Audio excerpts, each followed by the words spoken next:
明，全新升级的 TPP 模式将带你突破视角限制，全面拓展你的视野，探索更多你从未注意过的细节与可能性。接下来的几个精彩操作，绝对会让你眼前一亮，刷新认知。准备好一起大开眼界了吗？首先，我们先来看第一个精彩片段，由 NRG 的小胖带来的绝境1打5，在队友先倒地，只剩下自己一个人的小胖，即使在第一时间吃到了对方的闪光弹，不过在致盲效果结束时，发现了对手的位置，在掩体后冷静地利用了第三人称的视野及完美的腰射，成功的把 Monk 给收下，完成了1打2。但此时战斗还没结束 ，ORG 也抓到了此处的情报，正想开车过来的途中，被正在救人的小胖发现，及时调整身位，并精准的扫下2名 ORG 的成员。最后，小胖在自己仅剩16滴血量，完美的利用掩体不断的换位置，并把血量拉起来后，利用掩体的优势收下了 ORG 最后1名进攻的成员，又完成了1打3的壮举。这波精彩的片段可以看到，小胖在这短短的1分钟内，不断的利用了第三人称的视野特性，让自己的身位保持安全来开枪，可以说是教科书级别的身位控制啊。接下来看到的是 TN 战队的 Translucent 带来的死亡车库。ATO 战队因为圈形的问题，选择撞到了 TN 战队所待的车库位置，但没想到的是 Translucent 这名选手一颗手雷先带走了2名 ATO 的成员，后续想往前推进的 ATO 成员也被一轮腰射轻松带走。聪明的利用第三人称的特性，提早的确定对方的位置，进行手雷投掷以及身位控制，来完成这一波轻松的1打3。紧接着要看到的是 Monk 战队的 UNC 带来的天才操作。首先 Esports 的2名成员非常聪明的利用了第三人称的优势，在屋顶锁住了 Monk 的位置，后续利用闪光弹来拖延对方的时间，再及时跳下来，造成1换1的局面。这时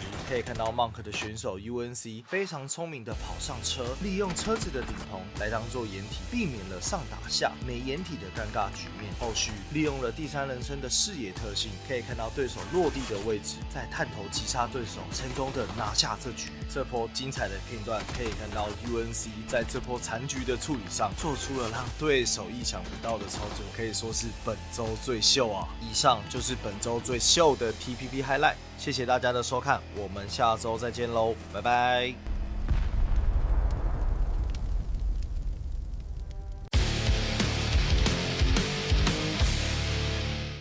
Tenang kak, tenang, sangat tenang.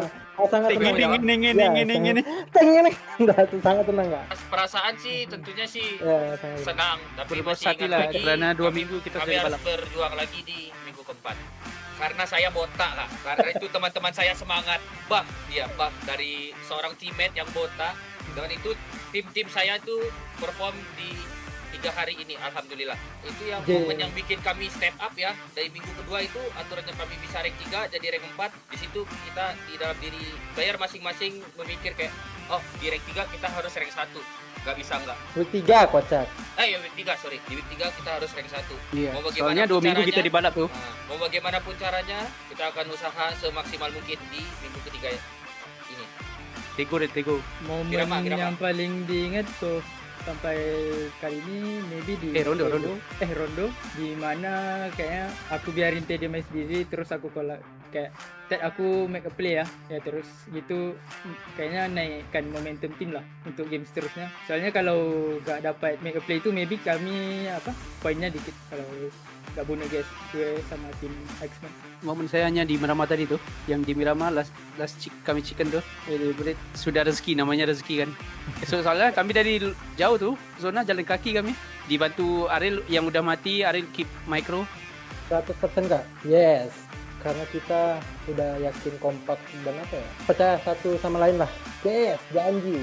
Kepada semua fans Vega, doakan kami semoga terus maju ke depannya, semoga jalannya semua lancar ke WC, ke PBC dan selanjutnya. Ya, terima kasih kepada yang menonton, semoga kami bisa terus ke depan majunya. Amin. Untuk owner Vega, terima kasih sudah mempercayai kita. Kita bakal buat Vega jadi juara 1 di week selanjutnya dan menjadi juara di overall ranking. Thank you Mas Andre. Shout out to Mas Andre ya. Thank you, Mas Andre. Bye-bye.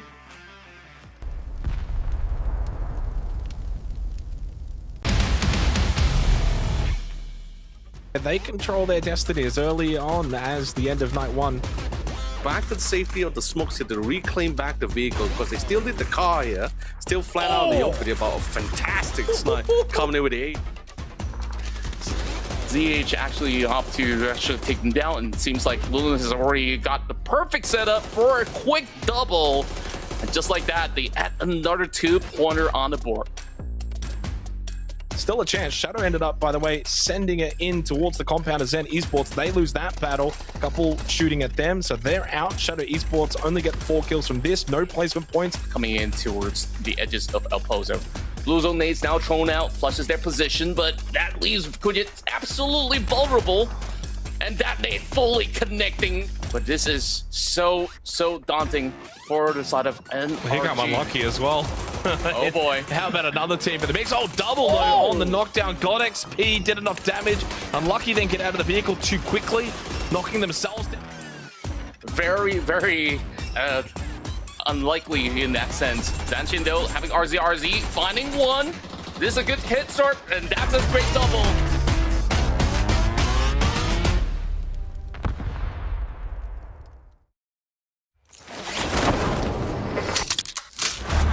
We've seen a lot together. And we're just getting started. No limits on land. No limits on loot.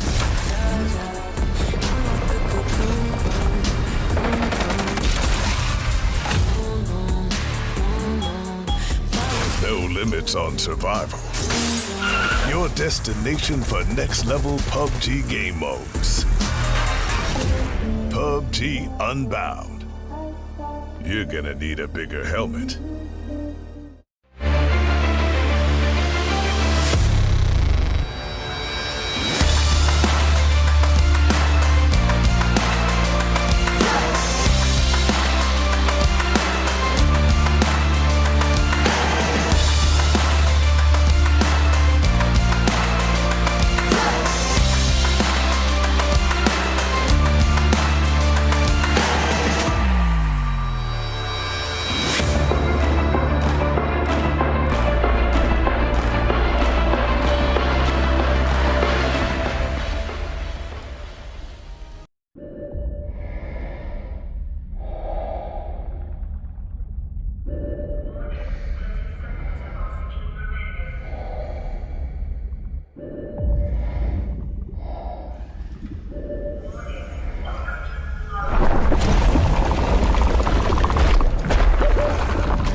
a new out-of-this-world game mode, destructible terrain on Erangel, and some new gun attachments.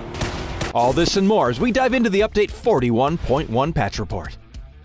First up, there's a new threat to Miramar, and this one commands an extraterrestrial army.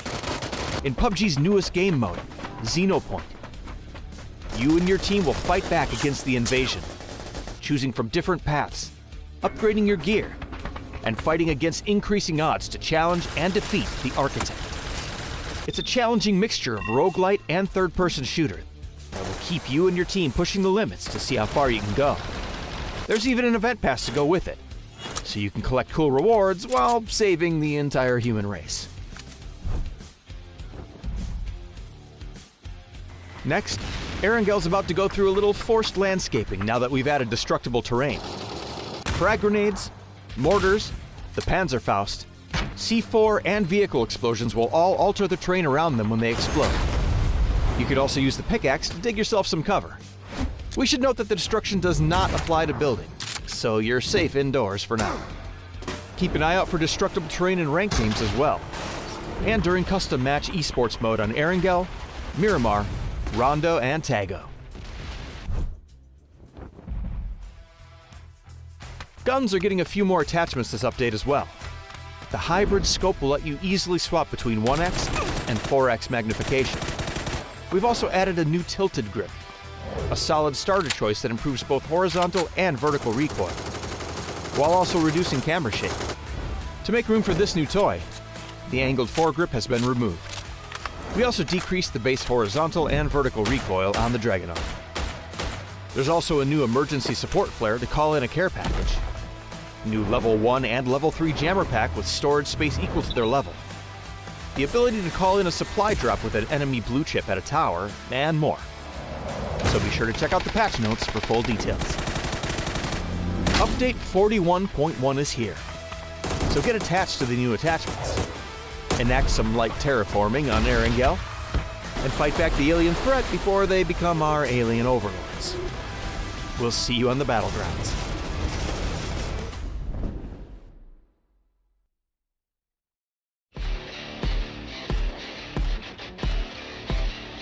Perkenalkan, nama saya Rahmat Hidayat, nickname saya Voldemort dari tim Shadow Esports dan negara Indonesia. アンラッキー所属サニーサイドアップです。前回もこのカオスバトル参加したんで、今回は全部答えられるように頑張りたいと思います。我是 GSW 的 YU。 Hi, I'm Pivi, play for ARMR Esports. Been playing PUBG now for a long time, 7 odd years. 我希望我等下可以拿100分。ちょっと怖い。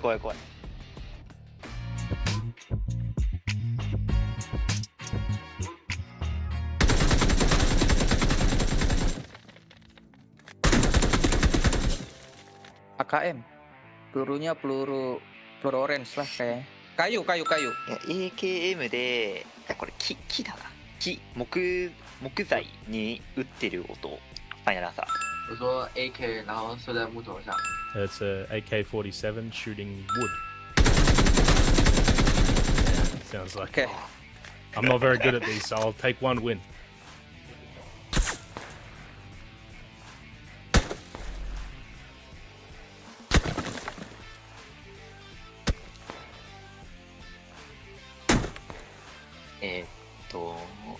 Senjatanya kar, jaraknya 200 meter. 銃はK98，然后100公尺。Car 98K and 200 meters. いやどっちだろう。300でいきます。It might be closer, maybe 100 meters, but I don't think I wouldn't guess longer.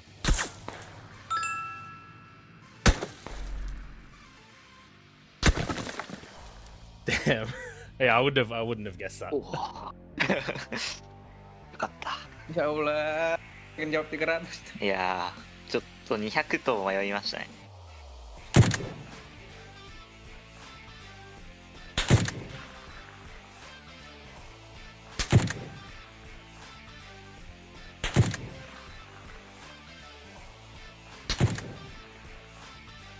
M24 jaraknya 150 meter. 銃は M24 のサプレッサー。距離が100でいきます。N24，然后变得更近，30公尺，50好了。M24 at 30 meters. Okay, well, it's really the 30 or 50, I would think. Well, I don't know. Maybe 50. Lock in 50.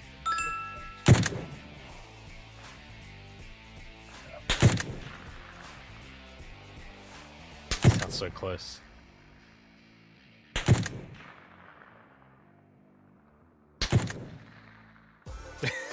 Uh, 50でした。 Benar kan? やっぱ50か。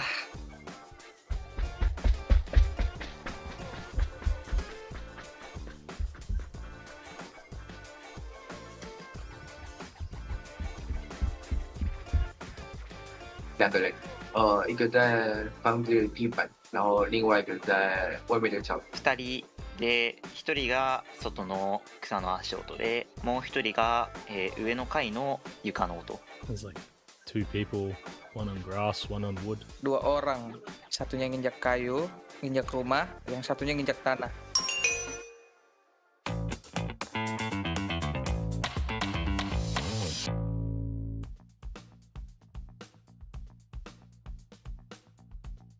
Four times skip. 都一样的。あんま自信ないですね、これは。 Ya, kelihatan. これは4倍の方が重い。 Yeah, are they the same? Same weight? Yeah, I'll say same weight. もしかして一緒。ああ、なるほど。 Okay, yeah. I was just thinking, like, it's a trick question, that one. あ、同じっていうあれもあるんですね。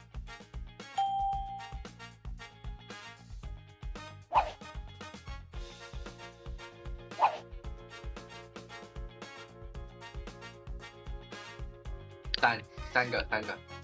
5個。 5? いや、5個。 2? 2. 27 per grenade, I think. フルトン回収機が難しいな、これ。4個で。あ、嘘、2個か。Susah nih pertanyaannya nih.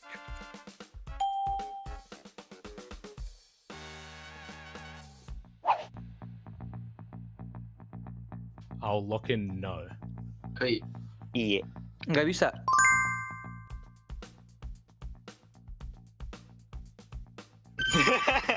Damn. あれや、正解。入るんだ。 Ya I know Allah. it's heavy, but I wasn't sure how much. 就是计算，因为我很少用紧急接驳。ああ、なるほど。いや、これ難しいですね。自分だけかもしれないんですけど、あんまりその数値を見て今まで物を入れたりとかしなかったんで、もうなんか感覚でこれ入んないからこれだけ捨ててまた拾おうみたいな感じでやってたんで、ここでちょっと難しかったですね。うん。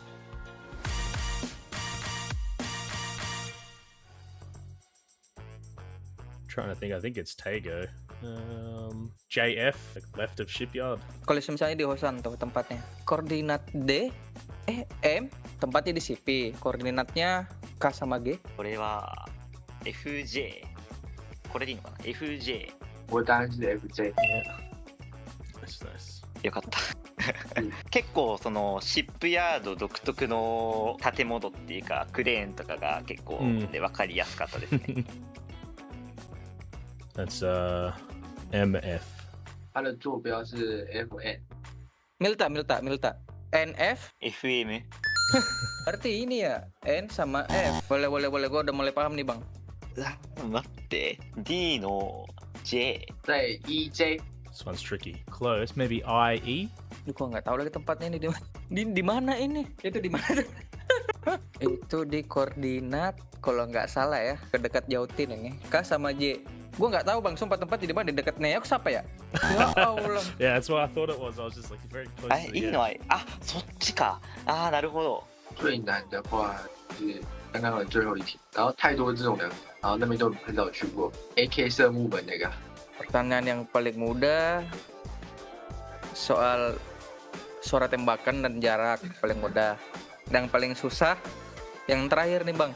Lokasi sama koordinat。一番難しかったのがやっぱりバックの重量問題。いや多分みんなやっぱうまい。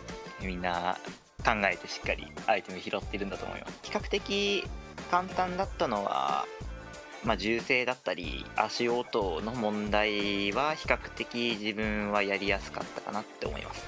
The shooting AK shooting the door. I think that's probably the easiest. Hardest question, I think it would have to be the adrenaline syringe in the backpack. 排第三啊，排第一。 Soalnya kayak nggak tahu juga, kadang ada yang gambarnya nggak tahu itu gambar di mana. Tapi kalau dari skornya sih bisa lah, masih di posisi 2 atau 3 gua. I think everyone will be very similar. Maybe one person might get everything right. If Dusky did this instead of me, he would have got it all correct. He's very, very smart with like different like sounds and weights and locations, like very, very smart, but he doesn't like interviews, so he didn't want to come on the camera. I think I did okay. いや、准备的还不错，一定可以。自分としてはその自信があるかないかというよりかはもう、頑張りたいというか、そうですね、やるしかないって感じですね。上位に食らいつけるように頑張っていきたいって思ってます。Kalau persiapannya sih udah pasti dari tim juga udah siap, dari CD Sportsnya, dari anak-anak juga pasti udah siap. Kalau soal percaya diri, bisa lah kita percaya diri lah untuk bisa lolos ke WC. Kalau untuk tim yang paling ditakutin nggak ada sih, soalnya ngerasa tim kita yang harusnya paling ditakutin di PMS ini. We probably don't prepare as much as what other teams will. Pretty relaxed and just like to have a bit of fun, but we have a good base of how we want to play the game on paper, which makes it really easy for us in terms of how to play. It just comes down to whether or not we can actually outshoot the opponents on the day. But I think we'll do okay. Top 2, it's very, very hard. Very good teams that we're versing. So I think if we manage to finish top 2, it would be very, like, we'd have to play perfectly on the day. Not 100% confident on that. Shadow Esports, I think, have been playing amazing. They got a very good hold on how to play the game. Really good rotations, really good macro. Like the management of how they like move around the map and everything is amazing. And they're really playing, like in terms of the actual aim and shooting right now, they're on top of their game, that's for sure. 谢谢你们的支持，我们又拿第一了。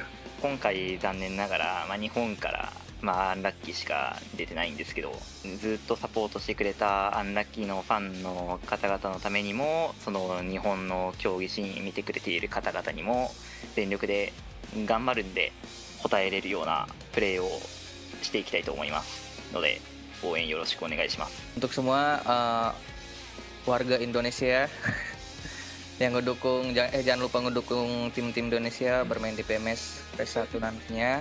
Doain semoga semua tim-tim Indonesia dan Shadow Esports bisa mendapatkan hasil yang maksimal dan bisa lolos ke WC. Thanks to everyone that is out there supporting us. We know we have a few fans out there. Do our best for ourselves and for OS. Make us at least have a good showing. Keep us on the map, I guess. Yeah, that's good. Thank you. Bye bye. See you later.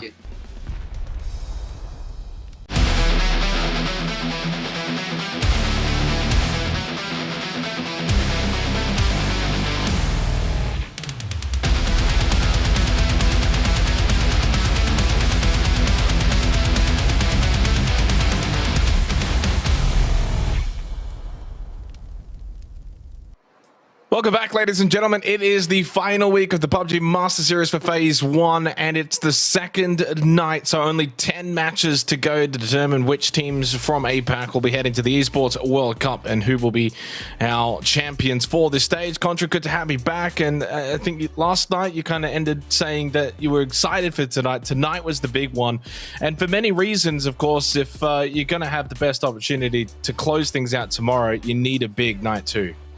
That's right. And overall, we've seen incredible stuff coming in from ZSHN Esports as well as Shadow Esports, who are currently holding on the top 2 position. And the biggest surprise was actually Vega, who didn't really have any good rounds going. They're only sitting around 12th position or so, having only about 19 points, and that is not exactly a good look for them to really kickstart their first day of run. So maybe they can actually find some good games today in order to salvage some of the lost costs that they had, and all they needed is a top 7 to still retain that spot for the EWC. But if they're going to be anywhere sitting around the same position, then I believe that we might just be seeing both ZSHN as well as Shadow to be taking the lead. Yeah, I mean, Zanshin, of course, they were the talk of the town last night. 78 points. They were able to pick up 2 chicken dinners. And in those 2 wins, 16 kills in one of them and 17 kills in the other. And then even in the games they didn't win, 6 with 8 kills, a 4th with 8 kills. They only had one quote-unquote bad game, which was a 14th with 3 kills. So they were tremendous yesterday. We'll see if they can, of course, back that up. And even if they do finish first, it's still dependent on other results going their way if they are to go to the Esports World Cup, because Shadow Esports, as things stand right now, Contra as well, they are in that 2nd place on 55 points, and we know that for them, if they make top 2, that will guarantee them a top 2 finish by the end on Sunday. So they've just got to hold their pace, and as you said, Vega, of course, the one to watch tonight. Can they bounce back? Don't forget, of course, you can follow along at home and earn yourself some G coins. Head over to Facebook, head over to the socials, make sure you follow, complete the tasks, and you have a chance to win 300 G coins. That's right. And of course, you guys can stay up to date with all the latest news, as well as everything happening in the realm of PUBG esports across APAC. And you can also cheer for your favorite team on each respective match day to also earn another 500 bonus G coin. And also not forgetting that there's always going to be G coins popping up throughout the live stream as well. So make sure you get your phones ready, or if you're on your PC, you can just get your snipping tool pretty much up and quickly snack that one. So we're already down to our final 2 days of play, as we're moving into week 4 with only a few games left. In total, that's about 10 games for them to play things out. So these teams, they really gotta be always on their toes to score huge every respective round. So that being said, though, of course, there's still a lot of prizes on the line for the teams, as they are looking to improve that position in order to claim even more of that prize money. But more importantly, there's also the PMS points as well as PGC points on the line. Yeah, I mean, that's the big thing. There's a lot to gain from an event such as this. It's not just first and some money. But, you know, of course, top 2 go to the Esports World Cup, and PGC points that are on offer all the way down. And don't forget as well, the weekly rankings too come into it this week too. Even though this week's focus will largely be on, well, those PMS points, there is still money for the top 4 and PGC points as well. So, you know, you look at a team like Zanshin, not only are they fighting to finish strongly in this overall ranking leaderboard, but there's an extra 50 points on offer if they finish first in the group. So if they can jump up from, let's say they were looking at maybe a 4th or a 5th finish, and then they can jump all the way up into top 2, win this week, you know, you're talking about going from 100, 120 PGC points to something like 280 plus. Like, that's a big jump in 1 week's worth of play, and they've brought out their best for the final week. Of course, as you can see here, first and second, the vast majority of the PGC points, but they also get the vast majority of the prize pool and Esports World Cup. And this final ranking is based on the overall PMS leaderboard, which coming into the final week was Vega well and truly on top with 230, Shadow closely behind on 190, and then a little drop off. But with the way that Vega are playing this week so far, they will need to improve if they are to lock in a top 2 position. Shadow doing okay so far, and Alter Ego in the mix, currently sitting in 3rd place. They're another team to watch, but if things were to end in their current positions right now, it would be Zanshin and Shadow Esports heading to EWC. Still 10 more games to go as we look at our participating teams, the same 16 across the last month. Yeah, overall, we've also seen massive improvements coming in from ARMR Esports, coming from yesterday's performance. Though they did not have enough points in order to make their way into EWC, but they are really showing up, and overall, they are also giving some tough time to those who really want to earn that spot, of course, to qualify to EWC. As it stands right now, Zanshin does have a really healthy lead with 78 points, so they can probably afford one tough round, and that will still put them in a decent spot. But when you take a look at those games that Shadow Esports had, when they do score those chicken dinners, it's always a high volume run that gives them more than 20 over points. So they cannot afford to actually take too much of a break, as we dive into some of the highlights coming in from yesterday, where we had a great double win for both Zanshin as well as Shadow Esports to actually conclude the entirety of the day. But we're also seeing some massive hollow points coming from game start win, though they did have some dip in a couple of rounds, but they definitely have fought their way out pretty hard in order to get into the middle of the pack. Yeah, so roughly 12 teams, I was just counting, about 12 teams last night across the 5 games finished in the top 4.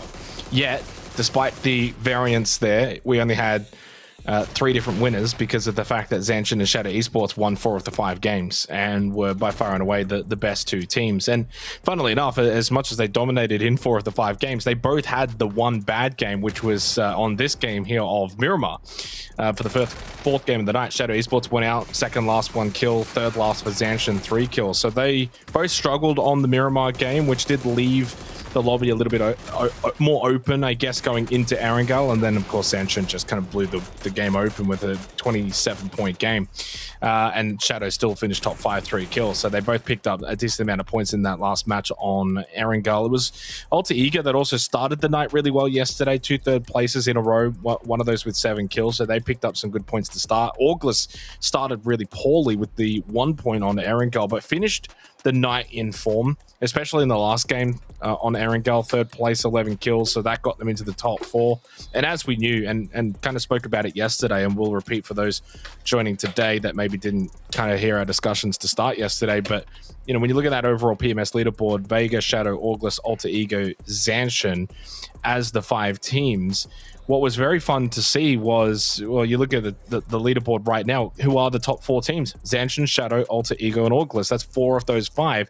One being, though, of course, Vega Esports down in 12th position. The team that had the easiest path to EWC finds themselves struggling coming into tonight. Of course, ZSHN, team to watch and a very solid team. I think when you look at this roster and you think, well, do they deserve EWC? Back in week 1, they only picked up the 30 PMS points, but then back-to-back 3rd place finishes across weeks 2 and 3. That's good consistency. Now leading the lobby after 5 games with a healthy lead.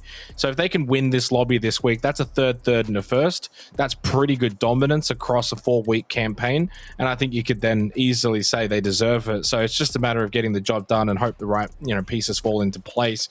The unfortunate reality for them, though, is if Shadow can hold on to top 2, which is looking on the more likelier side now with the way they're playing, and Vega just slip back into the top 7, even if they do finish first, it won't be enough to see them progress forward to the Esports World Cup. They'll miss out on a decent amount of PGC points. They'll likely then finish around that 3rd or 4th position on the overall PMS leaderboard. So they still are relying on others, but all they can do right now is focus on their own game, which is clearly proving to be quite strong coming into the second night of the final week. Yeah, as they should. Overall, they could just basically stick to the game plan that they had back in day 1, and they've been able to really rack plenty of all these kills. And throughout the course of 3 weeks, as well as the kills that we'll get it yesterday, that's a total of 266, and the bulk of their income of points were coming in from both Sly Fox as well as Akosi Ray. And you're already seeing even RZ stepping up to be some of the round's MVP from yesterday night. And Shadow Esports, they work better together as a unit, and overall it's pretty great to actually see that they've always been able to have amazing reads onto rotations, as well as getting themselves into the top 4 very consistently. So 6 chicken dinners definitely is something that is not to be scoffed at, as they've been able to really claim quite a bunch coming into week 3 itself. And overall, yesterday was another 2 wins that really solidified their position. So Shadow Esports, they're definitely gunning for more here in order to really stabilize their top 2 run. And like you said, ZSHN still has to rely on Vega's poor performance, though. So if they move back to top 7, then there's a lot to worry about. But for now, they're just doing the level best. And then the big surprise coming into this week itself, ARMR have done consistently well and have been able to celebrate with a chicken dinner as well back in Miramar. Yeah, I mean, they had a really good game, and I think they actually had a pretty good night overall for probably the tournament that they've had, where they haven't really been able to put together any kind of dominance, any kind of control on the lobby. I think they largely keep to themselves, and sometimes that's their strength and also potentially their weakness. But what they did really well last night across the first 4 games was getting in the top 8. So a second, a sixth, an eighth, and a first. But at no point did they get more than 6 kills in any of those games. 2, 1, 6, and 5. And then the last game of the night, 13th, with the 1 kill. So clearly, when you kind of look at that ARMR Esports, and I think I was saying this last night and happy to repeat it again, I wonder if it's a confidence issue, if they feel as if they can't mix it with the other teams in terms of gunfight, so they kind of shear away, they play a little bit more out on the edge for longer periods and try and come in safely. It doesn't seem like they're often seeking fights, but I think that the players themselves are better than maybe they believe they are. They're actually really good gunners, and they should play with a little bit more confidence and freedom. And certainly when you come into the last week of a tournament, you do see teams find that confidence where I think, well, we've got nothing to lose at this point. You know, we're not going to qualify for EWC. We don't have to worry about fine margins. Let's just go play our game. Other teams are stressing. We're not stressing. Let's try and have some fun, impact the lobby. And they did that last night. 34 points in the night is a decent night. I think what we've seen across really the last 3.5 weeks has been, if you can get around that 40 to 50 mark, you're having a really good time in a very competitive lobby. Every now and then you see one team, and typically only one team, that might reach into the 70s, but they have to have a really good night. We saw that from ZSHN last night, but it doesn't happen often, and certainly not consistently. So as long as you're getting around that 40 to 50, so they were just shy of that on 34 points, but ultimately I think what I want to see from ARMR Esports, and certainly a couple of other teams, is just finding a bit more of that aggression in the lobby and feeling confident to take the fights. And you can make that same statement probably for the likes of ATO Esports and Team Newbies and Orca TERA, those teams towards the bottom, NRG, Zen Esports. A lot of the times I feel as if, and looking at the games from last night, of the names that I just mentioned, Zen Esports had the most amount of kills with 6. That was back in game 2. Every other game, you know, those 5 teams, we're talking about 5 different teams here across 5 games, and only one of those 5 in 5 games, so 25, you know, numbers you're looking at or whatever it may be, that like only one of them got 6 kills across the whole night, like 0s and 1s and 2s and 3s. It's just not going to cut it. You've got to try and find a way to have a bit more impact on the lobby. True enough, and we're already identifying a couple of teams here that has pretty much a very linear play style, right? And of course, we've seen how ARMR has played their game. We've seen Unlucky also having pretty much a very identical formula as well. Whereas for teams like GSW as well as Orcless, they're teams that really love to actually take fights, and certain times it actually costed them, where we saw GameStar Win had a dismal run to actually kick things off back in game 1. Game 2, they only walk away with 2 points, and then you have another 0-pointer run. But at the very least, from game 4 as well as game 5 onwards, they started to do a little bit better, as we also have the boys in Vega now trying to regain a little bit more confidence, as we have seen them on the screen earlier, getting themselves prepped up. And as for the side of Nirvana Rebirth Soldier, I mean, they've been around for a very long time. I'm just really surprised that they find themselves in such a position where back in the past couple of seasons or so, they've always been at least some around the top 6 or top 7, and at certain times you even see them fighting in the top 3. So I really felt like they kind of lost a little bit more of that juice, that kind of fighting spirit that they used to have. So I'm just hoping that maybe in the final 2 days, now that there's no pressure on the side of NRG, they can actually do a lot more in order to at least get themselves back into shape. Yeah, I mean, you could make that same argument for quite a lot of teams. And that's where you kind of look to the future. And for most of them, it's a matter of looking back at this tournament, and there's a lot to look back on by the end of it. You know, you've played your fair share amount of PUBG, so you can get a really good idea of not just one night performances or 2 or even a weekend. You've got 4 weeks to kind of look back on, and plenty of games. So it's going to be like, what, 60 games, or however many it is. What is it, 15 a week? So 60 games, like, that's a lot. And I think that when you can look back at that in total, you'll be able to find a pretty clear picture of what your strengths were, what your weaknesses were, what did other teams do well, what worked for them in this lobby, in this region versus what we did. And it's pretty evident to me as we're kind of heading into the last 2 nights of the overall tournament that there is kind of a picture of a proverbial top 5 when it comes to Vega, Shadow, August, Alter Ego, and Zanshin, because they've all done well, but differently. You know, for Vega, they won a week and a second. For Shadow, they only won the 1 week, but then they were pretty consistent in the other 2. August won back in week 1, but then kind of dropped off a little bit weeks 2 and 3. So then Alter Ego, well, they haven't won a week, you know, a second and a couple of top 7 finishes is pretty good. And for Zanshin as well, while the wasn't great back in week 1, finishing on that 8th, 9th position, then you go and get third.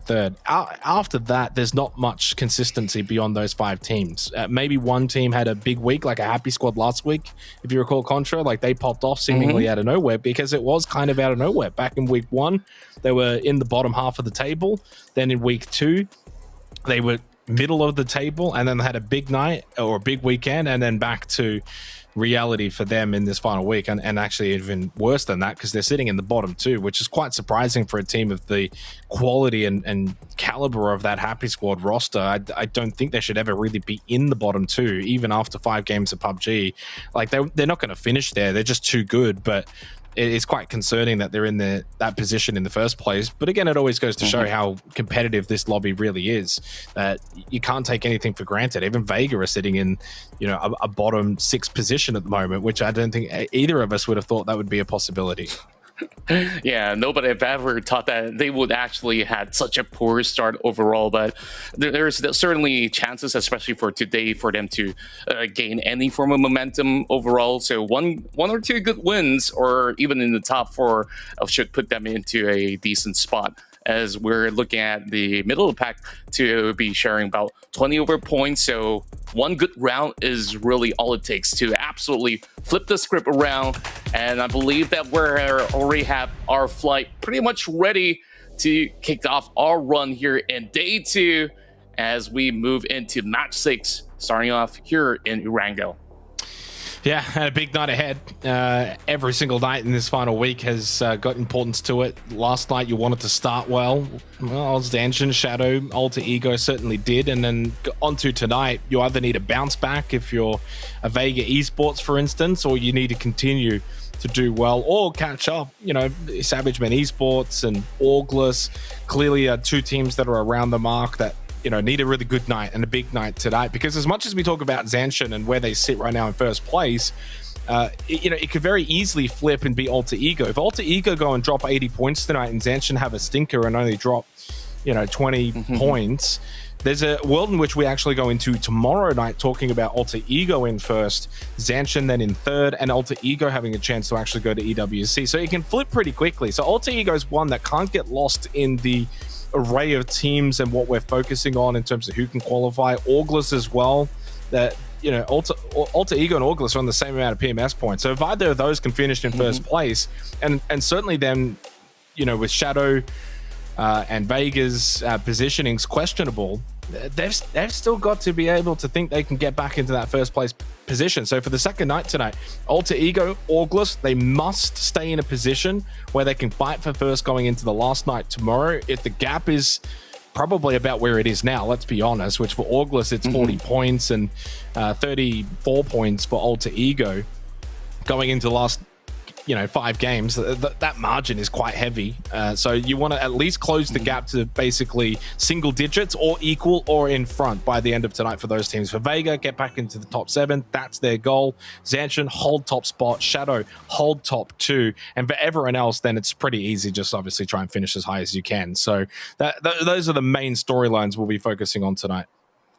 That's right. And overall, I think that Zanshin at least can be pretty comfortable currently sitting with quite a significant gap between them as well as Shadow Esports. For Shadow Esports, all they really want to do right now is just to maintain the order, right? They don't need to really put that pressure on themselves to finish first, but if they can, then it is absolutely guaranteed for the side of Shadow Esports. And of course, Alter Ego's been absolutely consistent, like you actually pointed out. Throughout all the runs, they've been able to consistently make it into the top 4. And if they can just, once again, basically, and run it back once more for the entire course of the night, then we're probably going to see them actually really have some really strong challenge up against the top 2 at the moment. As for the side of Vega, though, yesterday was quite the no-show, where we've expected them to at least get some big frag volumes round after round, but for most of these type of zones that they actually play through on each respective map, they tend to actually start on the opposite end of where it actually shows up. So we can't always, of course, rely on being close in proximity to the zone. They have to create those opportunities in order to actually fend for their spot. So we got to see if there's going to be any form of improvement, though, as we are going to be having a very quad start to the night. Of course, no casualties thus far, and it's still 2 minutes before we get ourselves into phase 2. Zen Esports, I think they've done at least significantly well coming from yesterday in order to get about 19 points, and that actually ties it together alongside with Vega at the moment. Of course, they can always do better, as we're going to be seeing on how this one pans out, as the first phase of the zone is going to be appearing somewhere towards the eastern corner map, so we expect more teams to be a little bit more comfortable from where they first started off. But for names like ATO, they're going to be having a pretty long journey into getting into the zone, which maybe isn't all too significant for the time being.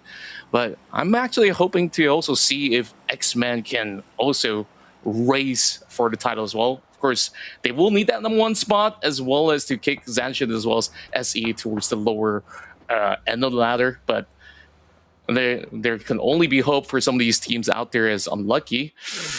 Hasn't really had too much of a good rounds yesterday. They've had perhaps some decent top 8 finishes, and right now, at least starting off in the Snap Pollyanna, they can garner great control moving into the later stages. Yeah, I mean, for Savage Men Esports and Monk as well, they're both on the same amount of PMS points. They basically can't go to Esports World Cup. It's just going to be statistically, it's not technically statistically impossible, but based on the 5 games that we've seen so far on the current leaderboard, it's very much 0.001%. Mainly because even if they were to win the lobby, they go to 200 points. Vega's already on 230 anyway, so that's one team. And then Shadow's on 190. So you would actually need Shadow to be in the bottom 2.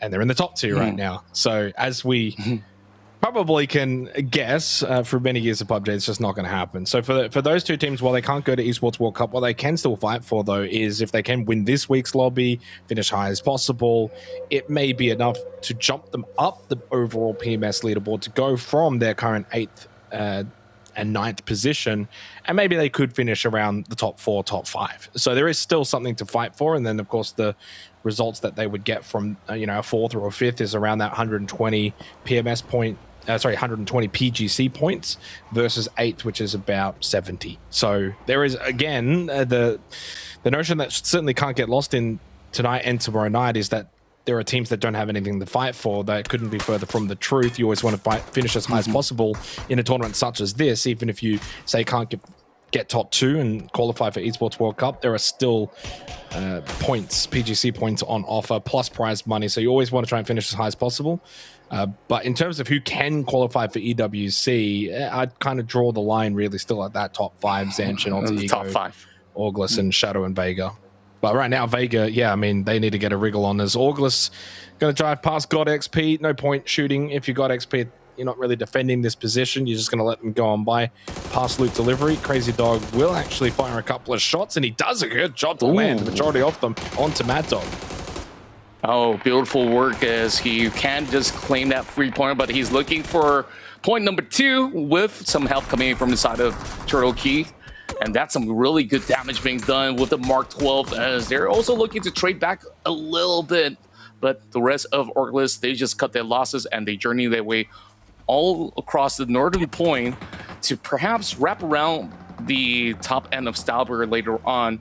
Ia does actually manage an exchange, gets a headshot towards Crazy Dog. So I'm not quite certain if Orclus really wants to turn back a challenge, but it's seemingly so, as they're just going for the wraparound to take on Faith as well.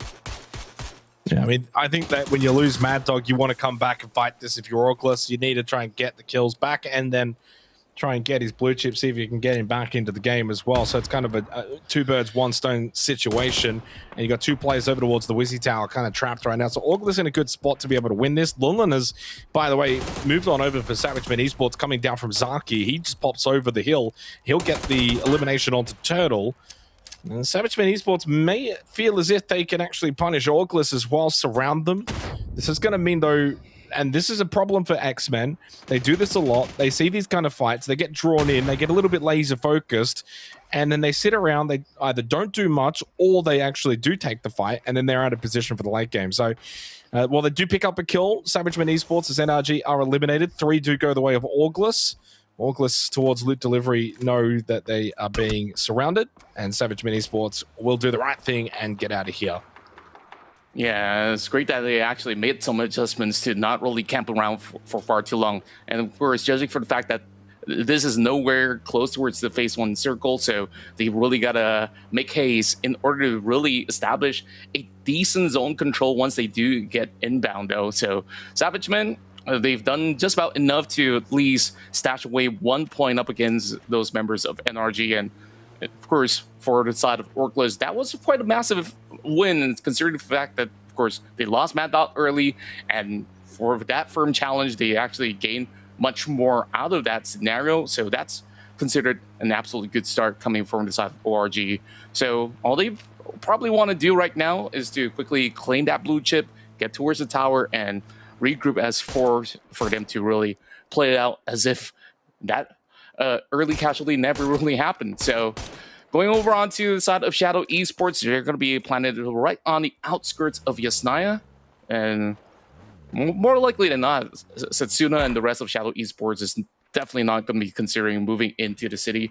It's way too early for that kind of call, and getting this control across the roads is definitely vital, especially with opportunities with teams moving across these corners, maybe in a couple of phases. So Shadow Esports, they don't really have to really journey into other spaces for the time being. As a matter of fact, the zone actually shifts on top of them, so all they really have to do now is to guard it with their very dear lives. So there is Xmen now journeying across, and they might actually rock up. So we'll see what happens then. As for the rest of Unlucky, they're just going to be holding over onto the Yasnaya while Kamal's is getting tagged up with the rival of Savior.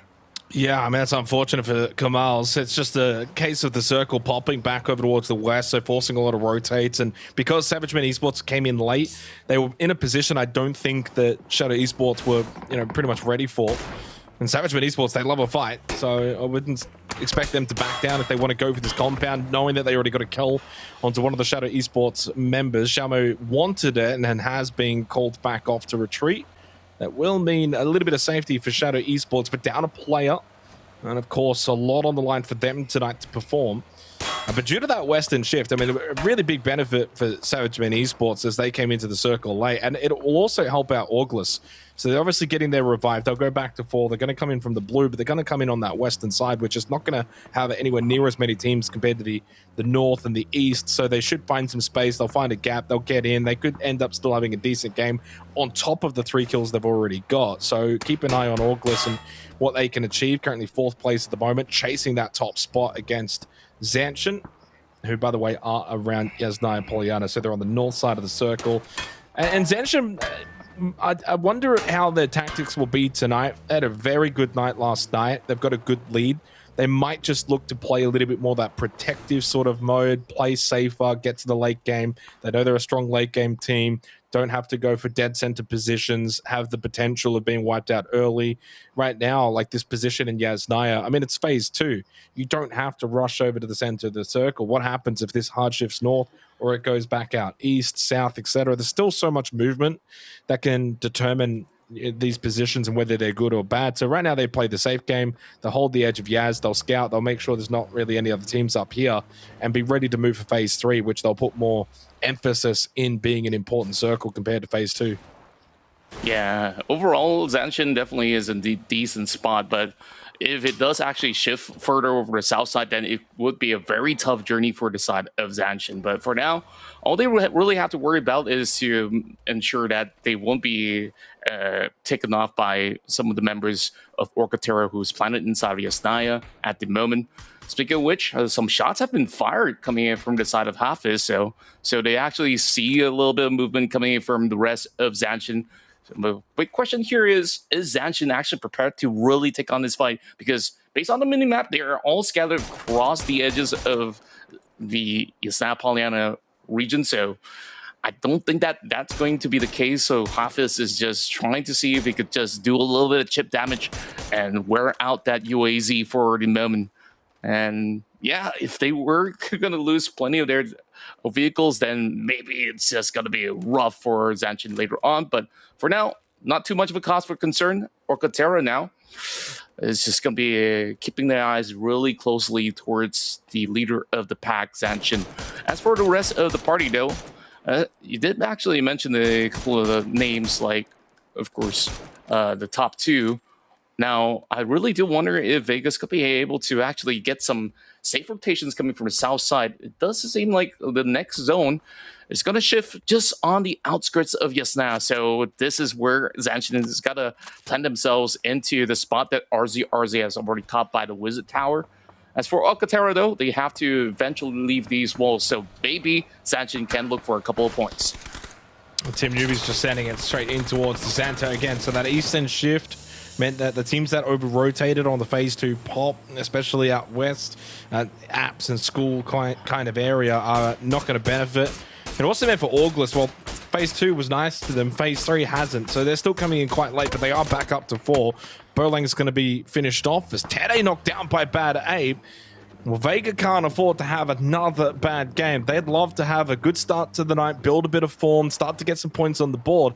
If it ends up being this game of Erangel similar to last night as a whole, not only is it going to see them further drop down and a bit more of that gap starting to form, but I wonder what it'll mean for them mentally, thinking they're blowing an absolute prime opportunity, only need a top 7 finish.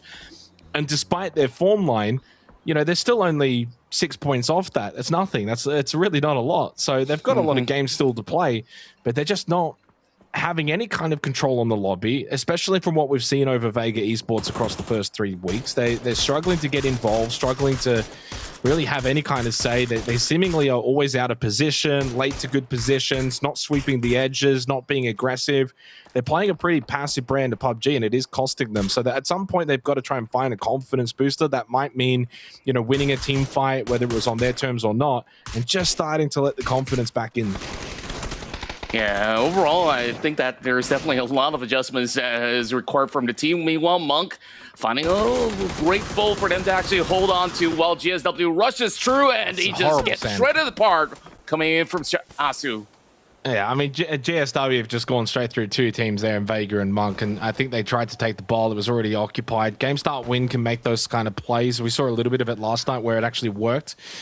I think they had a game where they picked up like 13 kills or something. I thought, yeah, well, that's what we can sometimes see from Game Start Win, where they can have those big games, and it does work for them. As Ia and Alec knocked down by Monty, this is more of what we expect to see from Happy Squad. Certainly not to see them on the bottom of the leaderboard. I can't imagine they'll stay there for much longer because they're such a good team. This has been a disaster, but not great news for August. After an intriguing start, they got the first 3 kills, and then they got 4 players back up, but as they've got into this circle, finally, it's going to end really quickly. So they never really got their feet set. And again, it goes to show when you do take those early fights, it wasn't their fault. They lost the one on the drive-by, went back to loot delivery to clean up, get the kills, and ultimately then get the revive. So they did everything they needed to do. It wasn't their fault, but it's a showcase of, yeah, late to get to the circle. In the end, you get there late phase 3, you're not going to be in a good position. Teams are already holding edge, and that's what happens. Yeah, I actually thought that they will wrap around the northern region instead, but they actually went past the corners of school, and they had to make some really desperate attempt to cut through all these teams, and a bunch of them have already occupied that space over onto the hillside, so it was rather rough for them to make those kind of drastic decisions, and they were planted into one of the worst spots possible. So, of course, only 3 points gathered for the side of ORG, but maybe there's more to go for coming into these upcoming rounds. As for Vega Esports, they were just playing by the edges. They found themselves a couple of members of Happy Squads right at the forefront, which they did actually trade it with, and now got themselves into a nice location. As for the rest of Savage Mendo, hugging into this tiny little ditch for the moment just to buy some time. And that should be good enough for them to hold out up against the aggression being shown from the side of Vega Esports. Luna's just going for an even deeper dig right now. So I guess they are already prepping up for that end game. And if it does actually serve anywhere else, then it is definitely going to be a problem for Xmen for later. As for Happy Squad, though, they're still trying to fend off up against those members of Xmen as well as Vega at the very same time, but they do have a decent split going on with Algin Bots as well as Monty controlling over on the southern side. So perhaps maybe Tentrip could still wiggle some room, play a little bit closer towards the north point in order to actually gain a little bit more of that space from danger. Then maybe Happy Squad can just hold on for much longer. I mean, the circle hasn't really been kind to a lot. It's playing out into a pretty open area of Erangel, so it's just going to be scrappy, a lot of smokes, play the trees if you can get there. Can you close the gaps, use your frag grenades? And that's what Elgin Bots is trying to do now. Double layering of the smoke, get closer with the frag grenade towards Savage Men Esports, just trying to hold up as best as they can with the broken down vehicles, probably dig some holes with the pickaxes, and you got to spread out here a little bit as well, otherwise you're susceptible to these nades. Uptrend catches one, but because they are a little bit spread, it is only one. And it gives them the opportunity to go for these. Right, that is a wonderful Molotov, by the way, onto Lulon. That is an insane molly. From that distance inside of the smoke to land right on top of him, that is an incredible Molotov. Good utility usage right now from Happy Squad, and the way that they're also layering their smokes, pushing forward, closing the gap, and wanting to take this fight. They're getting the benefit of being the aggressor, putting a lot of pressure on Savage Men Esports, who haven't really had much of an opportunity to fight back because of the way these smokes have been layered. They have just blindly been throwing their utility, but it's a lot easier for Happy Squad to hit theirs because they know exactly where Savage Men Esports are. Algin Bots wins the battle on the edge of the smoke against Xiaomo, and that's only Tentrip and Algin Bots as Tentrip falls to the nade of Savior. The pressure is coming. Savior, what can he do to help out? Algin Bots goes down, and that's only Monty. So from Happy Squad, looking like they were going to win this fight, it's ended up meaning it's a 1v2 now for Monty. From aggressors now to Monty defending for his team as Monty does get the down onto Upchen. It's a 1v1 here at the bowl. Oh my goodness. Monty now knows where he's at, so he's going to blind him up, and he's going for the push, aiming for the leaks as well. There's not much space left for the side of Savior, and he will finally put a dent to the rest of Savage Man. But the rest of his teammates have already fallen through, so he's got to play this solo mission for now. Frey Mock, though, stepping into the party as he will be able to clear up the rest of SE. So they've only claimed 1 point for this round. So this is big news for both Alter Ego as well as Anshin.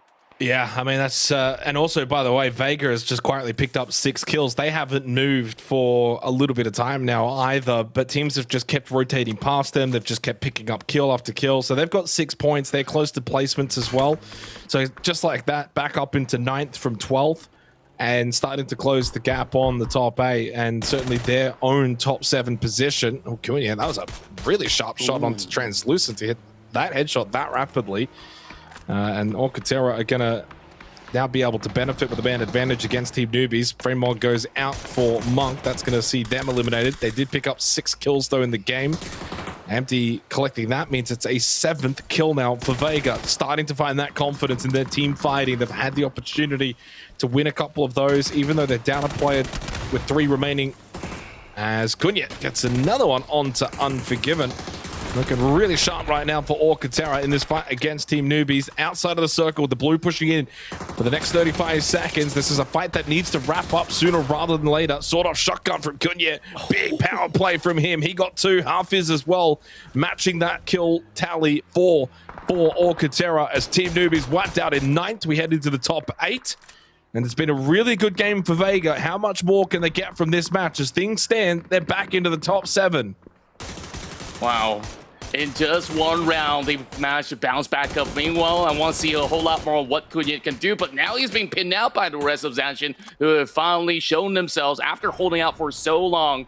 And all they really have to do is just to gatekeep those members of TERA, and they've already whittled down the vehicle. So for the moment, Hafiz is pretty much stuck over in the corner, so it's going to be a tough task for him to really even challenge the rest of ZSHN. Well, look at the movements of the map. There is also Mon getting involved, getting attacked over onto Akosire. So for the time being, ZSHN knows that there is definitely imminent threat over on the other corner. Well, once they actually get back on the wheels, they can actually go directly in the zone, which Slyfox is now creating that space for them to do so. But it's going to enter the region of Zen Esports as whole for the time being, and now it's down to Ken's to see if they could actually find a little something up against ZSHN. And ARMR continue to play this same strategy as well, where they just play late game, hold good safe positions, get into the top A, and then slowly start to spread out and see what they can do in the last 10 minutes of the game. So no kills from ARMR, but they've had a good compound position. They haven't had to really move, to their credit. No one's crashed them or done anything. As Aljabots and Monty, I can't imagine, will successfully be capable of pushing up this hill. It seems like a foregone conclusion. Monty trying to play the smoke.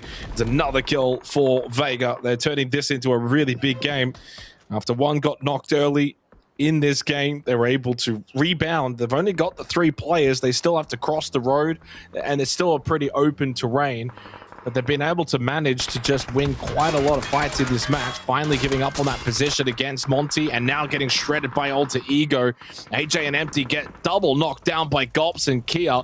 So it's been a really, really good game for Vega, but it might not really prolong any longer, as Aimbot will be there solo. They've still picked up at least 9 points from this game. So for a team that picked up 19 across the entire night last night, they should be very happy with themselves. Monty trying to avoid detection, got spotted by Queen, and in the end, Queen will finish him off as Happy Squad go out in 7th. We go down to our final 6 teams.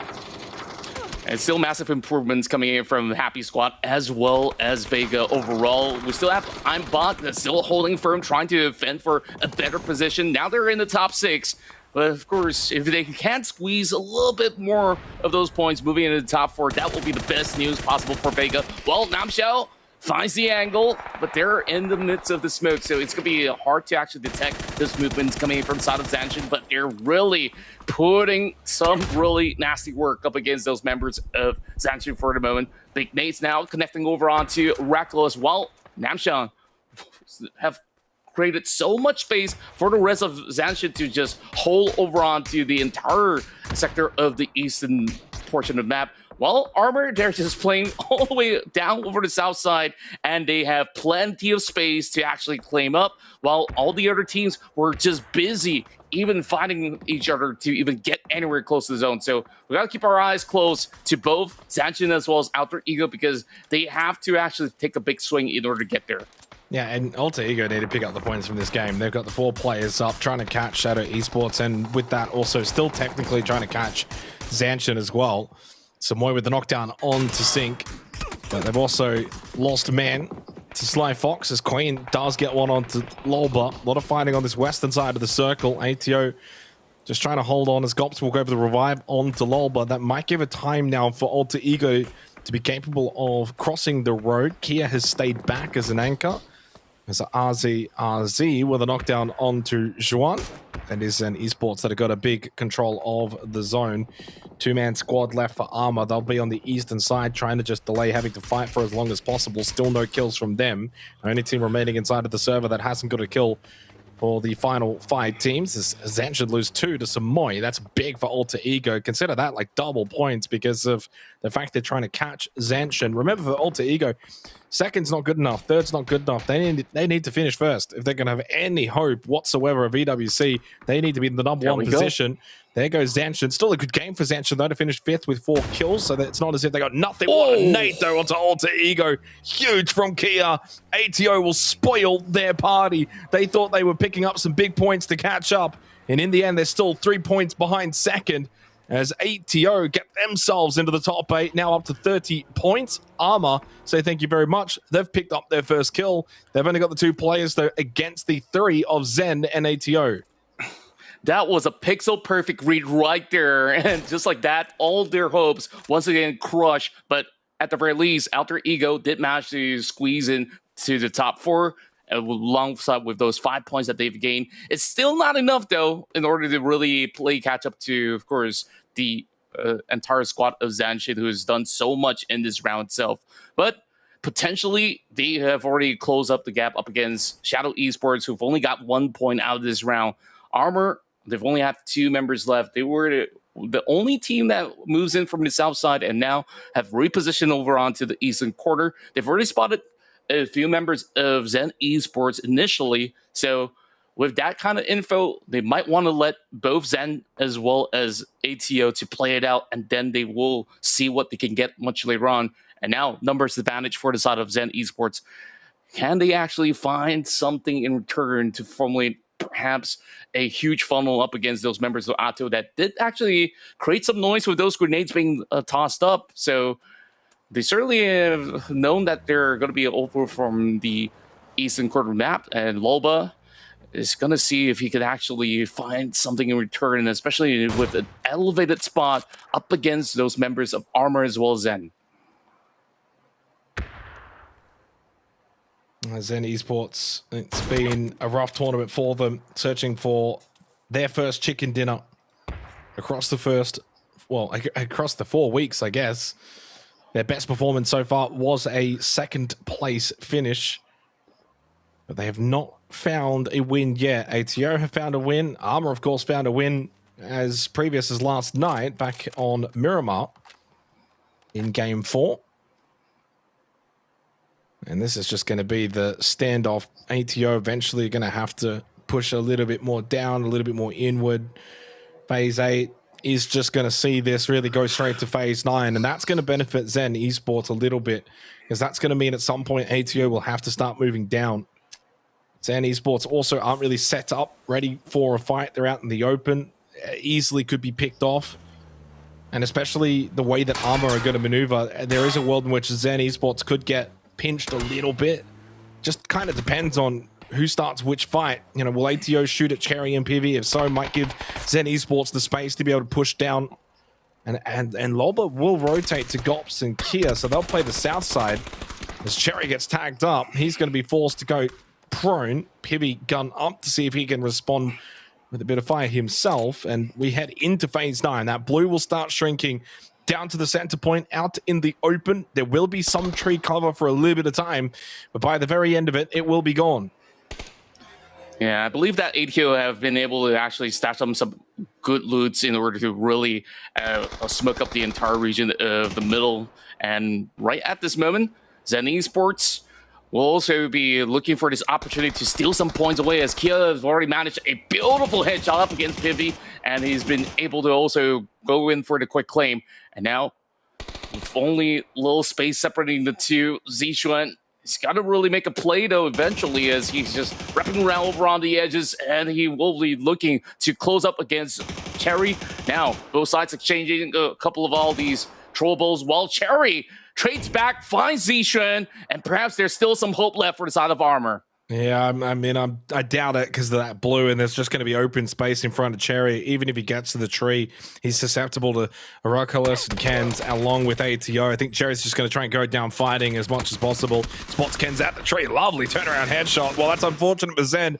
In the end, ARMR will be their downfall with a double kill coming out from ARMR Esports at the end. That's meant 3 still up for ATO. Auriculus was spending his time digging a little hole. He knows, though, there's no point fighting this one out. Zen Esports, their time for a chicken dinner will have to wait a little longer as ATO will take out the win here for our first game of the night. It's a big win for them just to give them a little bit of confidence moving into the last 2 nights of the tournament that they can still have an impact on the lobby. Very happy with themselves, as they should be. A solid performance. They take the chicken dinner, but it was a game that had, of course, ramifications on our overall storyline. Shadow Esports just the 1 point. Vega, are they back? Much better performance. Alter Ego closing the gap ever so slightly. They were able to pick up 9 points. Zanshin still had a decent game without having a big pop-off game. And so it does mean the teams that are in contention for EWC all got something from this opening game of Erangel, except for Shadow Esports. Yeah, that was pretty huge as well, especially for the side of Vega in order to really rack up those big kill volumes overall. And looking at the final zone, I really can't help but to think that Zen Esports could have actually utilized that space a lot better because they were just being so passive, and to the point that they have to bow out to the blue zone after having the rest of ATO just garner more and more control. I think that there was opportunity for them to actually pressure up Loba when he was actually taking a peek as well. So, of course, there's that. But ATO, this is a well-deserving win after 4 long weeks of play, and finally they get to reap the rewards. And overall, I think that a lot of the teams that were playing around the southern as well as western regions were having the toughest times possible. Yeah, I mean, we saw Auriculus have an intriguing game as well, where they took the fight early on to respond after losing one on the rotate. It worked out, they got the 3 kills, but when they came into the circle, there was just nowhere really safe for them to go. Happy Squad showed a little bit in this fight. I know it didn't really end the way that they wanted it to, and that's a credit to Savagemen Esports. Even though in the end, Monty was able to get this final kill, it did kind of mean for Happy Squad that their ability to go and get more from the game was severely dampened by the response from Savagemen Esports. A good little moment there for TERA, certainly from Kunya. Good little power play. Monty ended up getting spotted by Queen back over at the hill, so he never got a chance to do any damage there to Alter Ego. And look, a better game from Alter Ego. By no means was it one of their best. And to be honest, if it wasn't for that nade, I feel like they could have got a lot more from the game. But that was just a really good nade. That put them to bed and ultimately ended up in a little standoff out in the open, which meant Phase 8, nothing really happened. And Phase 9, the scramble to avoid the blue. Yeah, and of course, that wraps up what went on with Game 1. So moving forward, though, if Erangel's going to be this messy, I can't wait to actually see how it actually ends by the very final run of tonight. But we're going to be moving into the rounds of Tego as well as Rondo in a couple of moments. So looking at the past results as well, I think overall, these teams have been able to recuperate at the very least, especially for what we've just witnessed. Happy Squad, Auriculus, Vega, they're doing pretty well for what's considered to be their resurgence moving into this upcoming map. So I'm definitely looking forward for them to have maybe a higher impact. And you did point out at a certain point that some of these teams, they're playing pretty much unusual as compared to the past couple of weeks. Like Vega usually likes to play around the center. This time around, they're just slipping by the edges. You could also say the same about Auriculus as well, Happy Squad. They're all playing pretty late. So maybe the game plan here is to get as close as you can into the center of the zone for them to have a better chance. Yeah, I think that for Vega, they probably just wanted to start a little bit comfortable, and they played it really well. I thought they had a good position, and they were able to benefit from teams driving past them, and ultimately picked up 10 points, which actually ended up being second because it was a pretty even spread of points across the lobby. You go all the way down to TERA in 9th, picked up 5 points. So the top 9 were 5+. That's, pretty significant. And ATO, of course, picking up the vast majority with 19. And I think for Vega, the good news is they got a lot of those in kill points too. But you go back to last night, and they finished 5th with 9 kills to start the night. And then it was everything that went wrong after that, which was the issue, where they finished 5th with 1 kill, 9th with 1 kill, 7th with 1 kill, 9th with no kills. So somewhat similar to last night in terms of numbers, actually slightly less from this game of Erangel, which means the vast majority of the points that they've got, now sitting in 8th on 29 points, have actually come from just 2 games on Erangel, game 1 yesterday and game 1 tonight. So the real test, I think, for them will be, finding a little bit more form on the other maps of Tago and Rondo, Miramar as well, and getting themselves into a much more comfortable position deeper inside of this top 8. As things stand, Zanshin in 1st, Shadow Esports in 2nd, Vega in 8th, so pretty close to where they need to be. Shadow, of course, only the 1 point, so that's allowed Alter Ego to close the gap ever so slightly, but Zanshin looked pretty comfortable, still 30 points down to 2nd. Like, they'll be pretty happy with their game. They don't have to have another 80-point night tonight. That would just be beyond to think that's going to happen, and we haven't really seen that across the 4 weeks where a team is able to go for back-to-back 80-point nights. But I think what they need is just good, consistent results. They don't need their 16 and 17 kill wins that we saw from yesterday. We need just what we saw from Zanshin in that game. Can they go and pick up 6 to 8 points and just kind of trug along, keep that buffer nice and healthy? And that should see them probably into a good position by midway tomorrow. They'll know that if they need to pick up the pace or if they're pretty much on the right pace, which I would imagine, considering the gap they're on now, it'll probably be the right pace. Their problem will just be the fact that they can't rely on other teams like Shadow Esports and Vega and what they do about their own quest to the EWC. For ATO, really good result to get the win. They've already had a win earlier in the tournament, so it's not the first time for them in the spotlight. And they had a very good night yesterday as well. If you were to take out their first game, which on Erangel, they finished dead last, no kills. It happened. But 7th with 3 kills, 11th with 1 kill, 4th with 7th, and then closed the night out 6 and 2 kills to then follow it up into a win in this game and 19 points overall. It's actually been a pretty good run of form. Like, the last 5 games from ATO Esports, they've been pretty competitive and picking up some decent points, which is good to see for a team that, by and large, across the month of action, they're in the bottom 2 PMS-wise. They've picked up 10 points in week 1, no points in week 2, 10 points last week. So they haven't really been around the top 8 positions. They haven't been fighting for wins all that often. They haven't been a dominant team, but they've been in some good form, at least here in the final week. Yeah, it's actually really great to see, and of course that gives the rest of the party a little bit of a tough time. As for Happy Squad though, it's great to actually see them get back into the fold here, at least winning out some of all these trades, starting off decently, but it could always be better. We've seen, of course, when they do get all 4 members into a top 4 fight, but very likely not, this is a squad that can easily close things out, but they're not quite there just yet. As for Zen Esports, they are also thriving even from some of the runs coming from yesterday as well, where they've always got themselves into really good position, now finishing up in top 2. I kind of want to see them be a little bit more active and be more aggressive as well, because that game was quite the chance for them to actually secure a massive one. But of course, we move on over to our run here in Tago, and we've seen some gliders, we've seen some mortars flying around. I want to see something epic to conclude the final few times that we actually would see this one play out.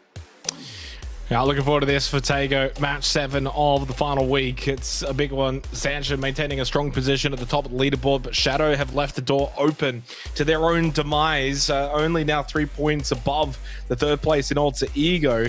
And that's not a good showing if you're Shadow Esports, not inside of the top 5 for average points on, well, overall points on this map of Tago.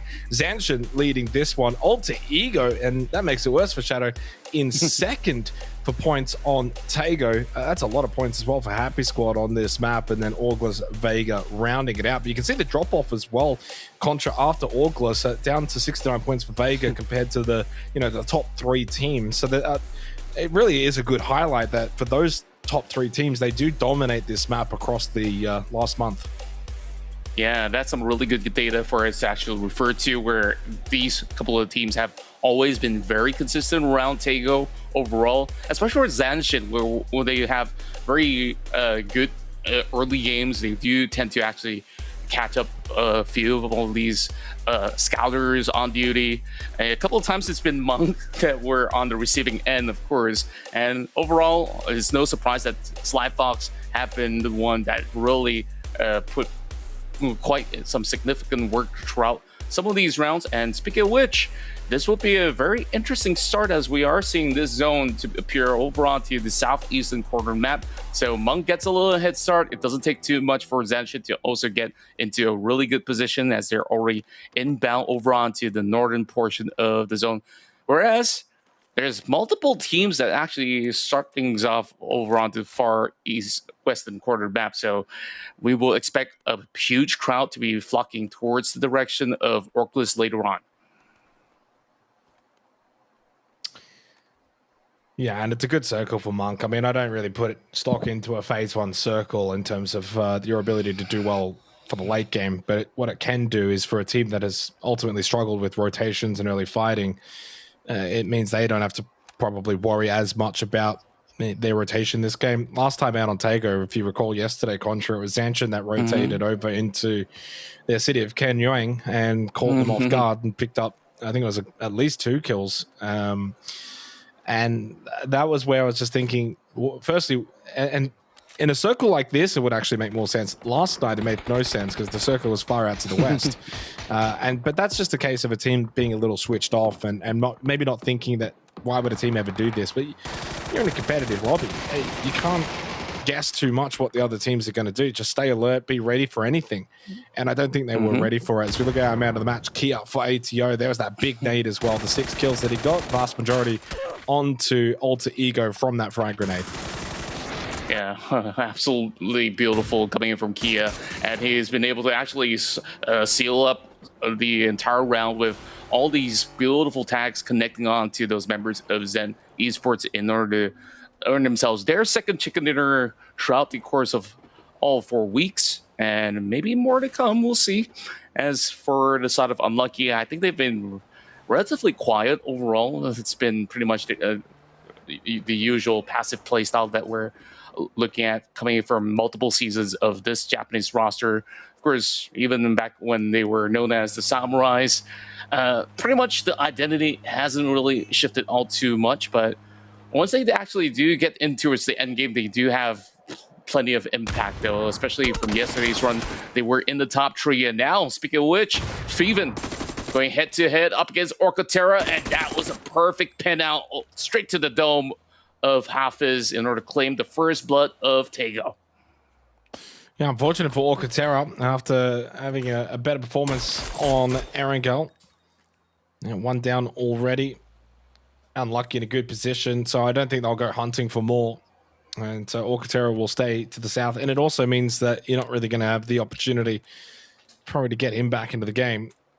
And Monk, by the way, did end up leaving Kang Yuang pretty early on, but ZSHN following in behind as we transition over to them. So ZSHN might end up still pushing into Monk. But this is where, for Monk, they've just got to make sure they play this well, shoot, be aggressive in defending their position, ward off ZSHN from taking an early fight. As it is phase 1, teams tend to avoid the confrontation. But for ZSHN, it doesn't seem like they're going to be too scared, as Azi's almost caught a time in there on Unk. The rest of ZSHN have just kind of kept themselves outside towards the tree lines to see if they can catch a member from Monk getting a little bit overzealous out of that compound area. Orclus, again, didn't have to move too far, as you mentioned earlier on. The teams that will have to move far, though, Team Newbies, Zen Esports out in the west coast beach position, absolutely miles away from this circle. NRG as well, Northwestern Island, and Alter Ego 2. Northwestern Island will have a distance to traverse based on this opening phase 1 circle pop. Definitely keep an eye on the way that ARMR are going to play this game as well. 5th place at the moment, 40 points. The vast majority of those points have come from placement points. They've just tried to keep themselves quiet in the early game, get themselves top 8, and it's clearly working. Yeah, overall, they're going to be sticking to pretty much the same formula. From all those late rotations as well, I think that it does actually benefit Alter Ego Esports a little bit more, especially over onto the course of the northern region. It's absolutely empty for them to get a safe journey through. As for TERA, though, they found just about enough spacing to squeeze right into the hospital ground, so that's going to be a pretty good spot to actually hold out for the meantime. But of course, There's Jing as well as the rest of GSW that's currently sharing a little bit of that space as a couple of attacks have been sent in by Bombay. Won't be all too much for them to handle for the moment. GSW isn't going to move away from that location, but at least Bombay does mark that location for the rest of Alcatraz to know not to eventually move towards that direction all too early. So we got to also see whether if Happy Squad can actually find themselves at a good spot. They can actually plant themselves over onto the western hillside, so maybe eventually they might be able to move deeper into the regions of Oceania for the time being. Alcatraz is just going to leave that hospital ground in order to create more of a space to hold out over onto the southeast instead. So Happy Squad finally arrives towards the hillside, and perhaps this could be a decent position for them to also get some long-range tags into some teams moving over onto the regions of Oceania as well. Xmen over on the north portion. So things are looking pretty clear for the time being as Happy Squad could have actually have a lot more to claim. And since we speak of both Savage Men as well as Happy Squad, can't really get over that fight that they had where Monty absolutely clutched in throughout that moment and still managed to bring it back to 2 members until they were shut off by the rest of Vega Esports.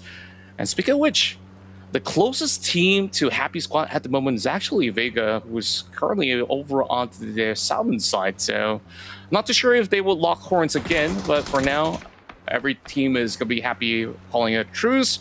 Not so much for the aggressors up against the rest of NRG, though, as they're trying to get themselves safe away from that red zone. Yeah, as we saw the graphic before as well, Vega's very good on this map.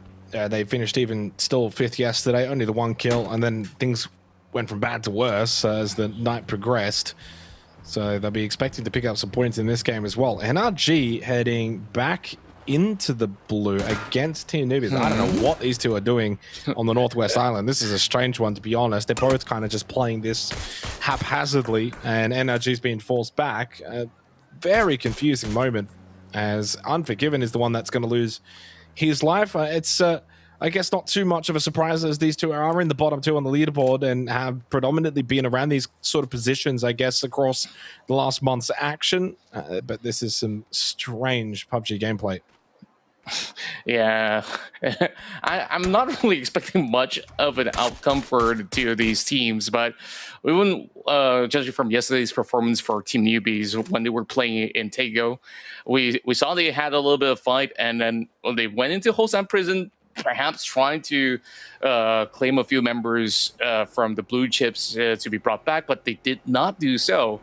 So another questionable move coming in from them. I guess that perhaps they just lost a little too much of the confidence, and now our NRG is also raining on their parade. It's kind of like the battle of not ending up dead last to at least have maybe a little bit of more pride to take home too. So for now, we're going to be expecting perhaps a hard shift to happen. And indeed, it moves all the way towards the far east. And this is just going to be ARMR's territory to just hold out. Yeah, and eventually it's going to make this a pretty easy circle to also read because of the unplayable on the eastern side. So it's going to shift back out more towards the west. There's a big hill that maybe if you can climb that, you can maybe play a high ground advantage. The biggest problem with this circle is just how small it actually is playable wise. And with so many teams also rushing in from the same direction, that being that kind of southwesterly fashion based on this phase 2 circle, it's going to create a bit of a logjam. I wouldn't be surprised to see a couple of players get knocked out on the rotates, see some sweet seat swap fighting going on as well. Arzi and Zansha, they're in the circle here, but they're on the south. So they're going to expect to see a lot of teams rotating past them. And so the best thing that they can probably do right now is just hold their position and try and shoot out these players. Orca-Terra just a little bit even further south of them. So Orca-Terra will get first crack. And then as you go past Orca-Terra, you're then going to have to go past Zanshin as well. And Dip has actually been knocked by GameStart Win. That's going to force them to turn back around. Show had already kind of progressed forward. GameStart Win now will take a little bit more of a deeper position here against TERA. Dip eliminated, and with half is already dead, it's only Bombay and Kunya. That's a good headshot from Jing onto Bombay. TERA go from the team looking to gatekeep at the edge of the circle to the team that's now down to a single player, and Kunya isn't going to last much longer. Wow, Jing, he just really did a number on them, and overall they were just rallying with pure aggression, and now they also get to gatekeep the rest of ATO, who is about to arrive over in the far south. Orkless, they've been able to at least hunker themselves down with a decent compound to hold out, while Zanshin tries to get involved, this time tagging onto Show. Perfect bird's eye view for him to claim even more, even up against those members knocked down from the side of ATO.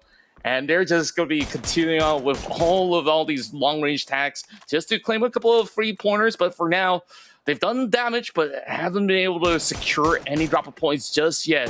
GSW in a really difficult spot. Yeah, I mean, but they at least won their team fight, so they've gotten something from this game. 4 kills already. Now they'll have to try and play a little bit of defense and huddle up, see if they can get the revives and pick 3 alive into the next phase. But Akusare has been able to land a tag on to Show. The good news for GSW is they're not going to get pushed by Zanshin, so if they can at least keep getting these revives, then there is a chance they can stabilize, but it's going to be largely dependent on, can they stabilize, can they heal back up, can they throw a couple of smokes and get out of there. And it's proving to be quite difficult, as Sync also now lands a knockdown onto Xeno. But they still haven't lost anyone from this. They're still 3 up.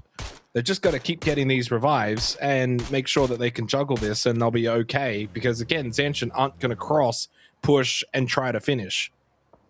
Yeah, you do say that. I do see from Minimap that we have Akusire actually closing in the distance, maybe trying to get a better view up against Xeno as well as Jing. So they're not going to let them slide for now. Meanwhile, Zen Esports getting tagged up. ATO also gets involved, and they're the ones to actually shut out some of all these players. But Jing now with a grenade, he just took out the winners of the past round. Yeah, ATO, they pushed in on the edge of the circle. They thought they had a chance to be able to capitalize upon a wounded GameStart Win. It did not work out, didn't go their way. AJ here, how did he stay alive for as long as he did? Double knockdown. This is good for Zanshin. These are the kind of fights where you change up your mindset and strategy, because now you know, okay, Vega's around here, they're driving around. We just got 2 of them. We want to put as much pressure into a team like Vega and a team like Shadow Esports. They're the 2 hot primary targets. You do not let them get away. You put everything into trying to kill this. Even Slyfox straight away into his view. They're hunting them down. Sync and Slyfox are chasing as fast as they possibly can to keep up. Seat swap from Slyfox. Couldn't land the first shots. Now switches to Aimbot. Landed one. Gets out with the barrel. Tries his luck. Hits another tag. But it does seem like Aimbot will get to the rock. Got tagged up again by Sync. He hasn't given up. The pressure from Zanshin is absolutely next level, and it will work. They wipe out Vega Esports, and you know that's personal. You know there's a reason why they were hunting them down. Wow, just look at how ferocious they actually played that one out, and just like that, that's a total of 5 points already claimed for the side of Zanshin. And you saw the difference between their pressure versus GSW and the moment that they knocked one member out inside of Vega. This is just pretty much a 180 flip. Meanwhile, Namshell, 6 HP, he did get a knock, but that's all that there is for NRG. Zen Esports, hold firm for the moment, but they're pretty much bruised up as well. Only Namshell is limping, so they will still be able to play this as 2. But the fights over the south, that was quite the something, Xenox. Yeah, certainly was. And Jing, by the way, still alive. He's gone back over to Ho Yang, and he's getting his teammates back into the game. Wow. It's been some kind of match from GameStart Win. Again, they're capable of this. We saw it even last night. They can have big games, and they can perform really well.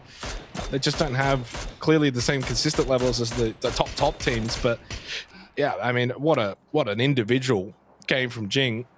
And GameStart Win, based on the performance so far, have actually leapfrogged over Vega as PUBG. So you might be curious here, but ARMR, by the way, moved into this position phase 1 They have not moved since phase 1. And when I say they've not moved, I mean, as you can tell by the amount of time he spent pickaxing that trench, they have not moved. They have had the circle shift twice onto their location. There is a chance it could happen again if it does go north. I'm expecting this to go more out to the west, Augler, Shadow Esports kind of direction for this phase 4 shift to move away from that eastern side. And indeed, that is going to be the case.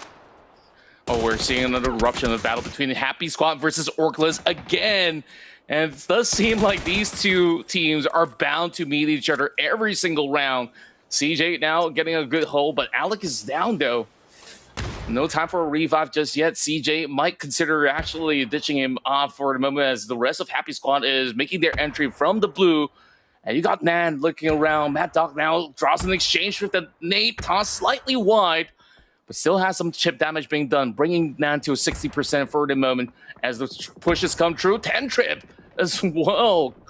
Answering back with that grenade, catches CJ off guard, and now it's only one member left inside of the list for the moment, and they haven't found a single drop of point this round. Yeah, I mean, Auglis, this is starting to become very difficult to envision their ability to make the Esports World Cup. Remember, they still need to finish first, let's be real, and it's just not looking likely. It's a 50-point gap. Now, Zanshin are continuing their form from last night, and Auglis, while they're hanging around the top 5 of the leaderboard, and that would naturally be a good position to be in. And in theory, only 15 points behind second, but their gap to first, and the gap to first for everyone right now is clearly looking to be quite large, because the way that Zanshin are playing, it looks like it is going to be back-to-back good nights. They are on form so far this week. They've built up a massive gap. And again, the fun in the story of this is it's not as if, oh, okay, well, this is going to be a boring final 2 nights. We know Zanshin's going to win the lobby.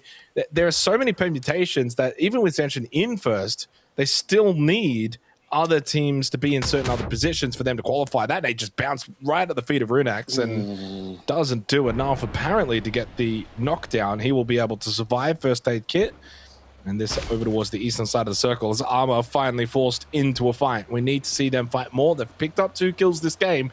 They do have a chance against Unlucky. Sync is in there for Zanshin. He's the solo, but I wouldn't fret. Again, this is the kind of game contra where, because they got such a big lead, 6 kills, I mean, this is fine. This is what you want if you're Zanshin. You don't need 6 to 8 a game. Yeah, and they got the job done, right? The moment that they shut off Vega, that's it.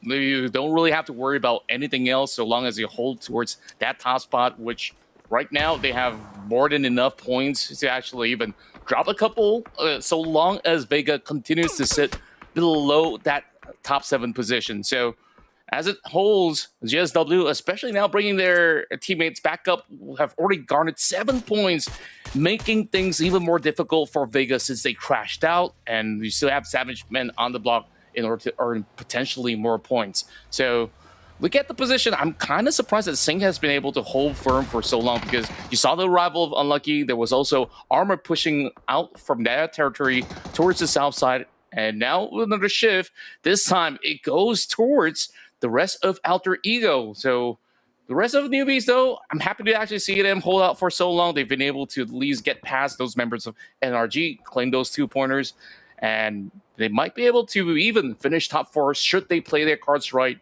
While Happy Squad as well as Savage Men, they're over onto that eastern hillside, which you saw 10 trip over the corner, and they have quite a lot of work to get done in order to claim space.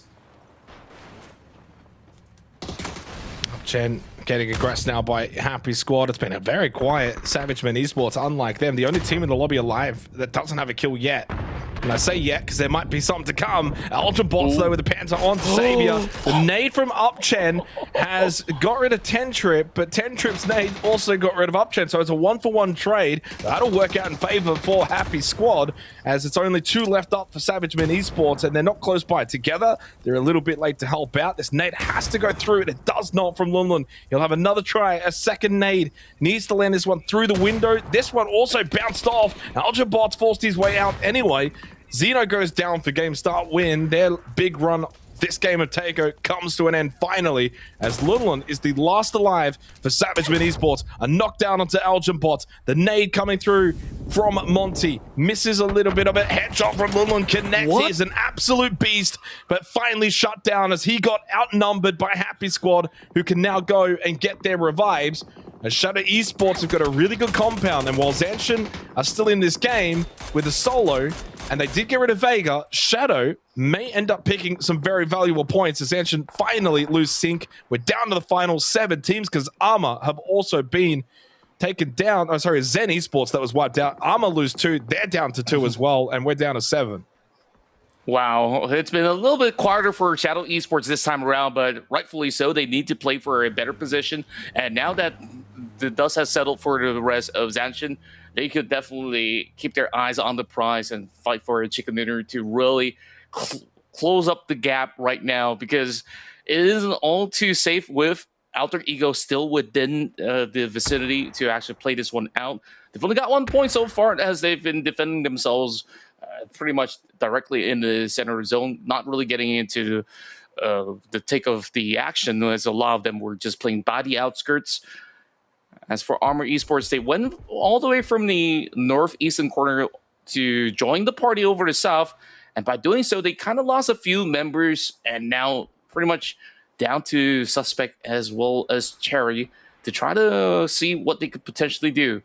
Monk pretty close by as well. We do have Anarchy as well as Nepal playing a very separated approach, as we see another zone now shifting closer towards the territories of Happy Squad. And since they have been holding that high ground, this could really be a good run for them to really spot plenty of movements by the edges. So hopefully they don't get caught up, though, as Alter Ego also wants to maybe extend their wings eventually to rock up against Happy Squad later on. But for now, going over on the side of Monk, 3 points and perhaps a few to claim up against their rivals coming from Oceania as well. Cherry does actually spot out Snapall just by the edges, and there's just not much wiggle room for Snapall to really get cover of other than at the back of the tree. And there we go. Some pressure coming in from Monk at the very same time. So ARMR Esports, I think it's better for them to actually focus over the back, because Asu's really doing quite some damage as Cherry now is sent limping. And I don't think that Suspect is anywhere close to even consider a revive, as he's having troubles with them. Blue zone nades also dropping right across. So he's trying to heal this one up, and he'll be able to pull through. Only 2 left for Monk. Circle right now is heavily in favor for Shadow Esports, but you've also got Alter Ego in the other compound. So I don't think it's going to be the kind of game that either of those two are going to gain any sort of separation. They should kind of finish still close by at the end of this Dago. ARMR Esports finally will be eliminated, but they have cemented themselves inside of the top 4 as Monk are climbing. And by the way, since they have been climbing, Vega dropped down to 11th at the moment, as Asu has a chance and he hits it onto Snipe Paul, coming in late for Team Newbies. He will be the solo, but it's another 6 kills for Monk. That continues the tradition for Monk that when they get top 8, they're usually pretty good for 6 kills or so. That's now got them up into 7th place and pretty close by to the top 5. Don't think the solo is going to get much more from this, and if we're being realistic, Contra, this is Alter Ego versus Shadow Esports here on Tago. That is going to be an absolute grandstand finish between 2 teams fighting for the top of the leaderboard, and certainly for Alter Ego must win. They cannot allow Shadow Esports to win this game from this position. 4v4, Alter Ego still need to finish first. Shadow just need to finish in the top 2. So Alter Ego and Shadow both desperately needing this result for both different reasons.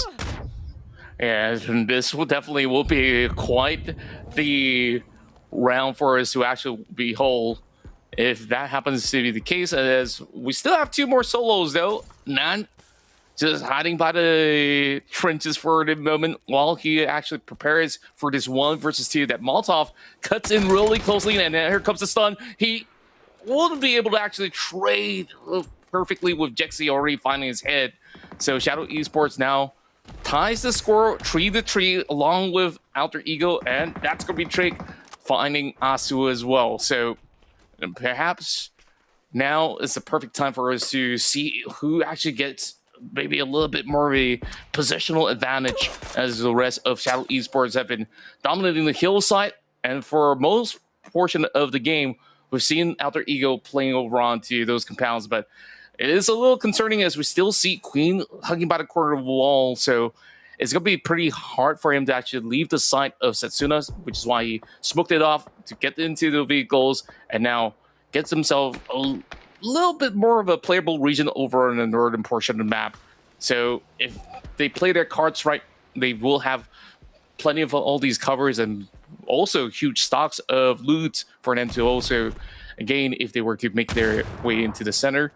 And down to Hansi, if he can actually get a really nice flank in, then maybe that could open the accounts for the rest of Shadow Esports.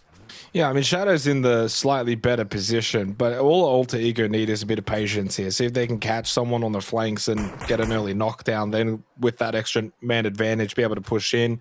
In the meantime, because there is actually quite a lot of time, Samoy's just getting to work with the pickaxe, and this makes a bit of sense. This is not really a fight that needs to happen right this second. It's still 55 seconds until Phase 8. I mean, this is actually a very early finish. It's 27 minutes on the clock. Like, usually you've only just now started the final top 4 kind of bonanza, but there's only 2 teams left. So this is where you just don't make mistakes. You try and scout out. You just try not to overstep. You know, for Alter Ego, there's not much that they need to do right now, but what they can be doing is certainly be active, watch the wings, make sure there's no one out on the edges that they could maybe spot, find an early pick. But at the same time, you also don't want to do the same thing and overinvest, because if Alter Ego, if they have someone that pushes out a little too soon, gets knocked, with the superior positioning of Shadow Esports, they can then play off of that far quicker, far better.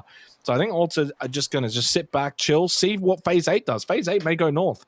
You know, it can still hard shift a little bit up to the north side, as we'll find out in a second. It could also go to the south. It just centers up, so it doesn't really change the dynamics too much. I think for Alter Ego, it's, you know, it's obviously not a big distance that they have to go to, but the problem is now Phase 9 is clearly going to be in favor for Shadow Esports, Setsuna around the center point. So this spot right here is not quite the actual center finish, but this position will be the best position close to the end of the center finish, playing this rock formation. And they've left kind of Jexy behind. He can spot them, TPP behind the Dorito. I think Shadow right now favorites to win this game. It can change, but they are the favorites as things stand currently. Yeah, and also considering the fact that Alter Ego needs to win a very clean fight.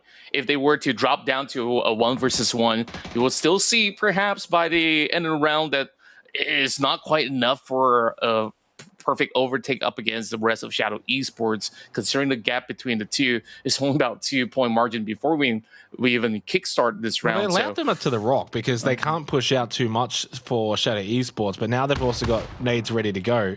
I mean, Samoy's made the right play. Getting to this rock is really important. It just gets them as close as possible to Setsuna and the center point at the end of this game. And if you've got enough smokes, now you can actually kind of push from the rock to the very end. So this can go right down to the end of Phase 9, depending on, of course, a lot of this utility and as it gets thrown out.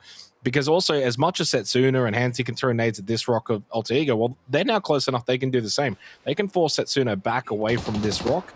And Jexy, who was holding out on the western side, has just started to move back a little bit to group back over towards Setsuna and Hansi.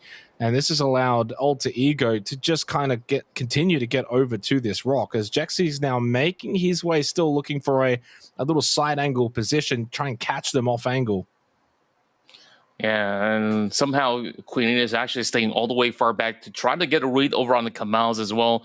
But it's pretty tough since he's got the photo shield as well as a trench pretty much dug up as well. So perhaps Queen might need to actually close the distance, but gotta do it in a very timely manner. Now, nades being exchanged. Jexy gotta step away from that big one. Well, Simoy's also got to double down alongside with a beautiful toss, working hand in hand together as Trick finally found the perfect shot connecting towards Jexy. And now it will be every hands on deck coming from Alter Ego to try to close in the gap. And the Blue Zone nades dropping very closely, but not really quite getting much done. But that second nade will actually see Trig once again getting another knock over on Jexi. And what they've done is they've taken space. Man's pushed up towards the center point of the circle. Setsuna finds the knockdown onto Queen, who was just lagging behind. It means it's a 3v3 as things stand, unless there's another revive that can take place. Indeed, it will be confirmed. Shadow Esports have got the revive successfully back up, and I don't think Alter Ego will have the same. They're going to have to leave Queen behind. 1-for-1 trade. That's going to favor Shadow. And it's only 2 up at the moment. 2v3. Man pushes out. Has to hit these shots. Cannot. That's unfortunate. Kamals does really well. It leaves Samoy by himself to try and clutch this one up. Needs to win this battle quickly against Jexi. No, pushed over the rock. Shadow close it out. They get the chicken dinner. And that is a huge win for them in their quest for the Esports World Cup. They know that they just need to finish in the top 2. And it is all but confirmed. And with that win against their closest competitor, their closest rival in Alter Ego, it just gives them a couple of extra points of separation heading into Rondo. I love that they were so calm, so composed into handling that situation. And you saw the moment that Jexi got knocked down, they didn't waste any time to quickly gather up the smokes, get him back on track. And of course, that bought just about enough time for the rest of Alter Ego to push. And once they get funneled into a line of sight, you saw how quickly it really turned from the side of Alter Ego. And overall, it's pretty much a great civil rivalry between the two.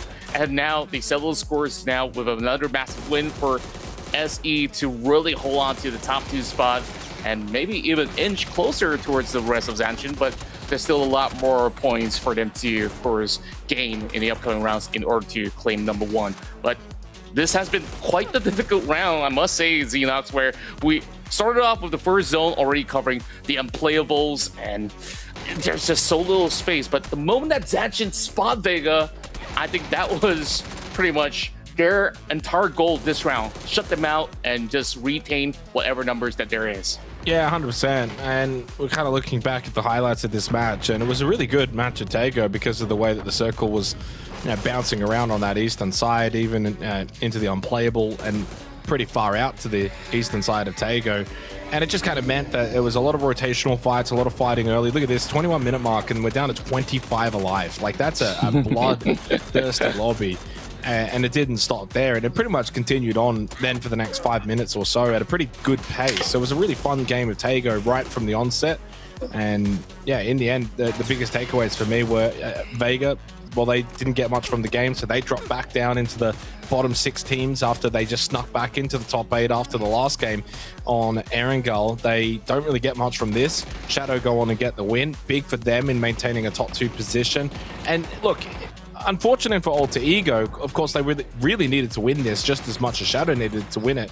But at the very least, if you're Zanshin and you know that you want Shadow not in that top 2, it's not like Alter Ego is still going to be all that far behind them, right? You know, the difference between first and second there for that game, you know, the 10 points versus the 6 points, so that's 4 points difference on placement, plus a couple of different kills as well. So in the end, it should still be around single-digit gap between those two, with plenty of PUBG still to be played. So by no means is that battle for second over, because let's be real, I think the battle for first is looking very difficult. Zanshin had another very good game, really confident performance, and they wiped out Vega themselves. And you could see, you mentioned the difference between how they took that GSW fight from a distance, poke shot. Akusari kind of moved over a little bit, but it wasn't a full investment. And then as soon as they got those knocks onto Vega, it was just everyone quickly into their vehicles, chased them down, and they're not getting away. It was a full send, absolute full send. You know, that really goes to show that that is pretty much going to be their MO throughout the entire course of today as well as tomorrow. So long as they just give bad rounds to Vega, they're happy to just take 5 points per round. And that's probably enough for them to actually get by. While Shadow Esports, they've also done so much of a significant work throughout the course of this game to get plentiful points. And as much as they were late on that rotation, they found that beautiful gap in order to take that hill where Happy Squad was actually holding out to. And with pretty much 7 points in, like you said, it's still going to be pretty much a small little window for the side of Alter Ego to try to close up in these upcoming rounds. But surprisingly though, Happy Squad with 9 points as well as Monk with 7, they really turn up the heat here in the midst of that Tago battle.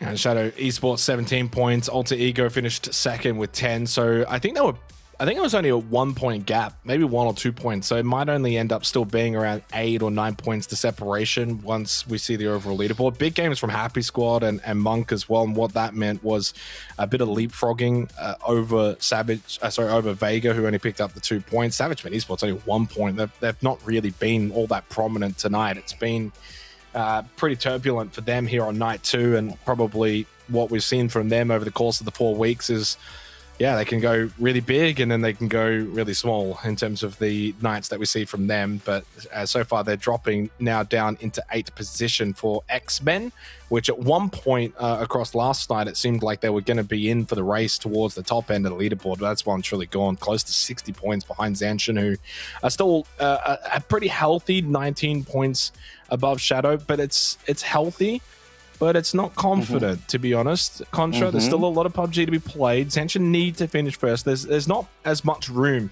for Zanshin to be able to drop down a second, Shadow finish first, because then that's going to open the door for Vega. A 10-point gap between Shadow and Alter Ego, not that large, and then 17 points then to 4th ARMR. So right now, like you kind of look at this leaderboard from ARMR down to like 14th. It's pretty close, but the top 3 have kind of got their own bubble and different little gaps as well between them. So it's a fascinating leaderboard that's taking shape. Yeah, and overall, I was also calculating some of the points that Vega has to close out. And I would still say that in the middle from 9th position all the way down to 12th, it's still pretty much within, 10 points or so. So there's still possibilities that Vega will have to play catch up again, where they've actually had such a good round back in the map that was played out in, of course, round 1. So we got to see if they can find their form once again. But for now, we'll take a short break, and when we come back, we'll move directly into our next matchup in Rondo.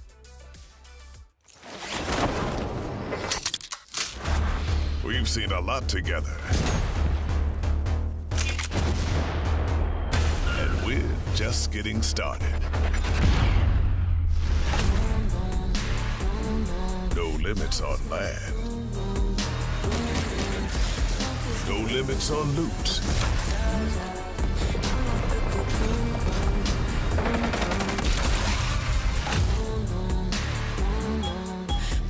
No limits on survival.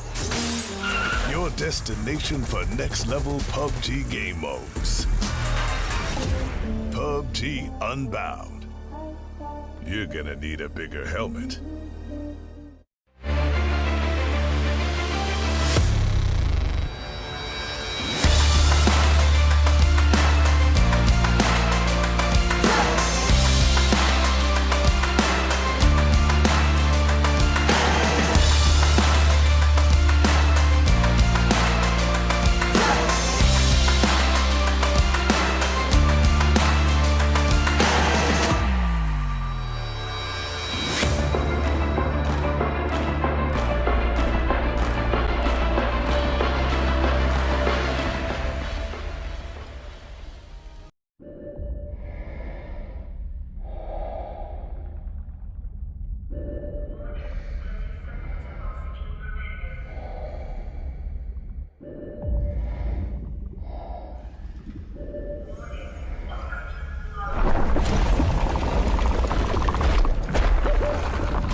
So we return after 2 games already, 3 to go, and we're in a position now where for ZSHN, what looked like at one point a really healthy gap contra, well, a win for Shadow Esports, it's only 19 points, and they're starting to just close it ever so slightly.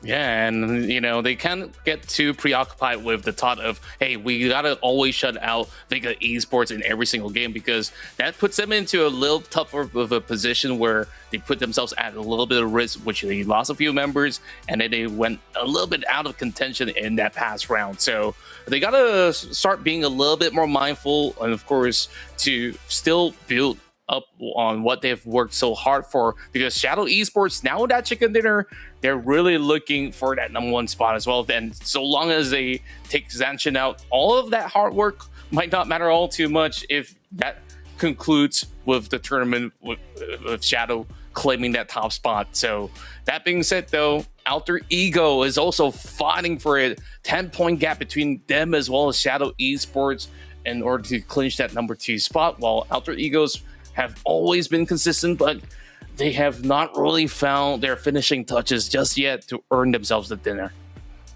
And I had clarification as well regarding sort of what needs to happen for ZSHN. So as we've already been speaking about, of course, one of the permutations is Shadow Esports in the top 2, the other then being Vega. I said before, top 7. Now, top 7 for Vega is for Vega, but for ZSHN, it's actually top 11. And so it means that if both of those happen, unfortunately for ZSHN, they will not go to EWC. But if one of those doesn't happen, so if Vega are 12th or lower, or Shadow Esports are 3rd and lower, and of course ZSHN go on and win the event this weekend, then they will get to go. So those are kind of the challenges right now for ZSHN, is that, yeah, they're in first, they're doing great, but which one's more reliable at this point? Is it Shadow Esports or is it Vega? And it's kind of funny because I would have figured Vega finishing top 11 seemed almost impossible to think that wouldn't happen, right? And yet that's now looking like the more likely of the two situations. It's looking more likely Shadow will finish top 2, which means that if you're ZSHN, you need to hope that Vega don't creep back into the top 11. Yeah, I think like this is why they were just so focused on to eliminating them on the past round, which they were absolutely successful in doing so. Moving into Rondo, we'll see if that ever happens again. Vega definitely have got their guards pretty much up for these upcoming rounds, as we will take a dive through the North Point all the way down towards the corners of Fangtun over onto the southwestern corner map. So slightly skewed towards the northwestern region for them to actually kick things off with, but shouldn't be all too troublesome for a majority of these teams to decent start to hold over onto some good spaces like Jiaotian or so, and we'll see how this one plays out. For now, Happy Squad as well as SC usually plays around the center region, so that will give them a really good grip if it does end up being a very neutral zone. But if it's going to be a circle that does end up somewhere towards the northern side, then I think a lot of the teams will at least be decently happy about it as well. Yeah, so a big game coming up on Rondo.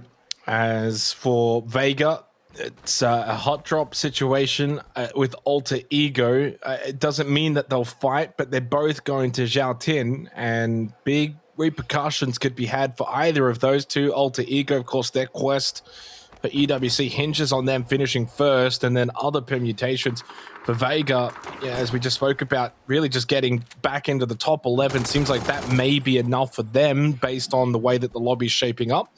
And funnily enough, ends up being the bullseye of this hot drop is the circle for phase 1. So neither of these two need to very much go. They can stay here for quite a while, actually, as that circle is really, really kind for both Alter Ego and Vega. So I don't think there'll be any conflict. I think they'll just kind of loot up. It's obviously a very big city, plenty of space.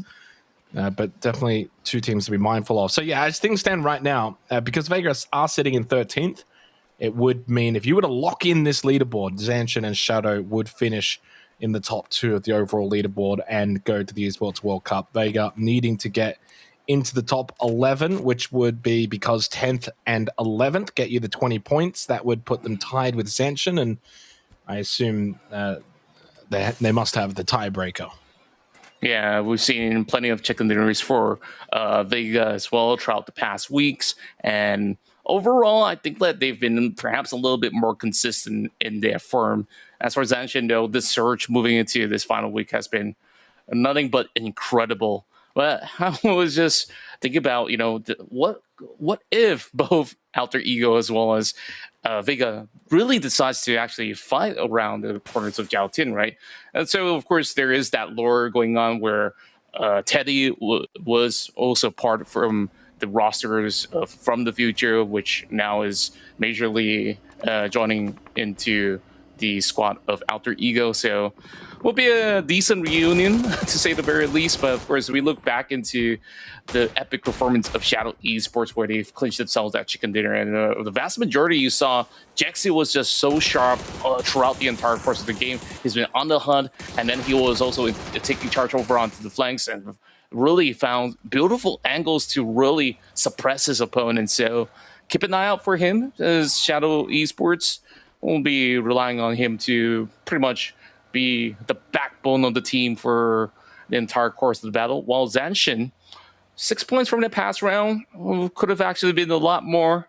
Of course, got themselves in a little bit of a dicey situation after taking out the rest of Vega, but at least they've been able to achieve that. So starting off from their point, I think that they're going to have at least a decent space for them to kickstart with. Shouldn't be all too troublesome for them to eventually get a better spot over on zone, though, as they're already over onto the far western corner map. But alongside them, rotating is going to be ATO, which Akko Rays looking to secure themselves a first drop of point if they could actually get him off of that EV. Slyfox on the chase, so more often than not, he's been having the hits and probably not much of a miss with 3 members all swarming him up. It's great that that EV does have pretty much speed for him to really dash back up towards the hillside. Yeah, dash back up very quickly, turn around for ATO. I mean, Zanshin don't need to go chasing too aggressively. Could end up being their demise, and the gap already a little bit closer than they would like to Shadow Esports. Again, Zanshin have to finish first. So these are the kind of plays that aren't necessary. They're inside of the circle and probably not too fussed about getting to a more prime real estate position. Zhao Tin, the main focal point, and then outside of that, it's going to be a lot of this kind of hilly terrain on this western side of Rondo. But Zanshin just kind of scaring off ATO. They've kind of still got them surrounded. Akusari is going to be careful. Bolang's just driven by. Now Akusari is getting shot at. Slyfox just a little north of him. As the open field car battle continues between these two teams. They are very much on the western side of this phase 1 circle. Inside, no other teams really close by. Not a lot of threat. Oh, Slyfox got caught still. You cannot be still there at the rock. ATO will punish, and this is bad for Zenshin. They can't afford to be throwing away games like this. Good shot though from RZRZ and Nakasaro to get the down onto Lolba. Slyfox hasn't been eliminated, but if he does get eliminated, I am having a quick look at the map in terms of blue chip towers available for Zenshin. Not really much directly close by to them, so I think there's one just outside of the west of Jiatin that they could go to, but it means he'll be parachuting back down and very susceptible, as Kamels has also been eliminated. And Shadow Esports, by the way, while they've lost Kamels, one more is also very low on health. That just happening on the north side of Jiatin inside of the phase 1 circle. So we're getting quite a bit of action in the first 6.5 minutes of this game of Rondo. Yeah, I'm pretty surprised that there's just so many of these teams who have pretty much similar ideas of how they will play things out. ATO, they're not going to back down though, but RZRZ, they did manage to, of course, finish off a point, so they'll be continuing on course. Zenshin, so far, have all 4 back on track. Thankfully, they've been able to, of course, bring back Slyfox from him getting knocked down initially. Well, Zen's going to pass by the rest of Monk as a couple of stray shots have hit the vehicles. Thankfully, not taking them off the wheels just yet, as they try to make their passage into stadium that's currently unoccupied. So this could be another decent option for the teams that don't want to play direct center. They just want to slowly creep into the corners of Jiatin, even if it seems like that could very likely be the end game. For now, this is going to be a decent hole for not only Zenshin, but there is also a Happy Squad that's going to be over on the north point of stadium as well. So we'll see whether these two teams will collide eventually. As for Team Newbies, they're also taking a wrap over onto the south side, so they might actually bunch up against Zenshin yet again. Start win coming over from quite literally the opposite side of the map, so no surprise to see them with the pickup in the blue for phase 1. It does mean they're not potentially going to have a lot of vehicles, but it does end up being a Jiatin finish, or maybe even stadium, or anything along the major points of interest in this phase 1 circle. It won't really matter too much. Savage Men Esports with a good position. Zenshin, by the way, did get the revive, so they're fine. In the end, they kind of get out scot-free. 4 up, 2 kills. It did look like it got a little dodgy at one point, but they're quite fortunate to have gotten away with one. They really should have at least lost one player, and yeah, very lucky that they didn't. I say this, though, and I might have cursed them, because Gops has got a Panzer, and one's just pushed right past. There's a chance they might still lose one if Gops connects with this and quickly gets the flush. They have spotted him out, though, on the outside of this little barn, this little warehouse. The Panzer doesn't quite connect, but the AWP does. Sharp headshot onto RZRZ. Bolang's a distance away. Gulps, does he tie with a shield? Well, he got it up, but then he gets sat down by Slyfox, and Slyfox will instantly get the flush, as Bolang now the last one alive for ATO Esports. That's some really crazy aim as well. Right after that Panzer shot, straight into a headshot, and then Slyfox also answering back with another one. ATO now knows that there is not much more work that can be done up towards those members of Zenshin. Pulls back, but I wonder if Bolang did collect a couple of chips for him to maybe pull in a revive or so he's going to be able to at least rock over onto the corners of Bailey just to play it rather safer. But for the rest of the party, though, it's definitely tough navigating their way out from the north point, as we do see NRG in the center alongside with Happy Squad now also making their rotation towards those quadrants as well.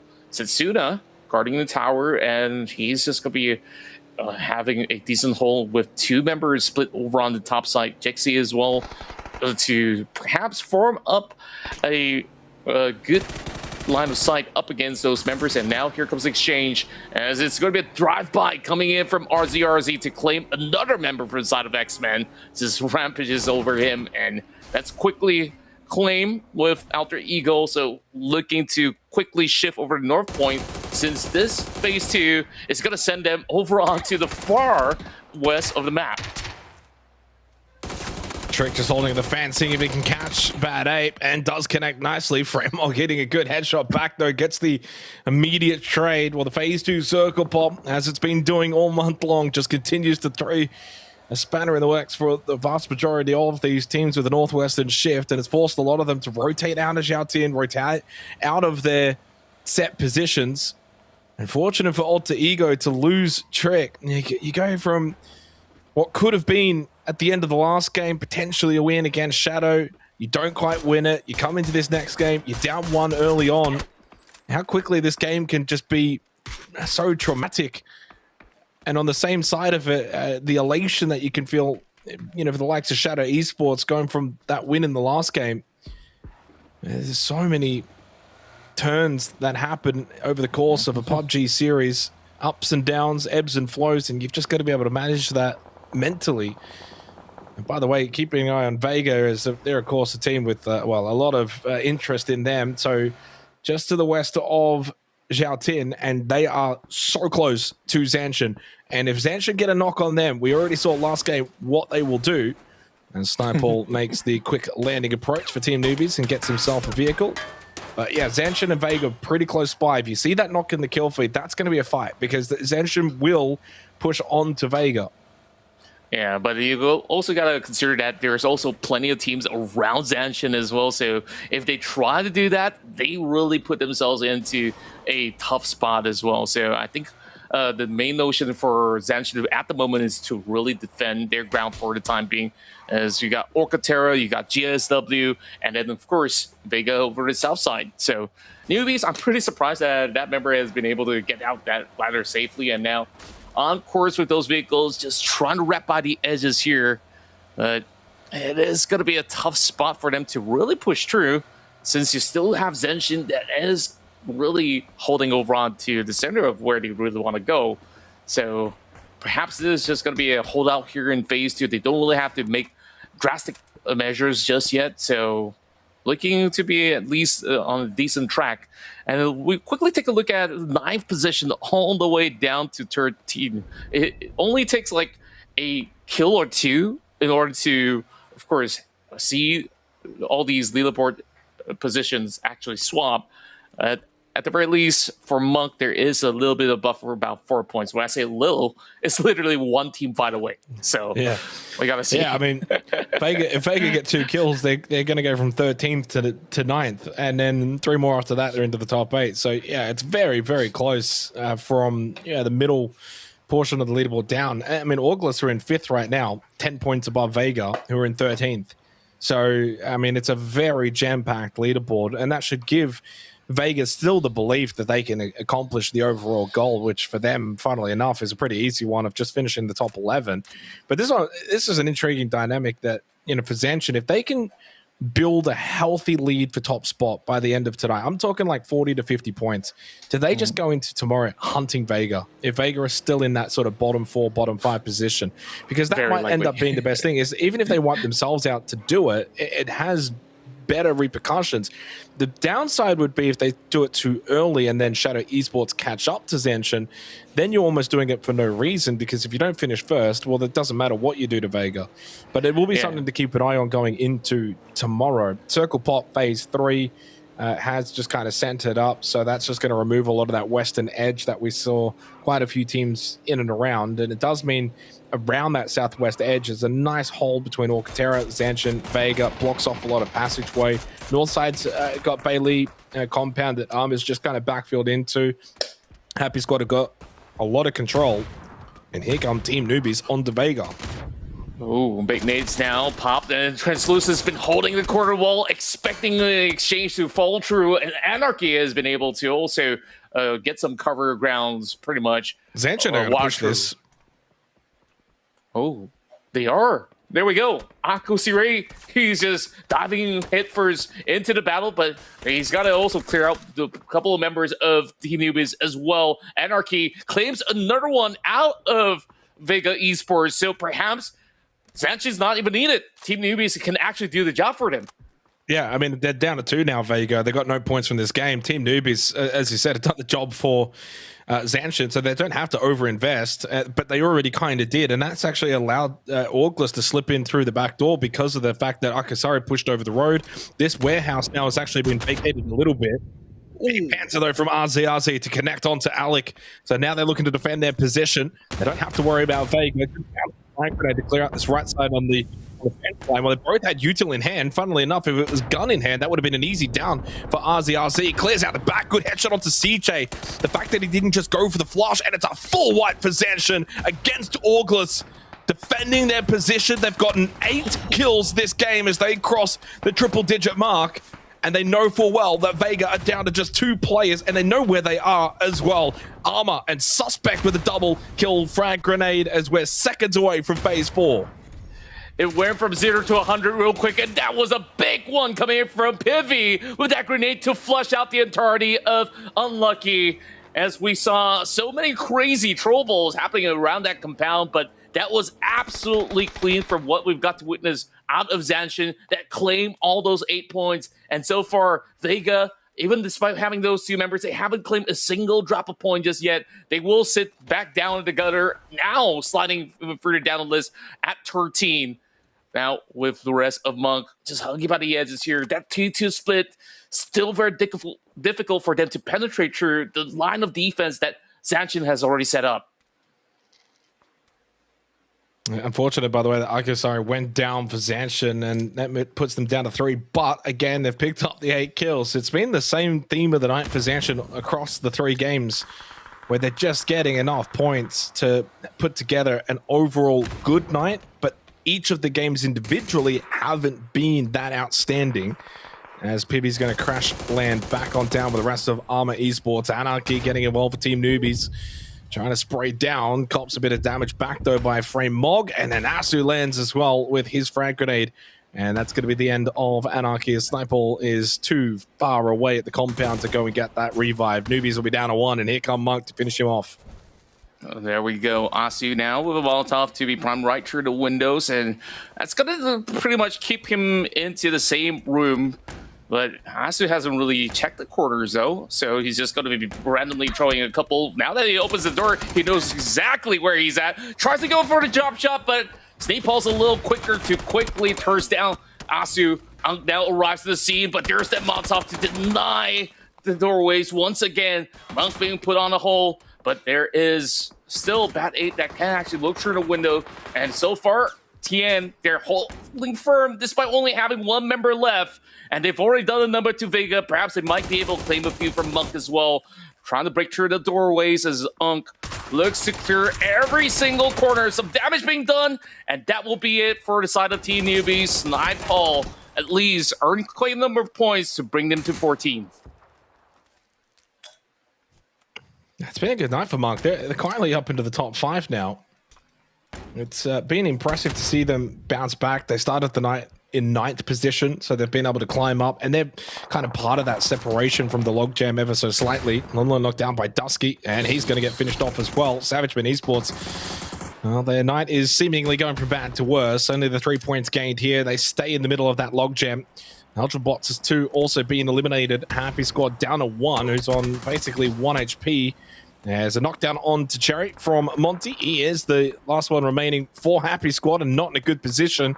Can't imagine he's going to get much more done this game as we're heading into phase 5. Do we see a shift again onto game start win? We do. That major compound remains their safe haven. They've been quite fortuitous, and it seems as if they could end up having a really big game off of that. While they haven't got any kills yet, they're going to be a deep late game position, and it does mean for Zanshin, Vega, Monk, or TERA on the south and southwesternly side, they're going to have to now move into the open fields. For Zanshin, they've already picked up 8 kills. Do they try and go hunting on Vega? They know the compound that Vega pushed out from. The Suspect finally deals with a solo in Monty, and Happy Squad are out in 12th position. It's Bolang and ATO that go out in 11th position. Happy Squad just the 2 kill points, but maintain a spot in 9th. Zen with 1 player alive. Game start win. You imagine they'll pick up some points here, and they have a good opportunity to leapfrog quite a few teams from 12th position. They could end up as high as the top 6 by the end of this game. Wow, that certainly is a very beautiful potential out there. Well, This has been an incredible new look for the side of ARMR with this 8-point gain, 3-4 suspect, and you saw PV with that massive grenade early on. But right at this moment, suspect pretty much was stuck over onto the north corner. Thankfully, it finally regrouped with the rest of the squad. So if they can actually take some good claim over onto that northern region, this could be another massive round for the side of ARMR, as they've been constantly within the top 4 throughout day 1 as well as now on day 2. They are really putting everyone down over onto the low round ladder. So overall, ARMR Esports, they can actually have quite the say towards the late game. Now ZSHN is just going to full send directly in the center as they do find a little crease for them to hold out. Cyfox wasted no time to bring the full shields up, but the rest of TERA looking to charge in. But they have to get by the rest of Shadow Esports as well, planted over the top side of the hill.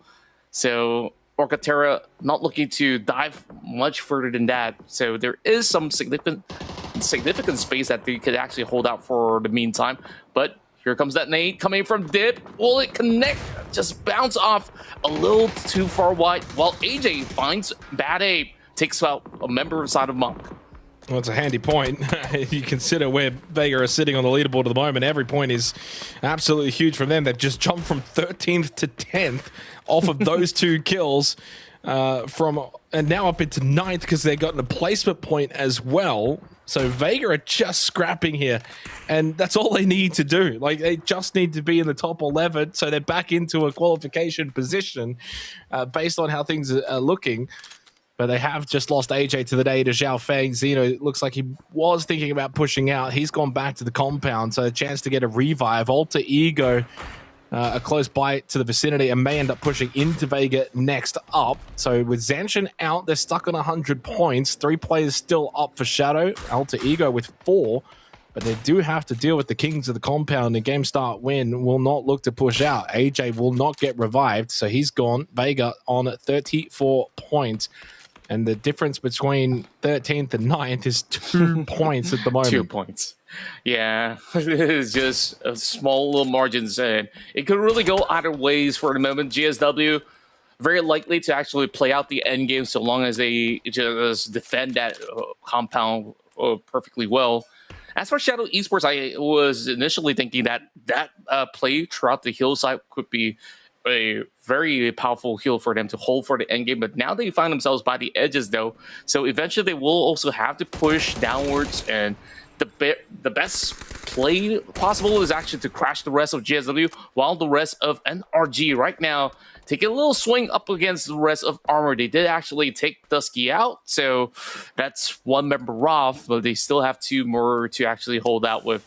Now I'm looking at Monk. Monk's still kind of squeezing through with Unk slowly slithering over on the south side, while Crazy Doc tries to actually get a couple of attacks across the cornered map up against the rest of Shadow Esports. And now, with them pushing forward, the rest of ARMR looking a little bit more vulnerable.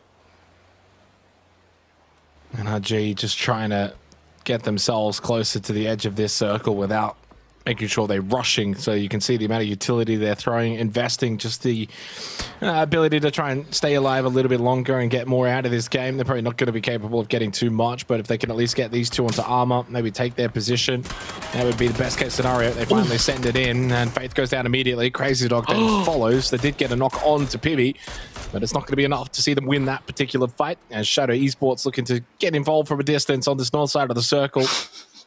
As Vega, by the way, did get eliminated, so they fall still on 34 points. It does give an opportunity for TERA to try and get themselves into that logjam of the teams that are on the 30 points. They're out to the west, could still pick up more from this game. As Jaxi having some troubles out of the open, even with that smoke. It's not like it stops the bullets, as Unk is eliminated by Samoy. Another handy point for Alter Ego, and another game where Alter Ego and Shadow have made it into the top 5 together. It means for both of those two, still their own gaps to each other has not really deviated all that much tonight, now into match 3. And ARMR have picked up 10 kills, so they've flipped the script for them in this game, while also still making top 5. It's been a really good week from ARMR Esports, and now only find themselves 10 points behind Alter Ego. Yeah, this is something I'd at least expect as well. ARMR in the top 4. What a and feed. also considering Monk is also in the top 5 as well. Another circle now absolutely delivered towards GSW. Now, that begs the question, do all the teams actually collapse pretty much concurrently over onto compounds of GSW? If so, can GSW defend well enough? Because it definitely will take more than a squad to really take them off that position. And I think the one with the strength to do so is going to be Alter Ego, but I don't think there's much of a reason for them to just fight for that spot just yet. TERA, ARMR, as well as Shadow Esports are a little bit more likely to try to maybe send a vehicle towards their area.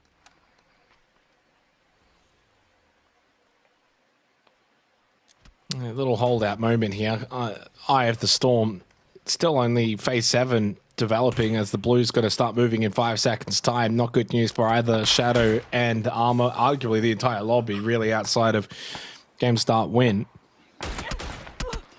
A good shot though from Jaxi and Zeno, and they combined together on PUBG and Suspect. PUBG got knocked, Suspect got taken very low, so he had to focus first on healing up himself. That means less time to get this revive. The Blue now pushing, pressure well and truly has mounted onto ARMR. No chance of getting PUBG back into this game. Suspect's just going to have to run and pray while that smoke is still up in front of him. Back into the vehicles for Shadow Esports. Setsuna confirming the kill onto PUBG. Here come Walker TERA down to the south. They're going to go straight into Alter Ego. No, they pull up at the rock inside of the circle. Spray onto Samoy will not connect. He'll fall back behind the hill as Hafiz does get knocked down. They're going to be very susceptible to nades. While that vehicle crushing the deployable shield is so unfortunate for Kun Ye. He will heal himself up. Setsuna catches Zhao Feng, pushing up to the compound. Here comes Shadow Esports to take the fight directly against Game Start Win and testing their fortification of this compound. Setsuna steps into the fire though. He'll get knocked by Zeno as we're down to the final 4 teams remaining with Kunyet going out. No more Orca TERA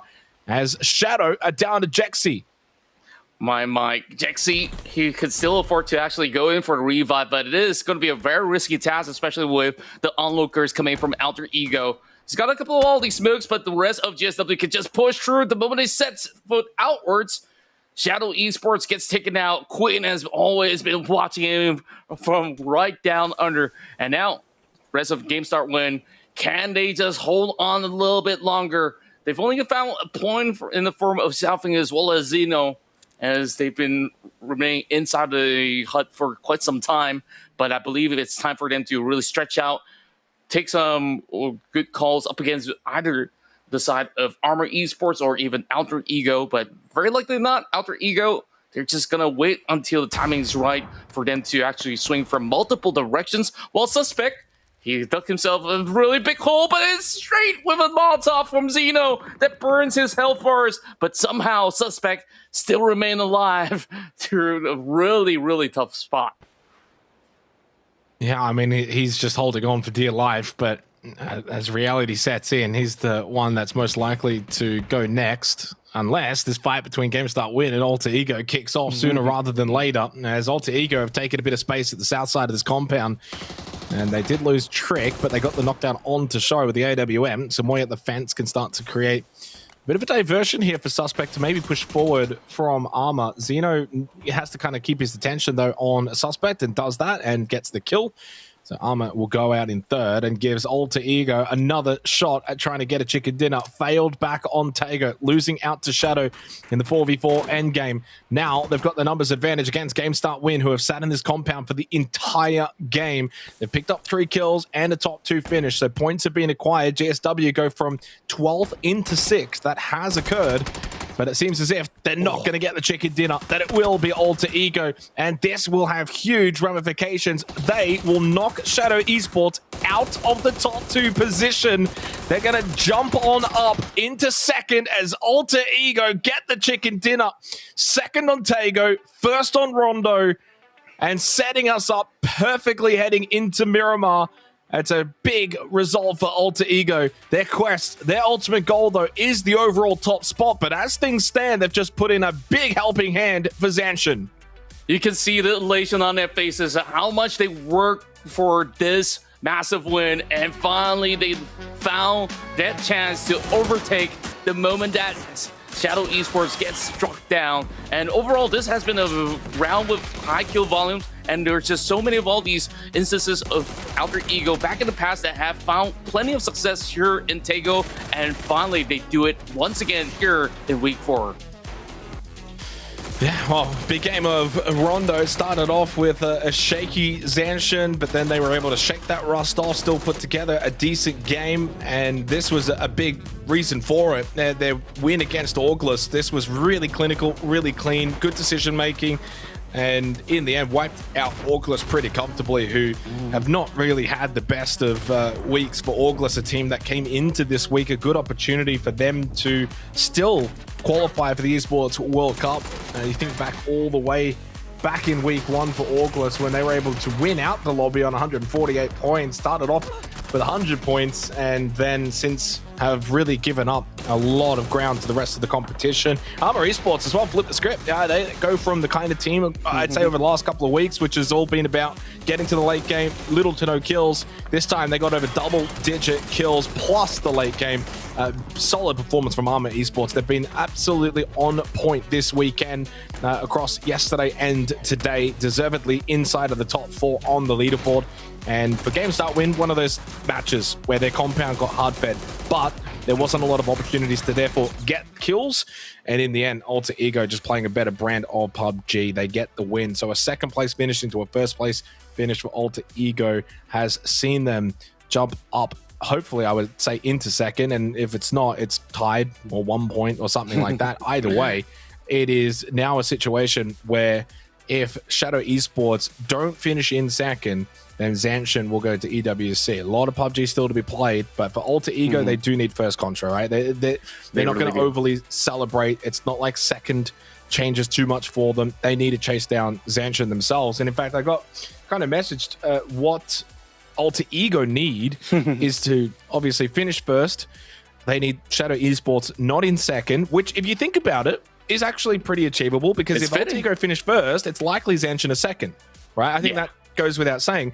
And then Vega not in top 9, but that's an or situation. So it's one or the other. So if Alter Ego were to finish first and Zanshin second, they're going to EWC. So they've got so much to fight for in the last 2 games tonight and then the 5 tomorrow. And what we saw on Tego and Rondo combined says they're well and truly still within a good chance. Like, the gap to Zanshin is not as if it's that massive anymore. I think at one point it was 50 points. Now it might only be 20 something. Yeah, I think that is absolutely doable for Alter Ego. And you also consider the wealth of experience that they have back in a couple of all these international tournaments that they've been part of, even as from the future or even under the banner of Alter Ego. So that past week might have actually hurt them a little bit based on their rankings. But overall, if they're going at this kind of trajectory with pretty much an average of a top 2 finish on each respective round, they're definitely well on course to eventually strike down Zanshin. So definitely a worrisome run for the side of Zanshin, which this round, I don't think they've been able to really back too much of a rank points other than a couple of kills that they've actually acquired. So right now, Zanshin's only sitting at 100 points, and that means that's only about, 18 points for Alter Ego? Yeah. Another chicken dinner will do. Yeah, but I mean, as I said, so Alter Ego, it's only 1 point, and we're only really still got quite a lot of PUBG to go. But if we were to, again, now lock this in, now Zanshin would be going to EWC. So this is kind of what we've been able to follow across last night into tonight, the way the leaderboard kind of shapes. And really, it's just to sort of highlight what positions matter. And it does also mean, because Alter Ego are now challenging Zanshin, right? We've been kind of talking about for Vega, they need top 11. Well, right now, they actually have to be thinking top 9 is then the safer position because of Alter Ego, not so much Zanshin. So for Zanshin, it's top 11, but then for Alter Ego, it's top 9. So if you're Vega, you really need top 9 if you're going to feel comfortable. And, well, you can see, of course, the gap between 10th and 13th is only 2 points. Then it's 5 points, funnily enough, to Xmen Esports on 39. I mean, Vega need to get a wriggle on. They're really not picking up a lot of points. And then even in the bottom 3, Orca, TERA, Team Newbies, NRG, all of them above 20 points already, with still so much PUBG to be played. There's not a clear front runner towards the bottom That's like Zen Esports last week finished last on 30 points. Like, with so much PUBG still to be played this weekend, I don't see any of those teams not picking up more than 30. You look back at week 2, 27 points for ATO, dead last. That's already pretty much going to be passed. It was back on week 1 where we actually saw the overall leaderboard towards the middle and bottom be very close, where NRG finished last on 43 and Zen Esports finished second last on 55 points. So I think we're going to get more something similar to week 1 than we are week 2 and week 3, and that's actually bad news if you're Vega, because clearly they're in this like logjam pack, means that it's very easy for them to jump up into 8th and then drop back down to 13th. Yeah, and I guess like the only reprieve right now that they do have is that Savage Men is also currently in somewhat of a slump, but yes, you can't underestimate Lunlun and Nico. You saw what Lunlun has done, where he just basically aimed at so many of all these other players in the lobby, even when he was being outnumbered. So I won't count them out just yet. And now there's just maybe about 5 to 6 points that separates them as well as Vega Esports. So still not all too clear just yet on what the passage looks like for the side of Vega Esports until they actually get back into that top 4 form that we've seen them back in the past. But for now, you're absolutely right. Do we expect ATO to be up there? Do we expect ARMR Esports to be up here on week 4? Not quite so, but we absolutely do love the outcome of how this actually changes the entire course of the narrative. As much as we talk a lot about all the top 3, now everyone's really playing for pride and glory and a little something extra, and of course pocket money for them to take home. Yeah, I mean, that's the thing. There's so much to play for all of these teams, various different reasons, and it's what's making this end of the tournament very exciting. And I have a feeling it's going to come down certainly to the last couple of games. It almost at this point can't not come down to the last couple of games. With the way that it's developing, anything can happen with the top 3 teams and the different permutations that each of those positional changes will mean, what's happening with Vega as well, and sort of where they sit. Well, let's get underway. Head over to Miramar for our second last game of tonight's action. That means that we're getting down to the tail end. So very quickly, you're going to be running out of games. Going into tomorrow, you're only going to have 5 games left to decide your fate overall. So I said before about Zanshin, and you think about if Vega tomorrow night are in that sort of bottom 5, bottom 6 position, if Zanshin do have a buffer, then they can go hunting. But as things stand right now, they don't have that buffer. They can't even think about that because Alter Ego are catching up. Now it's only 18 points. You've still got Shadow Esports that are 19 points behind. So Zanshin's night has been good, Contra. It's not like it's been a bad night by any means. They've averaged decent points. But one thing they haven't been able to do is go and have that big pop-off game. And we've seen now 2 massive games from Alter Ego, a second place and a first place, and that's seen that gap shrink. So to start the night, it was a 34-point gap. It's now 18. The reason why it's still 18, though, is because for Zanshin, they've still picked up 22 points across 3 games. Like, that's a good ratio. That's a good average. But obviously for Alter Ego, when you go second and first, you are going to be able to close that gap. For sure. And they also do have Shadow Esports as well. In that past round, they also were within the top 4 scenario. So look at how things have played out. Zanshin can't exactly afford to always play on the aggressive notion for most part, because what we last saw when they were actually chasing up against one of the teams when they started off phase 1, it kind of backfired a little bit. So if they really want to play that kind of game, they are really gonna have to also face the kind of consequences if they actually do end up with maybe theoretically 0 points in one of the rounds.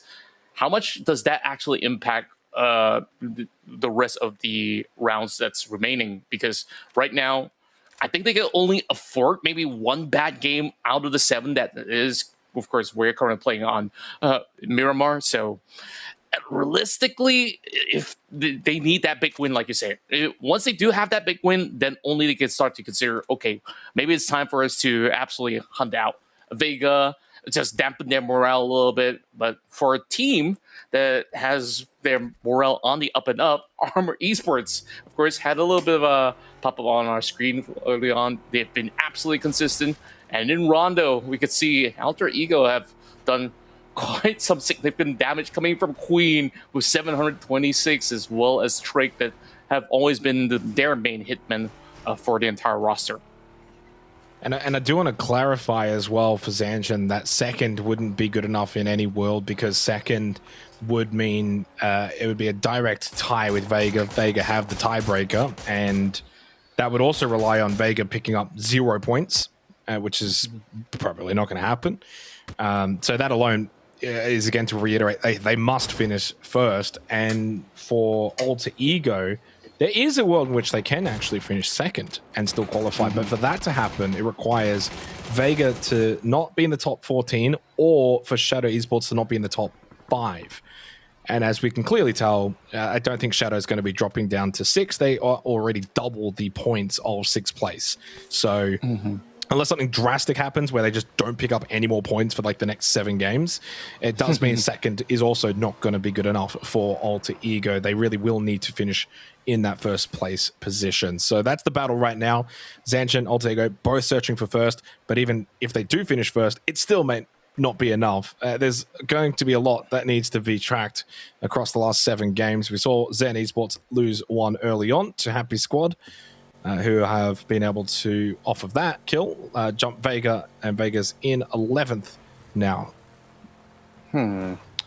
Vega, I really do wonder what exactly is your main struggle, as we saw this drastic kind of shift of how they're actually playing the game, right? Where now you see them really wrapping by the edges and really tend to have some of all these confidence issue where they're not exactly fully committed into taking a certain fight or so. And I think like they really just gotta go back to pretty much the basics of the foundation of what makes this entire roster tick. And overall, I think they've been really good in team fighting. That's one of the strengths of Vega Esports. Where we saw if they were to plan themselves into a position where they could start third-partying teams, or if they could actually go even hunting, they usually do actually close up really cleanly, though. But for the past couple of rounds, hasn't really been the case, as they're just even struggling to get by into some of all these zones.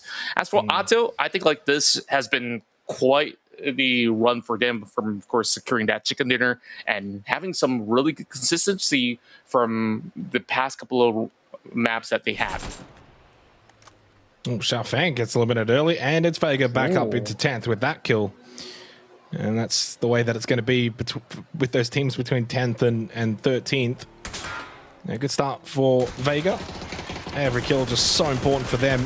Fortunately, not in a position where they need to, finish top 5 or top 6 or anything like that. So the reality is, I think it'd be, even despite where they've been in, up until match 9, like we're in match 9, so that's a lot of games that have been played, and they're still in this precarious position.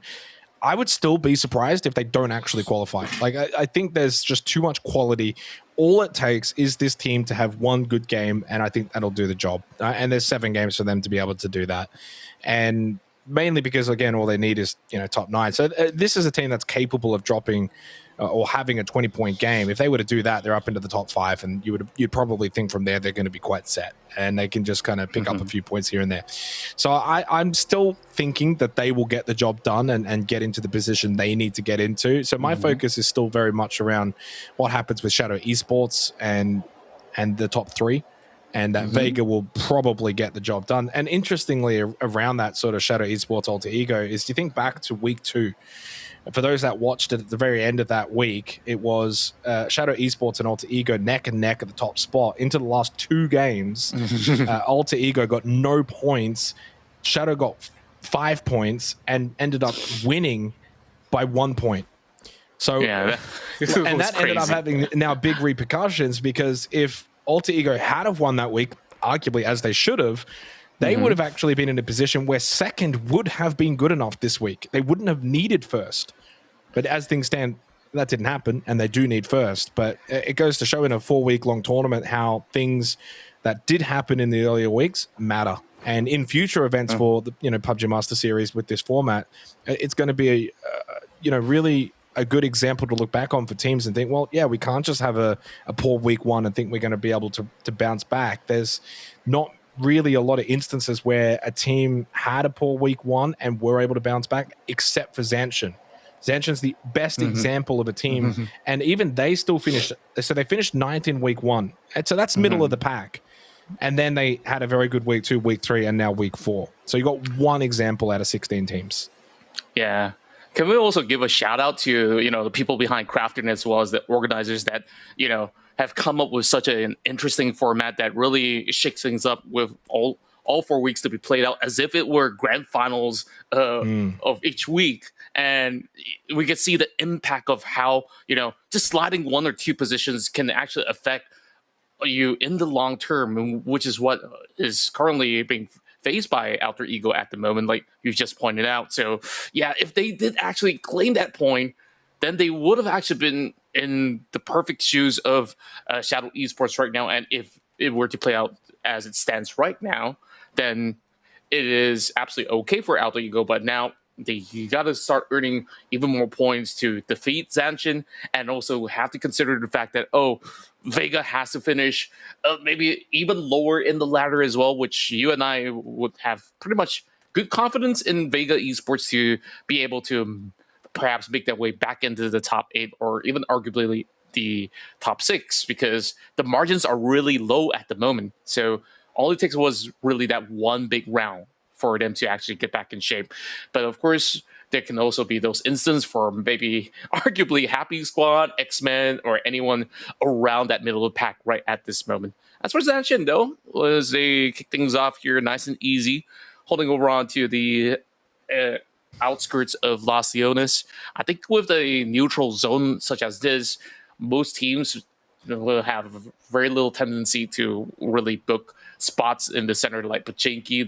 Usually we just want to wait it out to see where it really goes. Now Ia's got a Panzer in hand, but this is a valley that's going to be pretty hard to tube out, and there we go. CJ got it pretty much nicely set up to go for that double. Might just be a triple here as he brings out that AUG to play, but he gets shredded out just in the nick of time with that swap over coming in from the side of Translucent to still hold on firm and maybe revive some of his teammates while at it. Yeah, I mean, newbies have just been happy to fight all weekend long.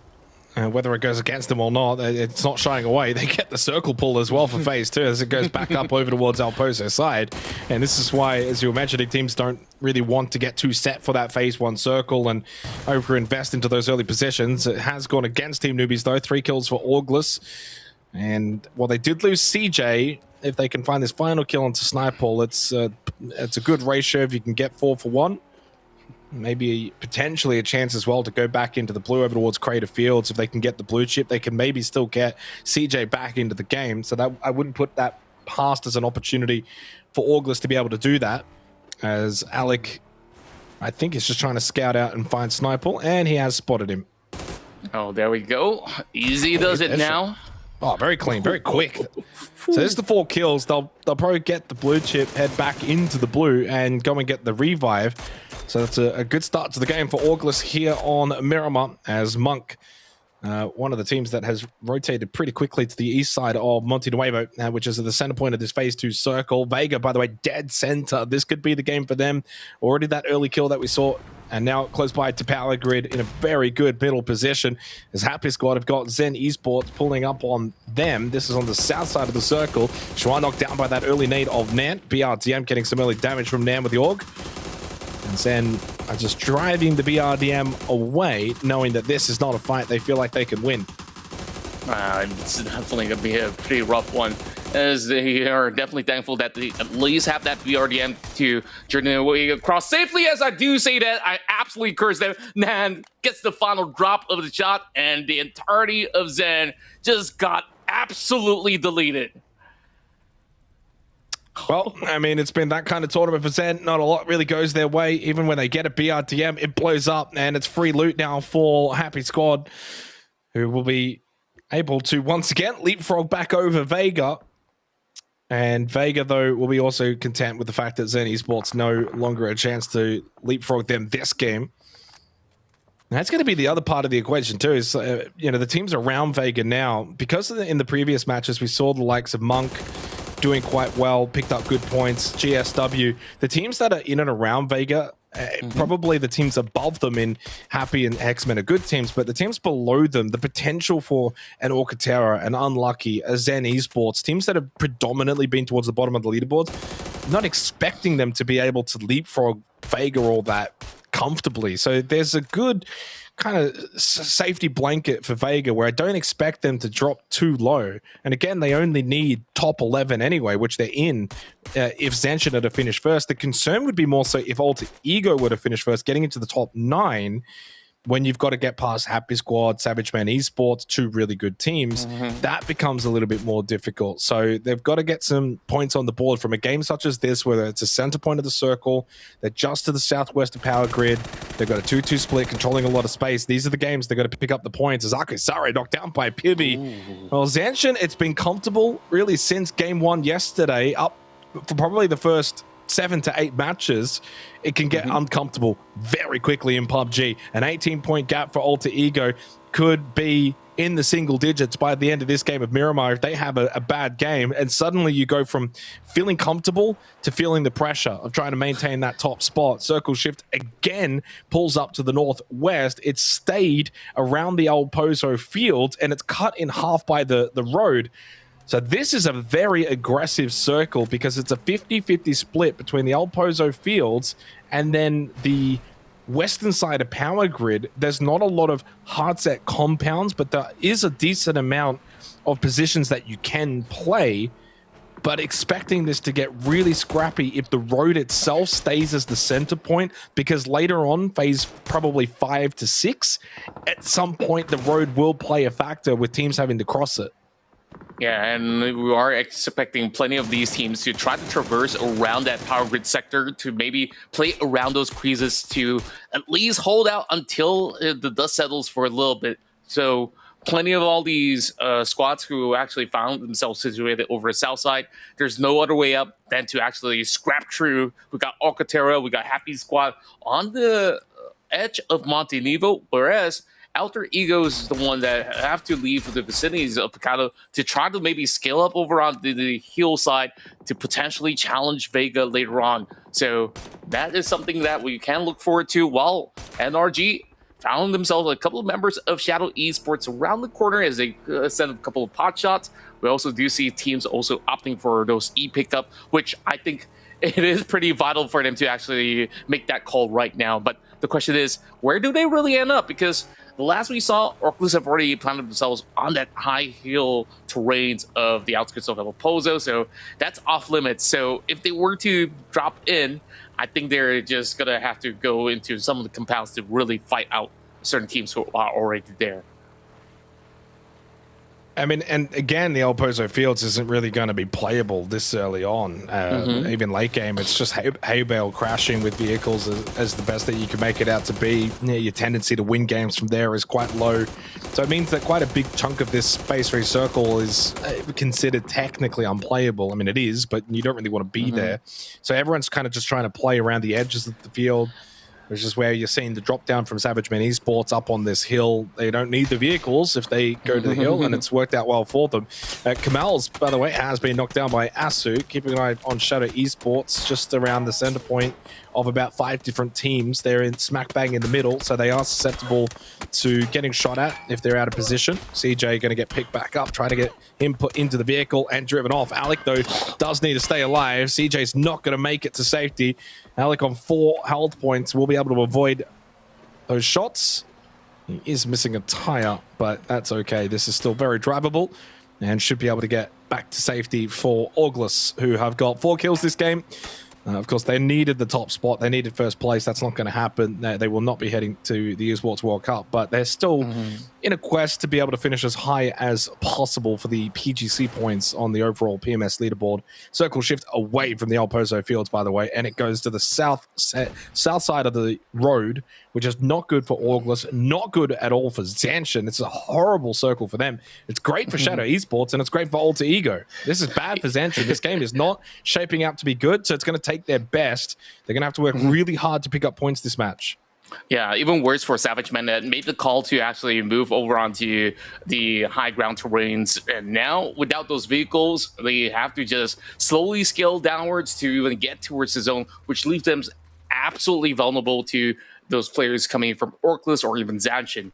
But it's been decent for Vega, to say the very least, because they've been hugging over the south side, and now with this shift actually benefiting them to get that safe wrap, knowing that there's not going to be any teams behind them. So this should be a decent game for the Malaysian as well as Indonesian roster overall. Meanwhile, Happy Squad found themselves the entire squad of Zanshin driving towards their crosshair, but Monty's getting struck down by Sly Fox.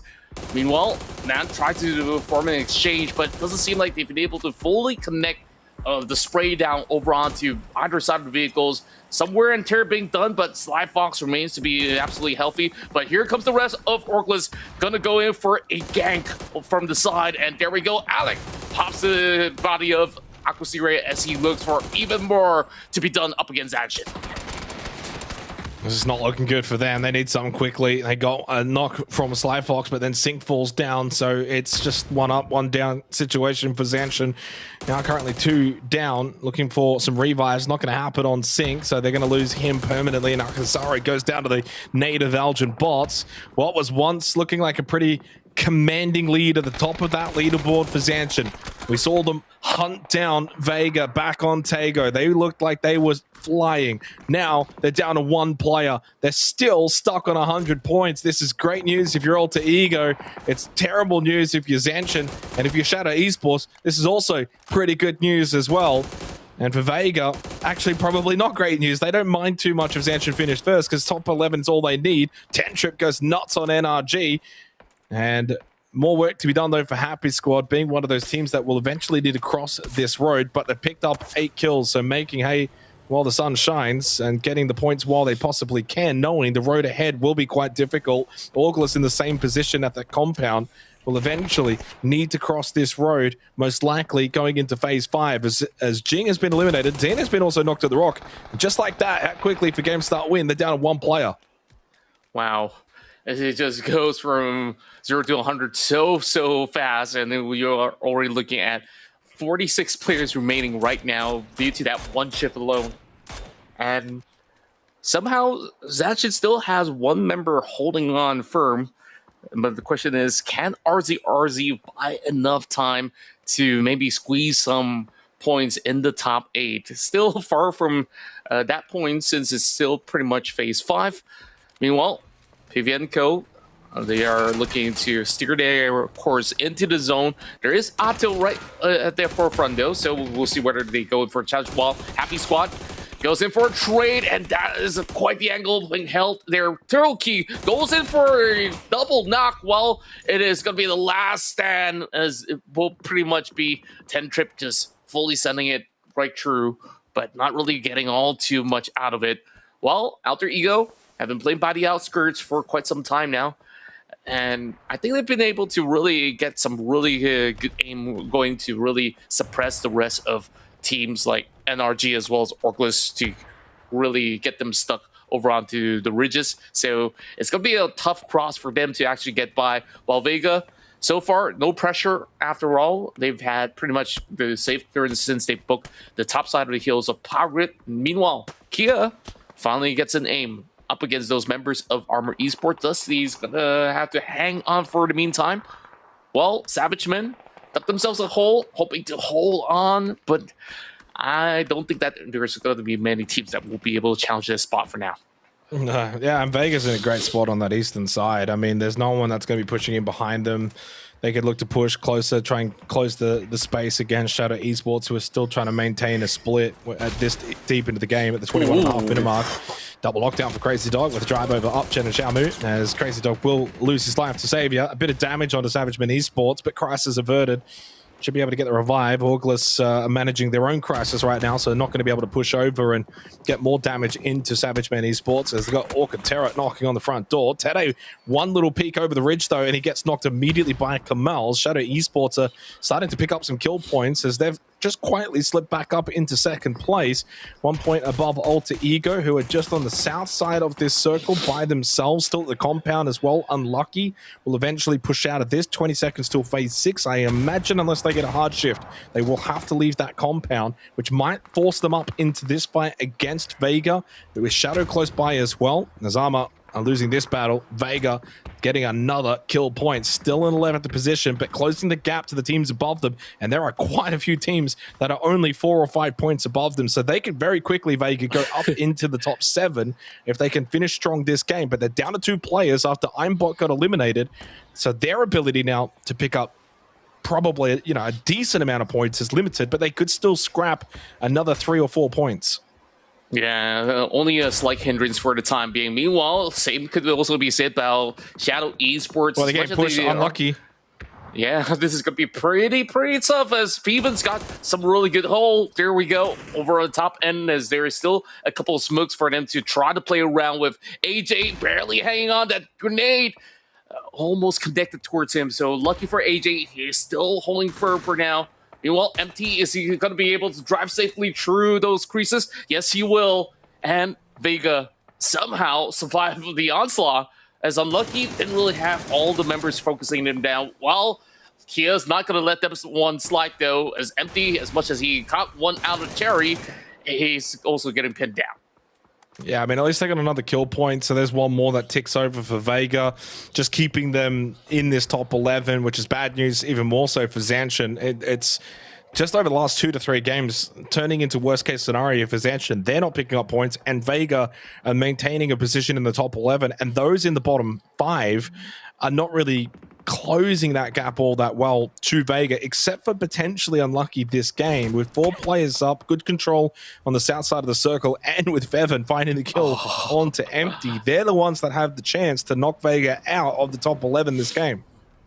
There we go, as all they really have to do is just to claim better positions, and overall, there is just not many teams that can potentially stop them at the moment, because Alter Ego's still having some troubles to actually get by, as they have to plow through members of Orcater, which Bombay has been able to get a great hold of him. While Timoy replies with big grenade up against Hafiz, as we see a full exchange. Those flare grenades does not connect us yet. Hafiz slowly limps his way back over onto the shed, but there is also Monk coming over to try to sweep them off with another big nade sent right through. Asu finds it, and he will also look to deter the rest of Alcantara, and there's just barely enough space for them to actually hide out. Bad 8. Now, 1-on-1. 42 HP left, but it shouldn't be all too much of a commotion as Unk seals them off. Pretty much done and dusted as they move into the top 6.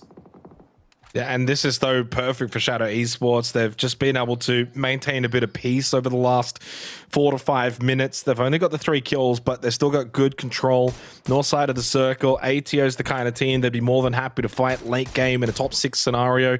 Good as well for Unlucky. You can see no one really at the center point of this circle, and it's going to favor Unlucky. So bad news for SavageMan Esports, bad news as well for ATO, who will have to push into Shadow.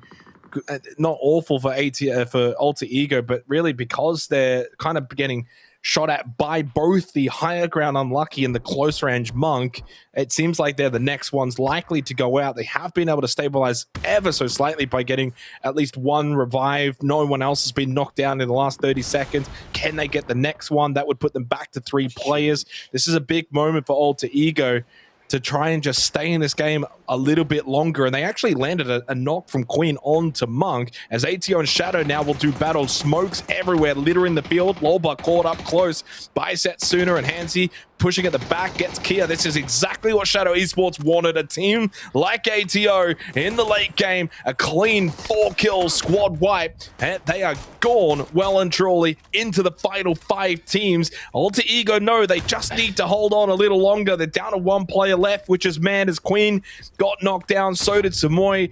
Man knocked by Feven, and unfortunately it's looking like Alter Ego aren't going to be able to stay up much longer, and this could be a huge game for Shadow Esports to spoil the party of both Zanshin and Alter Ego.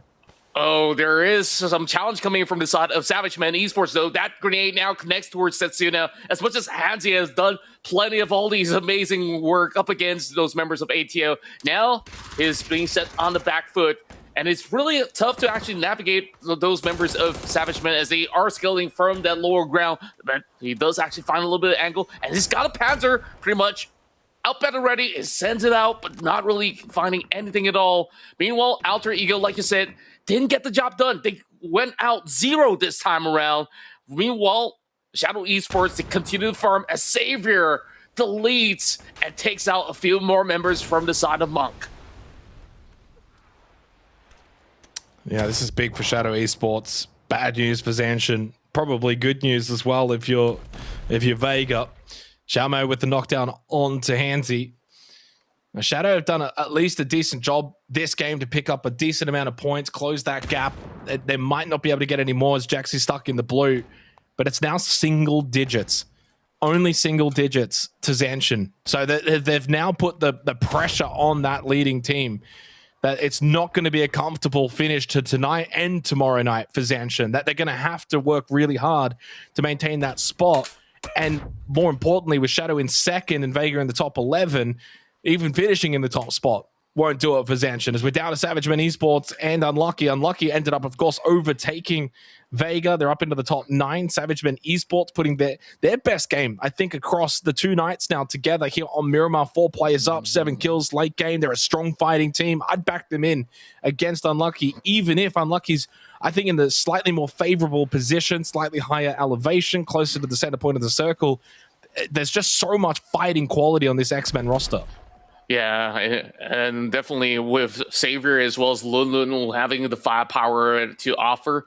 While we've seen more so often that Unlucky tends to play a little bit more passive, even when it comes down to an end game, and it might actually bite them in the back despite having the elevated angle. So they're not really making good use of it at the moment. So the more time that they actually give towards SavageMen, the better it actually gets for them. Well, we'll really want to see if they could actually set a deep flank. Saber's going to be in charge of taking the far western corner map, and if he does actually sniff out Goni, then it could be pretty much a breeze, because the rest of Unlucky is pretty much stacked up all together as they try their level best to actually find the dead center of Phase 9. It's not going to be an easy hold, though, as much as there are a couple of creases here. So Runex now tries to rally up to see if perhaps they could actually get into grenade range to trade up against ZH on the other corner, holding on to that Groza. And we're going to see, though, with this kind of split formation of the side of SavageMen as well, they're just really wanting some of all that space. But Goni is starting to lose a little bit of that area to hold out to. So the moment that he actually shifts, he might be spotted by Savior.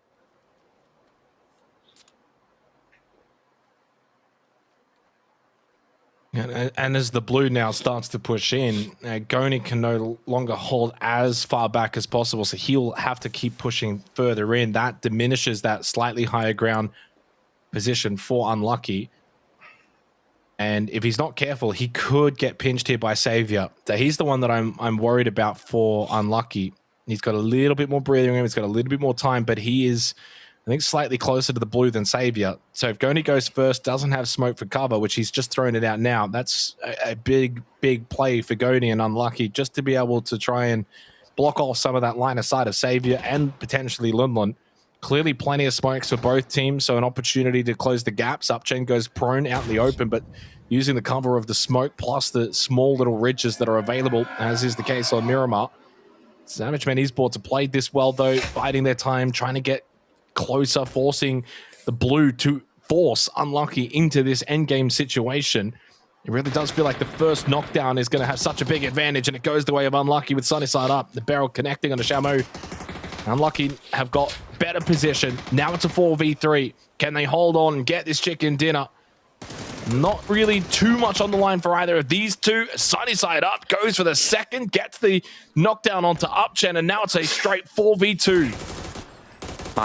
You might be able to shut them out, especially with Runex now getting the perfect line of fire. And here we go. The Japanese roster of Unlucky will now clinch victory, and that makes it even more difficult for Vega to even get past him right now.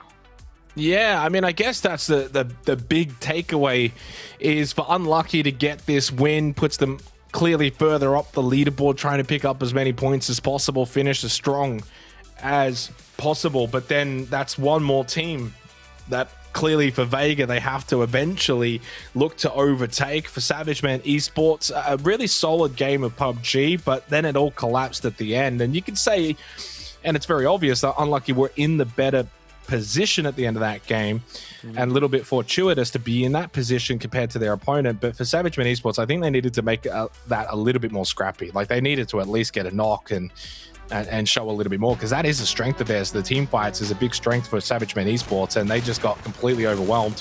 Fun game of Miramar, though, and only one more game to go for tonight. I mean, 6 games remaining for the tournament as a whole, and the biggest developing story now across the last, I'd say, 2 games is ZSHN have just kind of put the car into park at that top spot on 100 points. They got nothing on this game of Miramar, and they've let the gap that they originally had completely evaporate.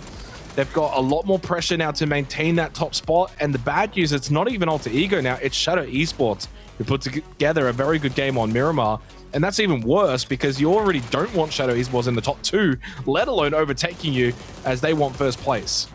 Yeah, and this definitely is going to be hurting them quite a lot. And considering that they actually have such a tough start towards what they deem to be, a playable end game zone, they found themselves pretty much bunched up over onto those open playing fields of El Pozo, and that really was pretty tough for them to get out of. While Vega, they did actually get a couple of all these, couple of kills, but eventually they also got caught up with Atto Esports Rocket Quarter, which have been able to shut them down.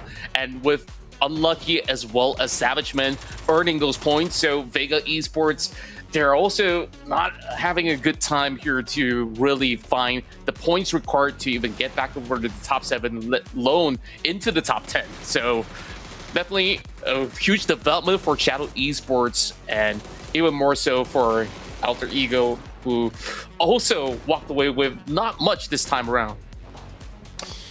Yeah, I mean, that's the other thing as well. Is like, I mean, Alter Ego were kind of clinging on at the end of the game just to try and stay as close as possible to Shadow Esports, but they were never really in a position where, they were going to be able to pick up a decent amount of points. So that's going to see the gap grow a little bit at the end of this game of Miramar. But big win for Unlucky. Well and truly deserved. Good game from them, and we've seen their quality, especially back on week 1. It just kind of went away for weeks 2 and 3, but a good chance for them to jump up the leaderboard, have involvement. And this is the beauty of PUBG as a game, is even if you're a team that hasn't really got a chance to win or be of huge significance, what you can do is shape the lobby. What you do can kind of change how everything's happening around you, and with them getting that win, it puts a little bit more pressure on Vega.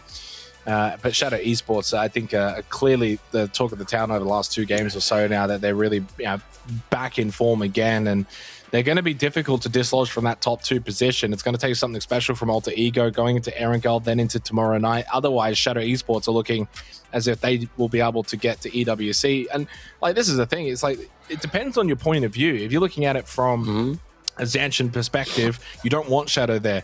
But if you're looking at it from a Shadow Esports perspective, they're trying to fight for EWC as well. They know top 2 guarantees it, as in a guarantee. But, if they finish 3rd or 4th, that might not be enough. And they don't even want to even fathom that as a possibility. There is a world in which, depending on how things shape up, that 3rd could get the job done. But they don't even want to put themselves in that position, and they're playing some really solid PUBG. Monk as well tonight, by the way, I mean, have been really, really solid. I think it's been one of their better nights in terms of the course of the, I guess there's 4 games that we've played. The consistency has been really, really solid.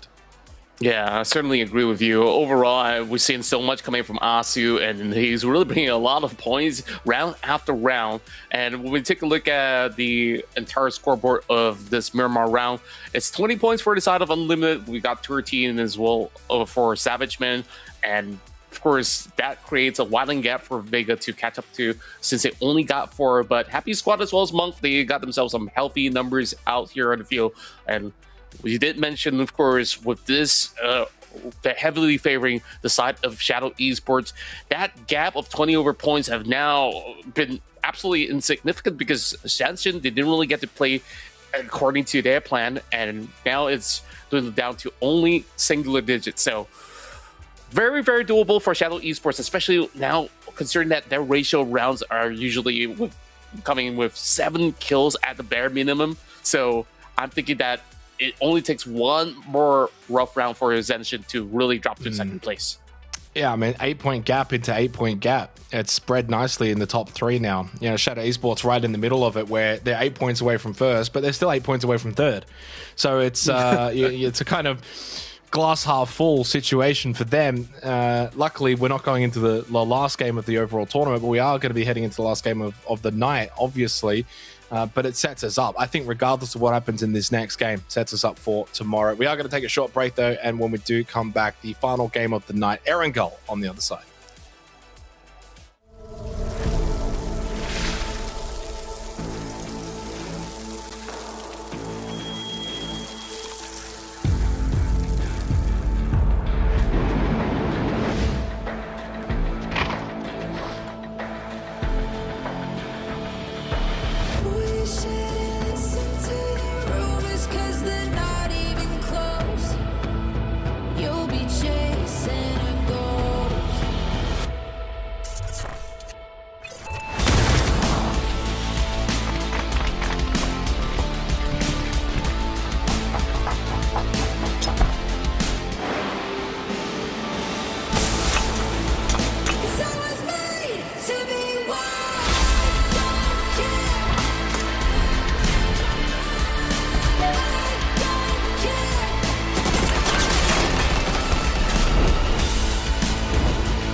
They control their destiny as early on as the end of night 1. Back to the safety of the smokes here to reclaim back the vehicle, because they still did the car here. Still flat out in the open about a fantastic snipe coming in with the 8. ZH actually off to should take them down, and it seems like Lunas has already got the perfect setup for a quick double. And just like that, they add another 2-pointer on the board. Still a chance. Shadow ended up, by the way, sending it in towards the compound of Zen Esports. They lose that battle. A couple shooting at them, so they're out. Shadow Esports only get 4 kills from this. No placement points. Coming in towards the edges of El Pozo. Blue Zone nades now thrown out, flushes their position, but that leaves Kujit absolutely vulnerable. And that nade fully connecting. But this is so daunting for the side of NRG. He got unlucky as well. Oh boy. How about another team for the mix? Oh, double though on the knockdown. Got XP, did enough damage. Unlucky then get out of the vehicle too quickly, knocking themselves down. Very unlikely in that sense. Zanshin though having RZ, finding one. This is a good hit start, and that's a great double.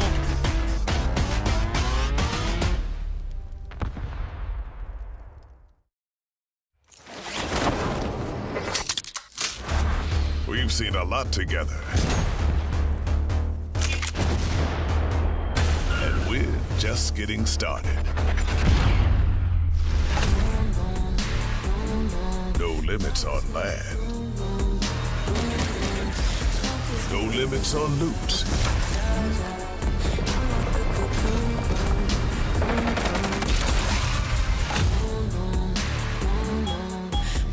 No limits on survival. Your destination for next level PUBG game modes. PUBG Unbound. You're gonna need a bigger helmet.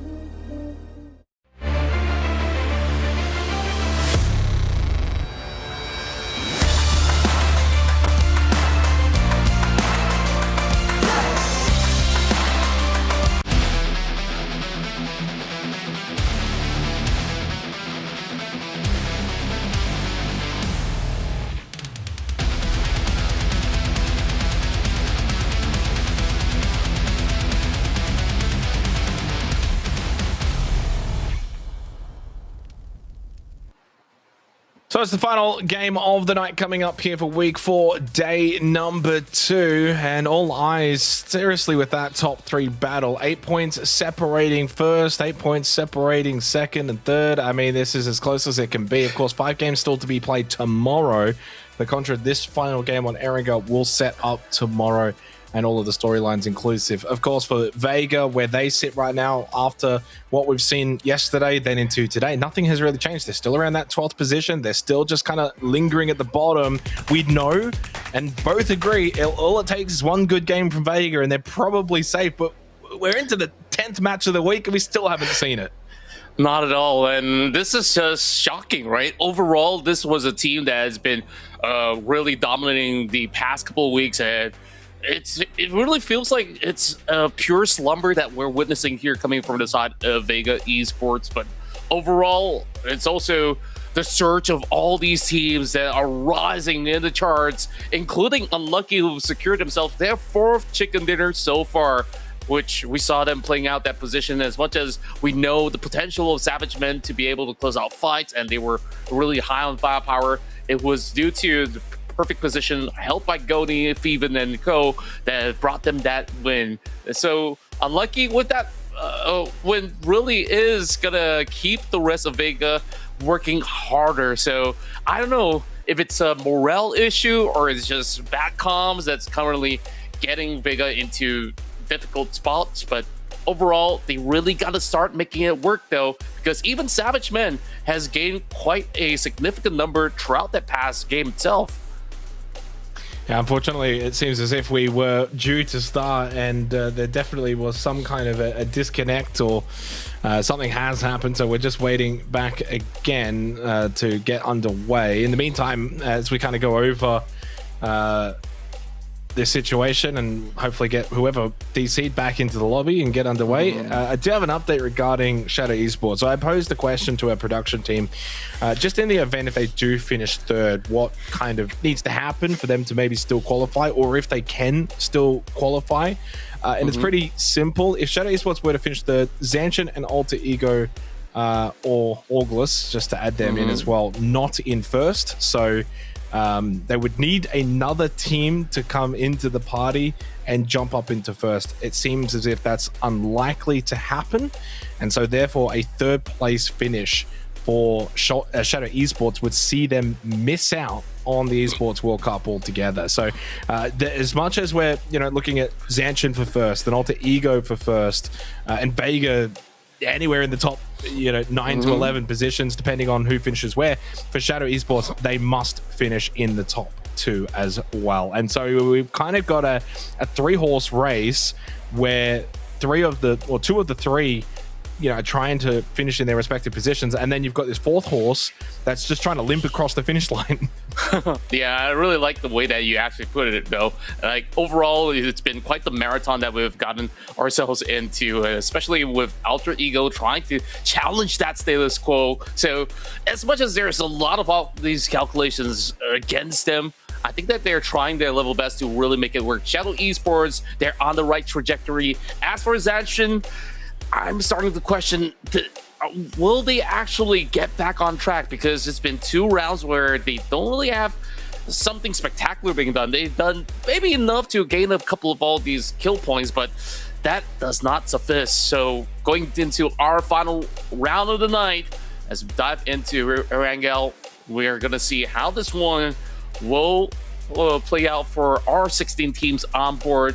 A northeastern flight all the way down into the corners of Quarry. I think we've seen quite a number of flights pretty much in the same pattern, and for most often than not, a couple of games that we've been getting was predominantly around the shelter region as well as Gatka. So maybe a shift into other spaces would be pretty much refreshing for all of us to witness. But of course, we guys gotta of course see if the zone's gonna be kind for the players or otherwise.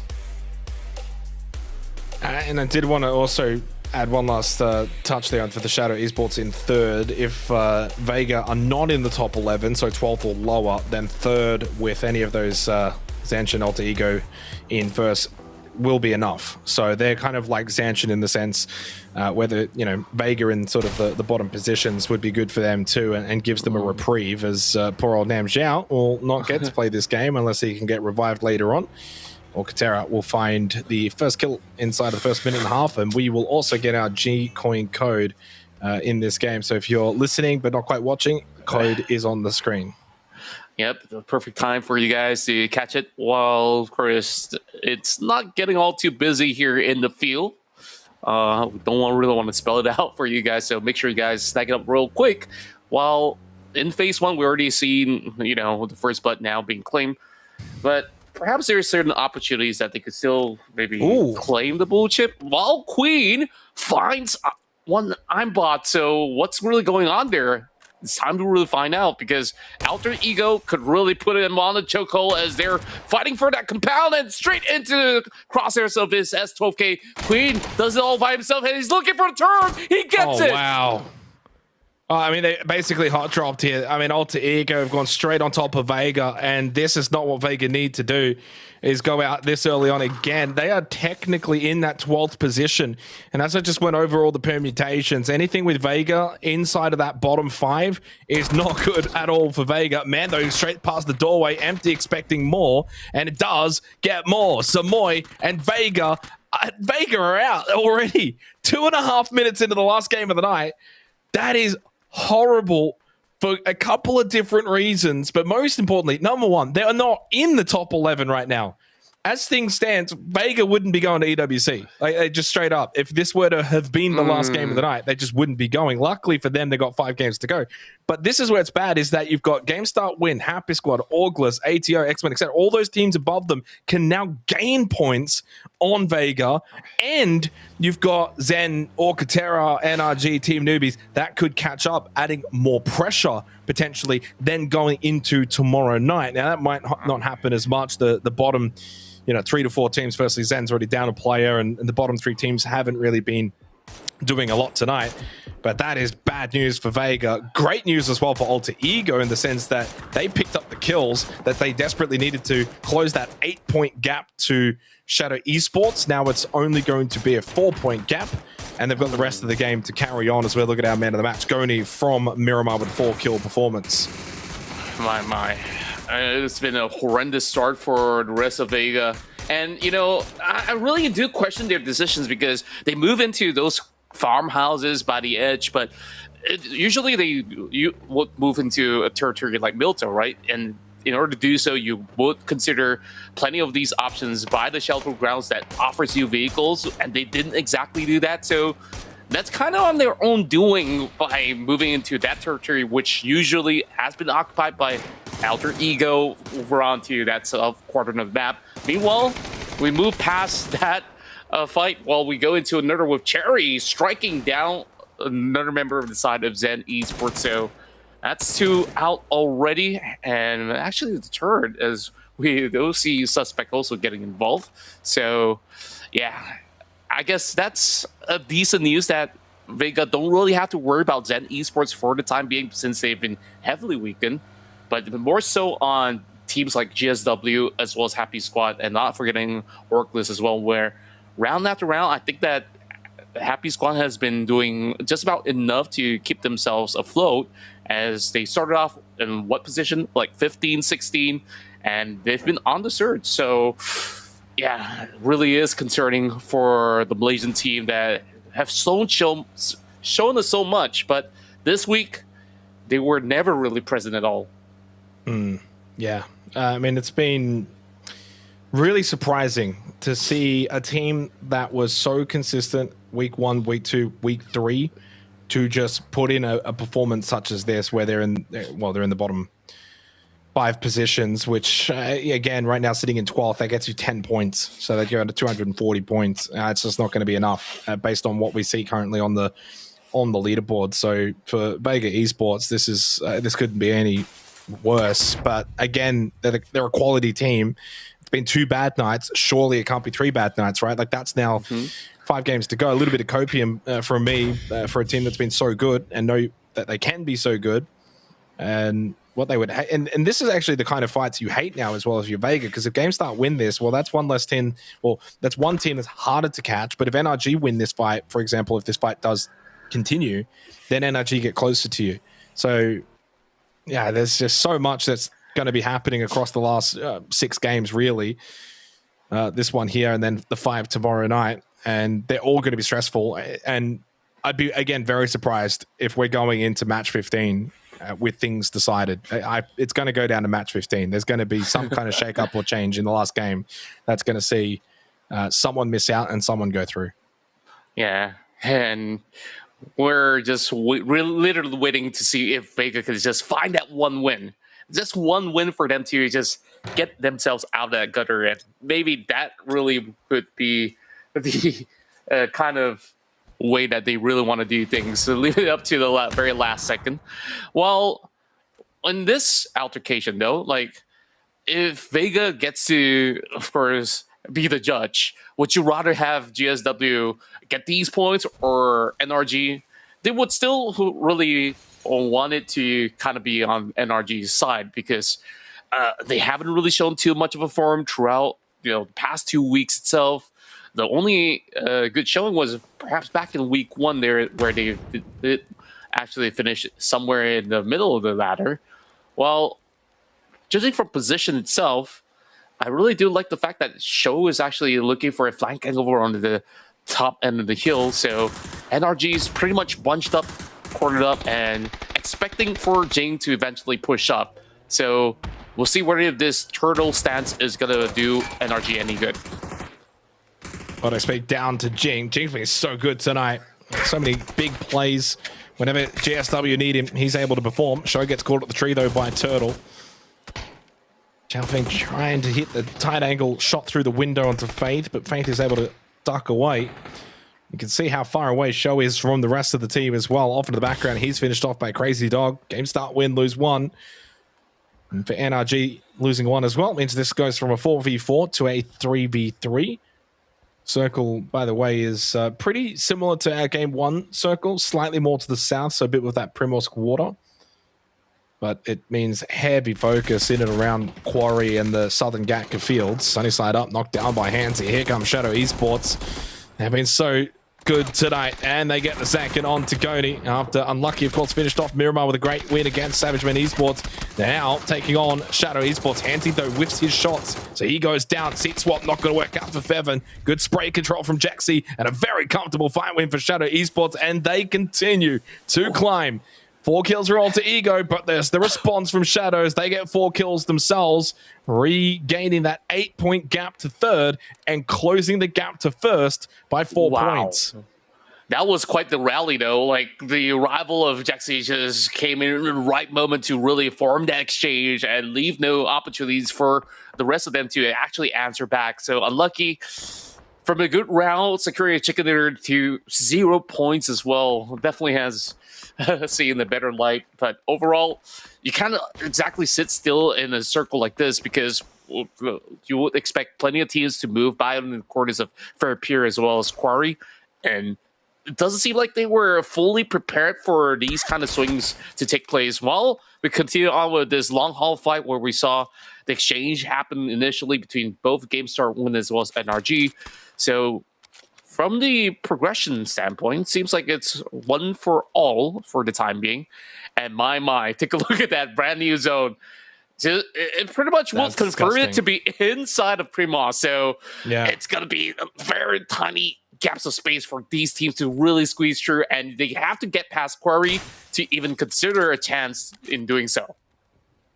Yeah, I mean, I wouldn't say it's a guarantee that it'll be Primorsk as the finish because there is a chance if for phase 3 it does go north, it'll probably then go north again. So then the kind of the southern outskirt of Quarry, that sort of tree field area, is a little bit of a common finish when you get these sort of Primorsk finishes. But yeah, there is obviously a high likelihood that it will also go in towards Primorsk and finish there. And it's a funny old city to try and get out of. Once you're in, you're pretty much staying in. Getting out is going to be near on impossible for the teams that stay on that north side. They'll just get free reign and be able to block any kind of exit. And it also means decisions early on in this game. At the 11-minute mark, do you go in? Do you not go in? Do you hold the edge as long as possible? If so, what happens if it is a Primorsk finish? Then suddenly getting into Primorsk becomes very difficult. There's also actually a piece of real estate that I really like near Primorsk, which is the west side little hill. Because you've got no one that's going to be able to shoot you from the backside, and then you can kind of see everything in towards that western side of Primorsk. It's a good piece of real estate that sometimes teams like to try and take early. Right now, no one there, although, of course, not really many teams in Primorsk at the moment. There's still a lot of late teams coming in from phase 1 that would not have been anticipating a shift like this. So they're going to be coming in very, very late. I mean, my focus right now is really on the top 3. Like Zanshin, Shadow, Alter Ego, how they're playing this. Alter Ego and Shadow right now near the beach, just outside Primorsk, and then Zanshin are all the way out on the western side, but they've got a team fighting in front of them, and RZ is getting absolutely shredded right now by August. I don't know how he hasn't gone down. I've just been watching 4 August members shooting at him directly, and he was very close to them as well. He has been able to survive. And you can see on the leaderboard the health of one of the Zanshin members, the one that's low, is RZ. So he got it to just about half, but he stays alive. And Savageman Esports have got themselves a BRDM. Ooh, that comes in pretty handy overall, especially when you're playing through the fields of Primos later on. And towards the late game, you expect a lot of teams to be hugging on those walls. Meanwhile, a car just flipped over, and this is just bad news for Zanshin. Oh, Sync, though, he's very lucky. That could have stayed flipped, and if it had have, he would have been in total disaster because of the position of CJ, but luckily it was only CJ. If there were like at least another 2 members of August there, he's probably dead because he was still for so long. But he gets a reprieve. Now, RZ, by the way, is not with that group that we just saw drive on by in towards Primorsk. He's actually up in the blue still past August. So it's a 3-1 split at the moment unintentionally for Zanshin. It does feel like the wheels are just slowly starting to fall off a little bit. They've got to try and stabilize things. They've gone from a very healthy lead, and now they realize, oh, we have to start playing some really good PUBG again. We can't just rely on those 6 points a game. We need to actually start getting either wins or close to it. Top 4 finishes, big kill games. And as you can see, this Circle Pop Phase 3, what's it got in store for us? And it's actually out towards the west. This is a crazy circle, because essentially half of that's just not playable. The water, the little inland island out towards the west of it, you don't want to be there. That hill, though, west of Primorsk is really valuable real estate. And again, I'm surprised ZSHN didn't take it. They didn't opt to take it. Maybe because being one of the first teams to try and take that hill leaves you susceptible to getting crashed, having to take a fight, still potentially could get shot from those coming in late. And certainly with this circle, it's maybe not as great. But if you can be one of the last teams to take that space, and there's not many teams on the outskirts up the northwest that can shoot you from a distance, it's going to be really good prime real estate later in the game. Poor old Zen Esports down to just one. Auriculus is in the blue as well. I don't think they're going to be leapfrogging Vega this game. Yeah, this is just going to be a very tough run for him to even consider docking into the corners of Prima. So, yeah, maybe it's a good chance for him to just stay by the shore and just try to see if he could hold out to formulate a couple of points. But overall, I'm not keeping my hopes all too high for the side of Oraculos, despite, you know, him having the tenacity to, of course, hold on for survival for the meantime. And you mentioned about that hill earlier. I do believe that Oraculos does stand a really good chance to actually claim that powerful position, but we'll see how they actually play that one out, since they've been guarding the edges of the road for quite some time now. As a matter of fact, they're now planning over in the north, trying to see if they could just gatekeep the rest of Alter Ego from moving by. Couple straight shots as the rest of Oraculos still holding on to some of the hillside. Atto also getting himself into action, while we have RZ driving by the edges of the beach. He's going straight towards the direction of Mad Dog, and now he's sunken underneath. Oh, no. So, This is rough. I mean, yeah, you can have a good game with 3. At this point, if I'm ZSHN, I'm just thinking RZ is dead. We're playing as 3. We're in Primorsk, it's a Primorsk circle, and it's just the 3 of us. If he can somehow stay alive and get back to the team leader in the game inside of the next, I don't know, 4 to 5 minutes, great. It's almost like a revive at that point.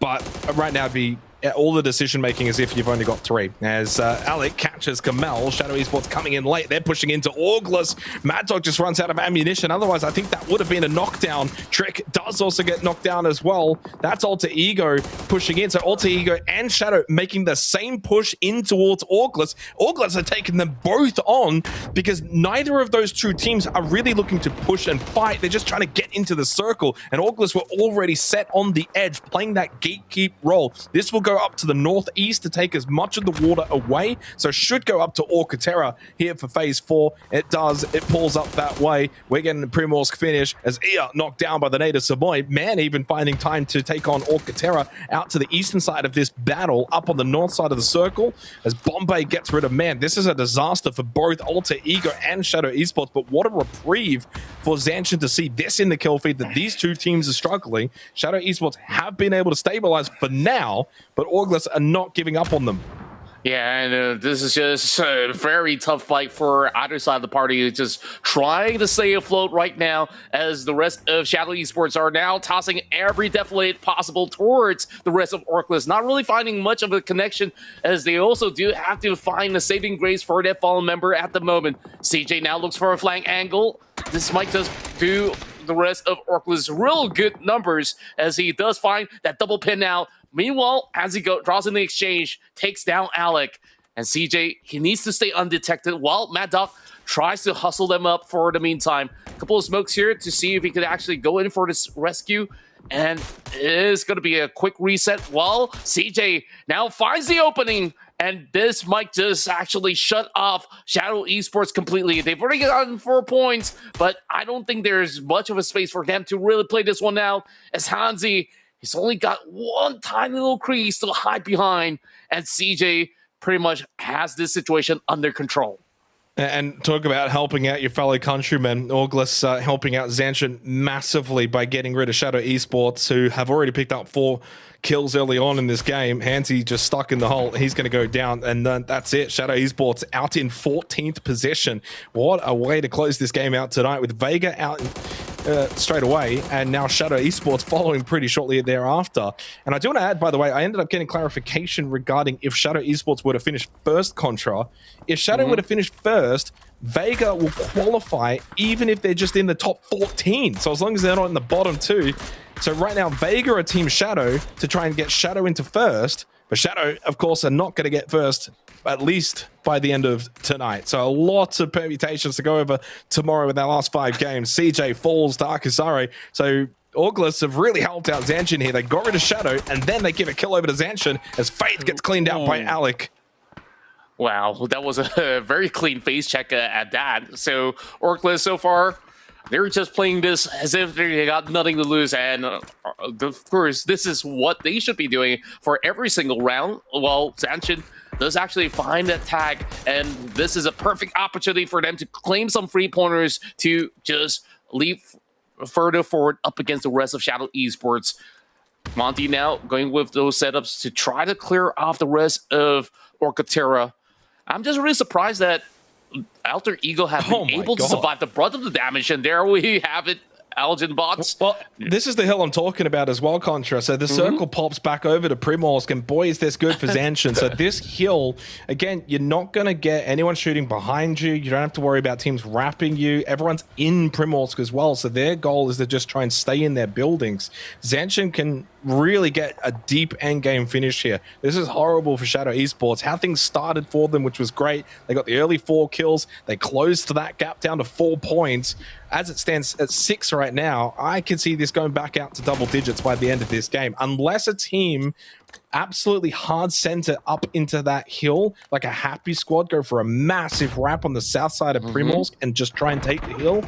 I just don't see them getting pushed off it. I think you're going to see a lot of carnage in Primorsk because Upchen and Lunlun knocked down by 2 different teams. This is what I'm expecting to see a lot of over the next 8 minutes.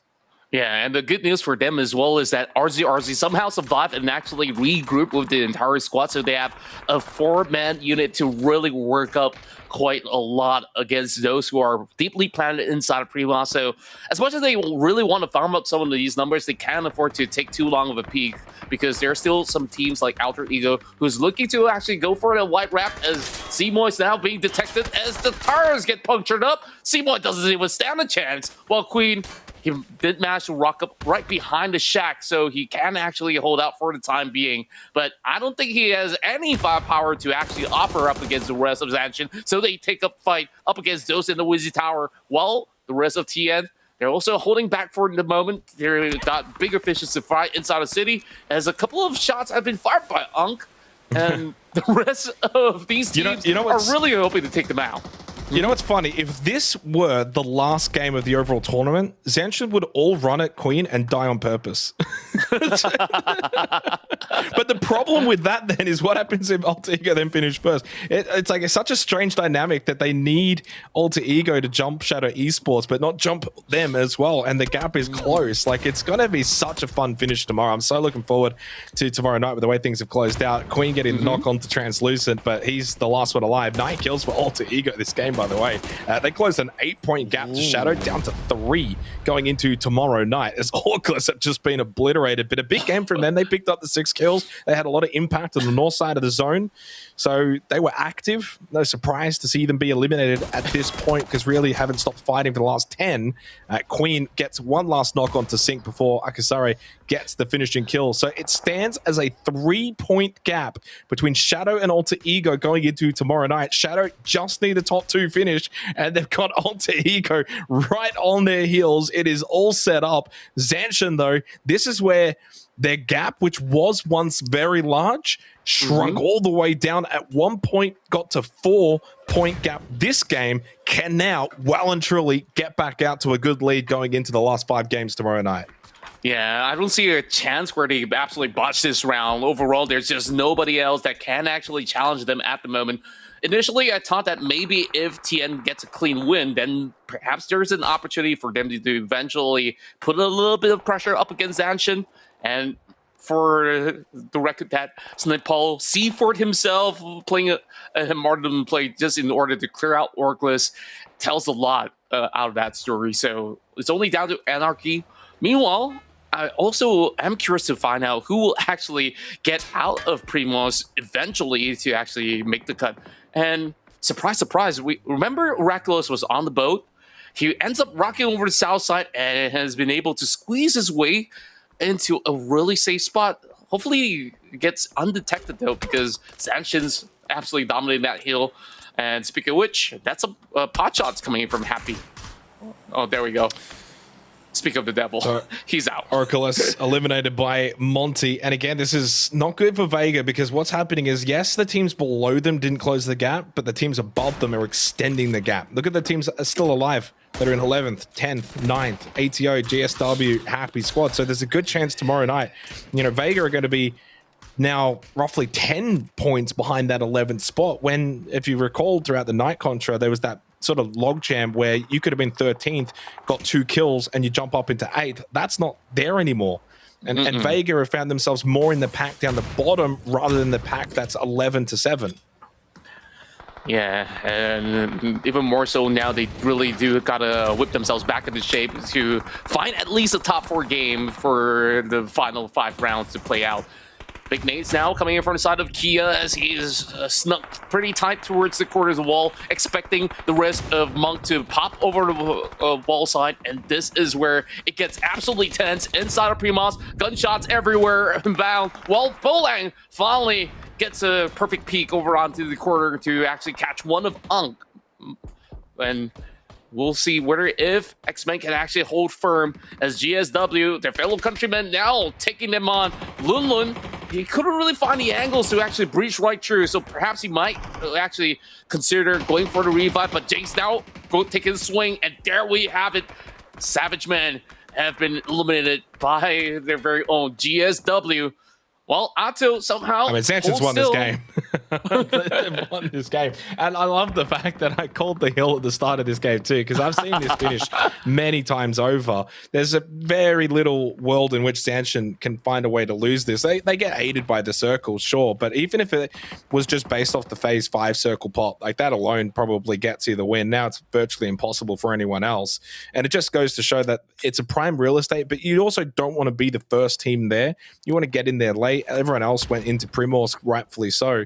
And if you can do well in Primorsk, such as ARMR and GSW, they picked up 5-6 kills, they've made top 4. It's a good game, especially for a Primorsk finish, but you're not winning it. It's going to be Zanshin. They're going to have a big gap again going into tomorrow night, which is bad news for Vega, bad news as well for Alter Ego, not the end of the world for Shadow Esports. And for Happy Squad GSW, Armor's going to finish top 4 tonight. So I'd like to see Armor very much finish in the top 4. That's going to be their goal. Can they hold on to 4th tomorrow? Because I think the top 3, the gap's going to be too large, and they're fighting for too much. So I don't think they're going to be able to make up the points as Tentrip gets eliminated. Pivi got the knock. Akusari gets the steal. And this is the benefit as well from this hill, is you can keep poking at these teams as they're pushing closer and closer to you, having to leap out of buildings, cross the road. They've got teams that they're clearly trying to fight close quarter combat, but then you're also getting shot at from the guys on the hill. So it's an absolute awful position to be in. It really is. And overall, they just want to guarantee their survival, which is why they're focused on this battle inside the city instead. While Monty is getting so much out of the situation as he takes on both Cherry as well as PV, and Monty is already claimed by the Blue Zone. So that leaves only Suspect as well as Dusky. So they got no other option than to set foot out in the open fields. And taking a look at the side of them as well, he's just trying to buy as much time by the corner walls as Happy Squad will eventually bow out. Great work coming from the side of ARMR as they also surge up ahead, as all the 3 teams remaining have gained themselves 6 points apiece. And GSW, perhaps they can actually find a little bit of space, but Slyfox on the mark, and he's already connecting quite some significant shots over onto the rest of these members of GSW. So Zanshin, all they really got to focus on is on towards this north point where GSW is holding out, and they're slowly getting choked out of space with the zone now shrinking deeper and deeper towards their corner. Jing now forming an exchange while Sync doing his level best to also keep them at bay, but they've been able to actually squeeze past over onto those compounds. And does that actually leave some room for the rest of the party to also set foot forward? Now, it was a pretty fair fight, 4 versus 4, but for most part, Zanshin is still pretty much in control. Yeah, absolutely. And what a game for them. I'll touch on it if they do get the win. If they don't get the win, maybe I won't, but Zhao Feng gets a chance maybe against Sync, has closed the gap nicely. Good use of the flash and does get the knockdown. Zhao Feng stays alive on 6 health. Slyfox should be able to then get the trade. One bullet to the left and he will get the knock on to Zhao Feng, who's pushing up the hill, and there it is. Slyfox does connect and is able to get such a critical knockdown. Then there's the second one onto Jing, but the nade has led nicely. Here comes Akusare to try and finish this off. It's gotten a little dicey for Zenchen as GameStart Win have put in their best effort to climb this hill, climb all the way up. Big knockdown. Jing is doing it again. Can he land the tags? Not against RZRZ, the man who was swimming for half the game. He gets the most critical kill as they get a critical win. Chicken dinner for Zenchen. A strange old night gone through where it started so well, then it looked as if it got dicey, and it did. Their significant lead got taken down to 4 points in this game alone, but they close it out with a win, and in the end, they'll take a nice lead, a nice buffer once again heading into the final night tomorrow. And that's a hefty 20-pointer run for them in this round itself. And my, was that not a hairy moment? Boils down to that 1 versus 1, and we saw how dire of a situation it was for GSW to try to push through, and they did that very valiantly. So kudos to them. They really fought their hearts out, but still no good news for the side of GSW, despite securing themselves that top 2 finish, though, as you can see from the look in their eyes that, yeah, there's no big reasons for them to really celebrate even the top 2 for now, because they're not really in a nice spot throughout the leaderboards. But overall, Zenchen, right now, they certainly are the ones that will lead us through into the final night of play. Yeah, what a game from Zenchen. Don't forget, they were looting Severny, and it was a Primorsk finish. That should speak volumes to anyone who knows this game. That's a big rotate that they had to make. They went on the Western Highway, and we saw earlier they got caught by Auglas. RZRZ was stranded out into the water. It was a bit messy, but because the fact that they had to rotate so late into the game, by the time they even got to that phase 1 circle pop, phase 2 then popped. And so they realized pretty quickly, hey, we can go take the hill. No one took it. Guess what? They didn't take it straight away either, because you don't really want to be that first team. But when they realized that no one was going for it, they actually doubled back out of Primorsk and took the hill, because they're like, well, no one's taking it. We know this is going to be a good real estate for the end of the game, and it ended up being so. And it also meant that because RZRZ was in the water, they're like, we'll go back and we'll take the hill as well, because it's a 2 birds with 1 stone situation. We'll make sure he gets up the beach and up the hill safely, so we get to cover him. He gets back, joins up as a 4-man, and then they also take the hill and they win the game. So it's late game, a feed onto the hill, but to get there and everything they had to go through, it certainly was nothing but a feed. And in the end, I mean, this game ends up just being a city finish in Primorsk, where a lot of the fighting in the last 10 minutes is just scrappy, house to house, jumping out, trying to cross the road, a lot of smoke play. But there was some really good fights on the north side of Primorsk, involving Alter Ego and Auglas, Shadow Esports. And so it was a really fun game to close the night out. It really was, and Orclas absolutely did some of them a favor, though. Like, as much as they were being shot at by Orclas themselves, so they did manage to at least breeze through it, despite RZ actually taking a very questionable move to jump right into the waters. But it actually planned out pretty much perfect, and by the time, of course, we get towards GameStar Win, I think that GameStar Win has been able to really put up some massive fights. They've been able to clear out not only Savage Men, but to also hold out some pressure off of the side of Team Newbies in order to get to where they need to be. And it boils down to this very moment right here where Jing, he did manage to form the perfect sweep, but could not connect those final couple of shots, or else this could have been the craziest turn of events to deliver maybe a potential crazy win for the side of GSW. Yeah, I mean, GameStart Win had shown some good promise tonight for sure, but the takeaways clearly are that the storylines that came into tonight Contra held up completely by the end of the night, in the same sense where Zenchen is still on top, Shadow's still holding on to second, Alter Ego still trying to chase down Zenchen, and Vega's still just trying to get into the top 11. So we went through 5 games of PUBG with this roller coaster up and down. At some point, I think all 4 of those teams were in good positions, and then at some point they were all in bad positions, and yet it all just ended up finishing where it all kind of started after 5 games. So a really fun night, but we also now just go into the last 5 games where we literally were coming into the 5 games tonight. Yeah, it boils down to that 2 to 3 way horse race once more. So it doesn't seem like there's too much shift of the story that we've actually set up throughout the course of the previous night. So overall, I think that I really do like the outcome of how it actually comes into fruition, especially now with ZSHN solidifying themselves with this 20-point run. So they still have some buffer to go, but they cannot afford to have 2 bad games tomorrow. That's all that they really have to acquire. And of course, now goes back to the question where you did actually bring up maybe a potential for them to start hot dropping Vega. That could be in the works as well. So we'll see. I don't think I don't so. know. Not after tonight. I think when they've already seen how quickly that gap can dissipate. I don't think that's going to be in the picture. The only thing would be maybe the last game of Erangel. If they've got like a 30-plus point gap, then absolutely something like that might be required either onto Shadow or onto Vega.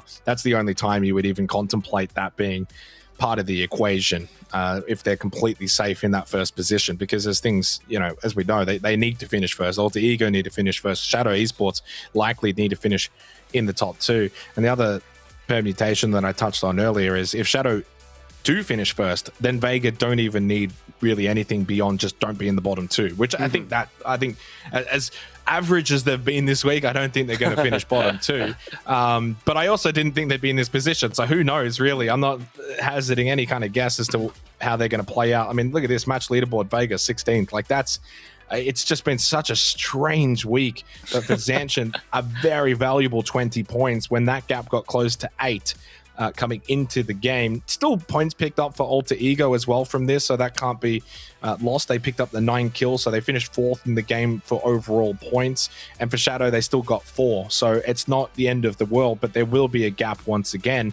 But if you're Shadow and you're Alter Ego after tonight, I mean, clearly they know they can close the gap to ZSHN. They did it kind of tonight, but the gap has kind of reformed now.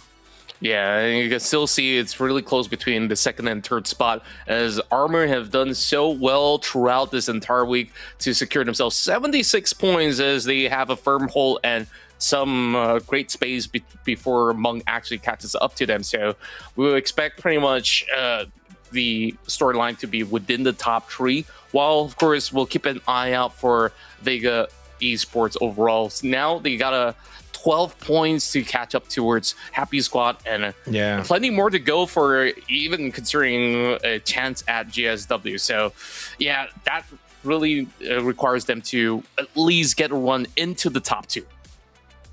And if things were to have ended tonight, it would be ZSHN and Shadow based on the current positions. But funnily enough, if Vega were in 11th, so only 1 spot higher, that 12-point gap that you mentioned, then it would be Vega and Shadow. So that's how close it's really going to be going into tomorrow night. We know how good Vega can be. We haven't seen it at all this week. They're averaging less than 4 points a game. Like, that's concerning. And so they've got to change something up going into tomorrow night. I'm not sure what that really needs to be for them. I mean, they've played quite passively yesterday and today. When we kind of started last night, I said they didn't have to do much. They didn't really, they just needed top 7 would have guaranteed it. Top 9 would have made it very likely. And then top 11 is the absolute guarantee. And they haven't achieved any of that. So maybe they do need to get a little bit more aggressive. Maybe they need to try and find it. Maybe the first game tomorrow night, I'd like to see them try and just put a big game together, and if it doesn't work, then you've still got 4 more games. But they clearly need to try and do something differently as we look at tomorrow's matches, which will be the final day of the overall PUBG Master Series event, and it's shaping up to be a big one. It definitely is, and overall, this is definitely a matchup that you guys don't want to miss out to find out who will be crowned as the champions of the PUBG Master Series for this season, and who gets to play in the Esports World Cup. And of course, with that said, though, there's still more PUBG action for you guys to check out later on, since we also do have EMEA to actually play their entire course as well. So over onto that region, we've definitely seen something incredible showing coming from the best teams out there. So you guys might want to stick around as it's happening at 4 p.m. UTC. So of course, you guys could also follow them on follow us on PUBG Esports, as well as every social media platform, to stay up to speed on everything going around across the world in the PUBG Esports realm. Yeah, they're in Finals 2 at the moment. Twisted Minds looking very good. They finished highly in Finals 1 and currently leading Finals 2. Make sure you stick around, watch that later on in the day. For us, though, we are done when it comes to night 2 of week 4. That leaves us with one final night. Tomorrow night, 4 teams trying to get 2 spots at the Esports World Cup, and it comes down to the last 5 games. Make sure you tune in tomorrow.